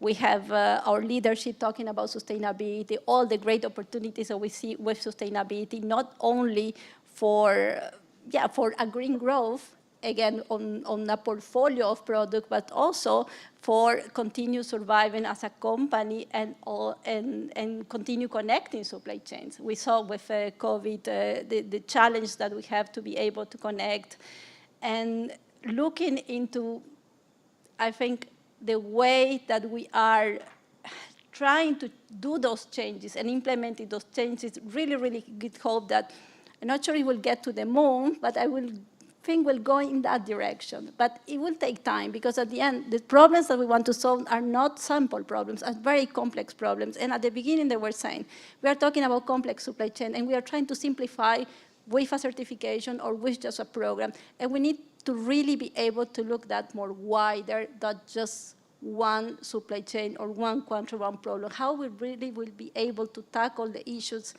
in a way that will create that positive sense. Working locally is part of, but we need to also continue looking in a global perspective. Yes, Marike, were you? Oh, or Amy Beth. After you, Marike. Okay. No, I've listened a lot, but I also think it's important to involve more the governments in our countries. I think there's a very active debate on farming level. There's a very active debate on business level and EU level. But many times when we are more aware of the problems that we face in farming operations, we don't find the right support in our regions to work on it, no? So there is it is important that it's not a problem that needs to be tackled from the outside. It needs to be tackled from the inside. So this is a reason why we need to work more with our governments, and we have a very good example in Latin America and Belize. Sugar in Belize have been on the red list of child labor. I think it's still on the red list of child labor, but we are now yellow. We are now getting better.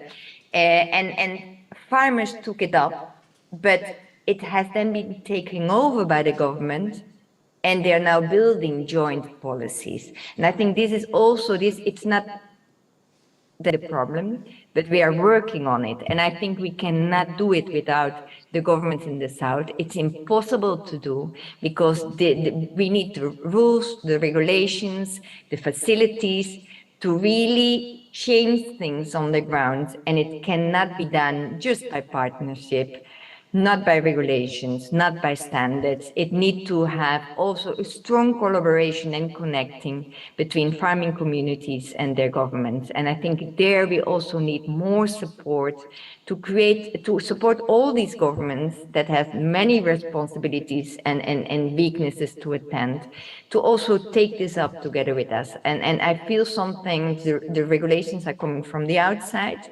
The government think, well, it's not our case, it's not a problem, they haven't consulted. So inclusive consultation is also, I think, very important. We cannot left them out, because at the end, farmers should do it together with their governments, supply chain actors, we are all part of it. And due diligence is not finding one solution, it's understanding the problem and building joint solutions with different interventions in different cases. So we will arrive to the moon if we understand that there is not one solution fit for purpose. There will be several. And maybe Beth, you were saying? I was just going to add that government leadership is very critical in making the change. As an entrepreneur, I've seen that a lot with our government, where there have been very strategic initiatives to empower entrepreneurs and create opportunities for the youth to be employed, particularly in agribusiness, which has an aging population. Younger people are not interested. That government encouragement with pitch competitions, access to mentorship opportunities, policy. With our coffee production, we've seen with cocoa the impact of policy. Coffee is newer, so we are looking at the policy and saying, what are you going to implement? Are we going to have a central government buying everything, or is this going to be private sector led? How does that work? So all those policies really have an impact on how the industry turns up. With deforestation, for example, we've seen some forest areas, some areas that are designated as forest, and there are roads that are passing through. So, all those infrastructure that even connects smallholders with their markets, a lot of that is government policy. So it's very critical to have the right leaders in place who are switched on and are able to support the various initiatives. And where it does work, it is phenomenal in creating change. Excellent. Well, I can't thank you guys enough for a really wonderful discussion. I would like to thank our brilliant panelists, both those here and those who are joining us virtually. Thank you so much. And thank you for your wonderful questions. If you don't mind keeping your seats for now, we have a short closing dialogue, and then we will let you go. But thank you so much. You're welcome. I also meant to mention, kind courtesy of ITC, there are a few packs of Ghana coffee outside, so please pick your samples and be sure to brew them and give us feedback. Yes. Thank you, Stacy.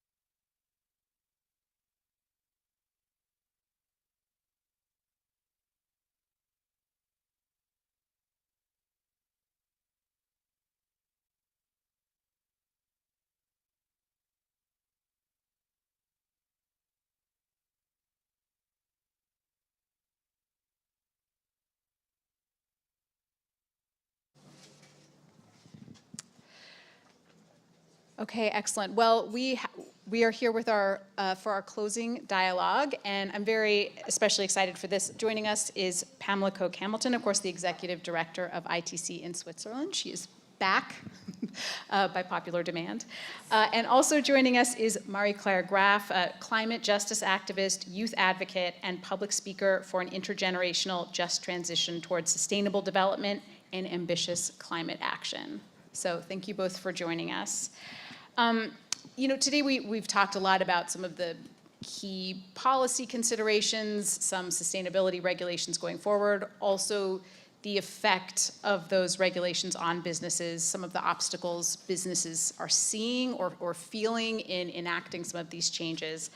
I'm wondering what your takeaways have been from these discussions. Marie-Claire, I'd love to start with you. Yeah, wonderful, and thank you so much also for bringing a young voice. We have been talking about young people, I think, throughout all the panels, and talking about the importance and how young people might address things differently. So I thank you also for, We thought we'd bring an actual young person. Exactly. And I'm also very happy to address the question a little bit later on, which was asked by someone in the audience before on, on leadership and policymakers and how young people can engage there. But let me first come to your question on some takeaways. And I've been attending the United Nations General Assembly and the New York Climate Week last week, and it's actually quite fulfilling to see that there is quite some overlap, especially also in the first panel when we talked about, the accountability. I mean, we don't need any new promises because all the promises are made already like 30 years ago, right? We have already a convention safeguarding climate, biodiversity, desertification, and everything. So really, what kind of seeing how the conversation is now shifting from the nice to have to the must have and the accountability, holding ourselves accountable and holding others accountable. Also talking about the different responsibilities in the system. Whereas I maybe do not per se agree with the one on the customers themselves.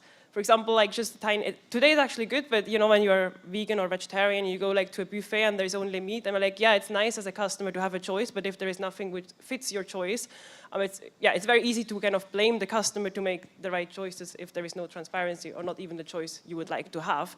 So I think, yes, especially also young people who, as we heard also in the last panel, take very different, kind of base their decisions on very different values than other generations.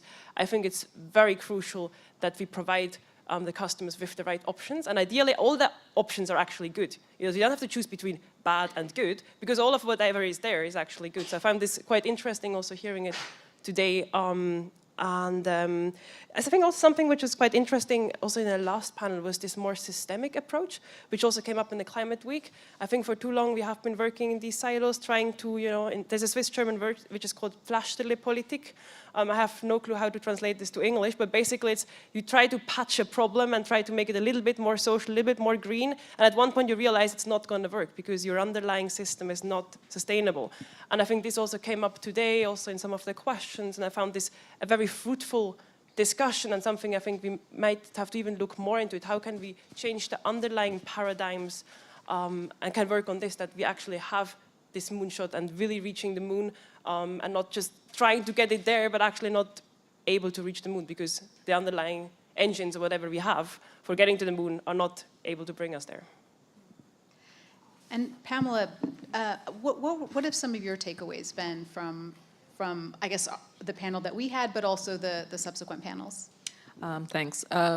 First of all, I'd like to say that youth is a relative concept, right? In my head, I'm 25. My body may say otherwise, but I'm 25 still in my head. Ask them. I was trying to see if I pressed end. Thank you. If I pressed end on the thing out there, if everything would shut down. But but I do want to say, make a serious point. I think there's this constant tension that is always drawn between youth and the next generation.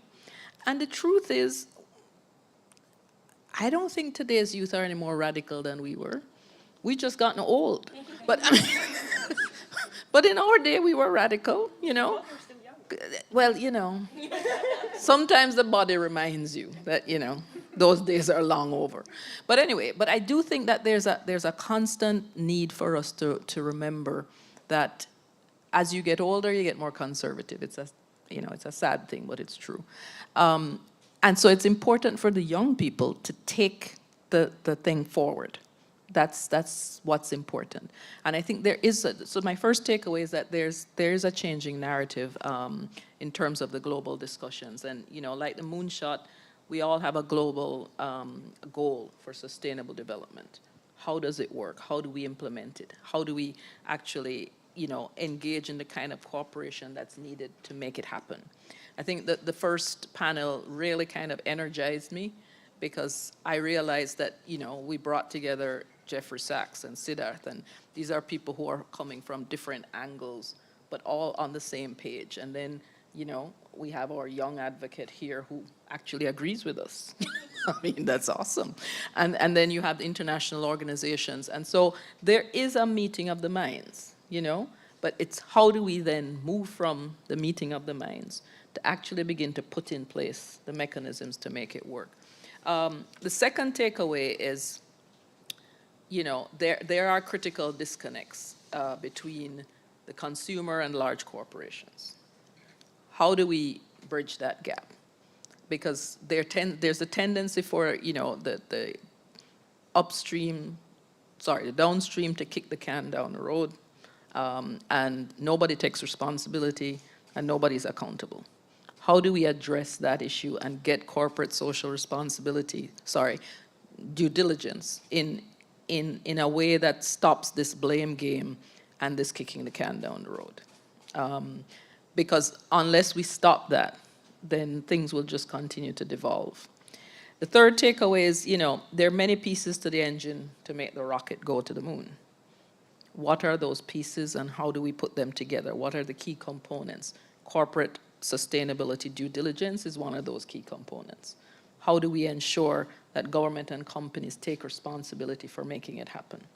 And that's going to be important. And finally, the last one is, how do we need to make it possible for small businesses in developing countries to participate, to have a voice, to be at the table. If they're not at the table, then we're missing a very critical component of the people who are going to have to implement changes and who will be responsible for living it. And so it's important that we as organizations, youth advocates, consumers, ensure that small businesses are present, and that's one of the things we want to do at the COP27, led by Vanessa and her team. But it's one of the things that is very important because inclusion matters.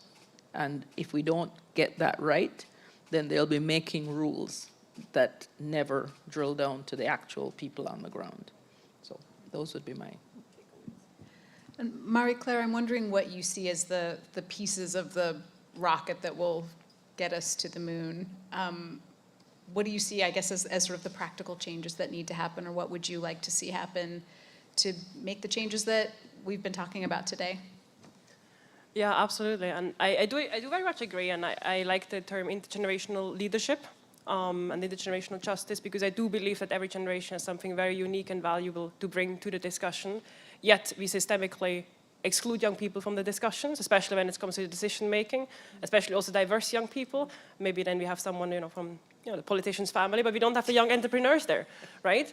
And I think these are exactly these voices we have to bring to the table. And just because you ended on the note of COP27, where we have a massive underrepresentation of small businesses, but also a massive underrepresentation of young people at the tables. And actually the youth were outside at COP26, kind of burning down the place. I mean, because we are not getting into the negotiation spaces. But actually, I had the pleasure to be a negotiator in 2019. I was the youngest negotiator for Switzerland, and had the pleasure to actually represent young people in these negotiation spaces. But I was very alone, there was no one else. And it feels great to be there, but then when you're there and you're surrounded by some 100 old people, elderly people, senior wise people, it can be very challenging. And have been defending the last 2 years children and young people in the UNFCCC process to really strengthen their voice on a UN mandate. But again, saw how young people have brilliant ideas and how many entrepreneurs come to us and would like to showcase their ideas, yet the doors are closed and decision-making tables are also not accessible. So we started actually a program earlier this year to train young people for the negotiations. We anticipated to maybe have, maybe like 3, 4, 5, 6 countries. We actually have 27 countries, mainly from the Global South. We are training 60 young negotiators who are all gonna negotiate. They're not gonna be like, selfie, coffee bringer, note takers, whatever. They're all going to negotiate and sit at the table, and we train them for the negotiations. And we know that we have young entrepreneurs, we have young people who have leading businesses, and I think this is really great opportunity to also collaborate and work, also because I know that you have a new focus area on young people and a new work stream, and really see how we can jointly bridge the space and work more on these intersections, which I think is also something which came up in the discussion, is very crucial. How can we bridge the trade and the climate community, and how can we, elaborate the voices where it actually matters? I think this is definitely something what I would love to see, and what I know you're already doing, and love to support and help. But then also, I think something very important, what actually you mentioned before, right? I mean, we have all been at one point maybe more radical and more out of the box, and being this uncomfortable little nudge in the system. And I do think we need more people who are in more senior position to, go out of this, comfort zone and do something which is uncomfortable and create these spaces more often, because it's really challenging and really tiring as a young person to bang your head like constantly towards the, you know, the metal wall or whatever, the concrete wall, to ask for a space, and then you lose all the energy until you actually get to the seat. So maybe a call to all of you here and also the one online, kind of be more this radical activist. And I know this sounds very scary, but honestly, like, this is what we need when we want to go to the moon. I mean, we're people who had a vision and we're actually acting on the vision. And this is what activists do. They have a vision and they act on it. And when they're radical, they actually go to the depth and the width to the problem. And this is what the scale we have now. That's why I would love to call upon all of us to, yeah, kind of either find your inner activist again or discover it, because I think it's a beautiful part of what we're doing, and advocate for intergenerational leadership. And I'm sure the young people are here. And I actually just before saw that actually in 2018 you already published a forum on young people. So it has been already on the agenda for quite some time, and I'm very much looking forward how to scale this up, especially also in the intersection of climate and trade. Excellent, thank you. Well, we do have time for one question. If someone has a question for either Marie-Claire or Pamela or both, now's the moment to find your inner activist and ask a question. Otherwise, I will. All right. Well, that's true. It's hard to stand between people and a glass of wine, but I will. One of the questions that's coming into my mind is, you mentioned you were one of the only young people who was really at the table at COP26. What do you think would have been different if there had been more young people? How would the discussion have changed? Would the outcome have been different? Yeah, what do you think would have been different? I mean, multilateral process is a long process, and you're not like naive, and like you're not changing a COP overnight. And also, like, having ultimately a text agree that the COP is not going to make the action. Yet it's important to have these frameworks to allow young people who do not have the ability, or other people in general who do not have the ability to engage in these multilateral spaces, to actually execute their actions. And I think this is the beauty we can bring in. I think that young people have a more natural understanding of the intersections. At least this is what I see when I talk. So for something like racism, feminism, climate, biodiversity, for me is all very much interlinked. And I do not even have to explain this, because it's just how it is. And sometimes I see it like how I have to explain again and again.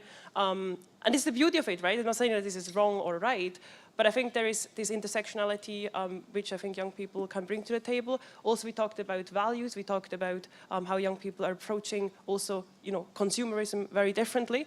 And I think there we can definitely bring something to the table. And also, especially now, the COP, again, going to an African country where we have a population of 70% of young people, but also we have the widest gap between the average population and the leaders in power is actually 66 years, which is absolutely insane.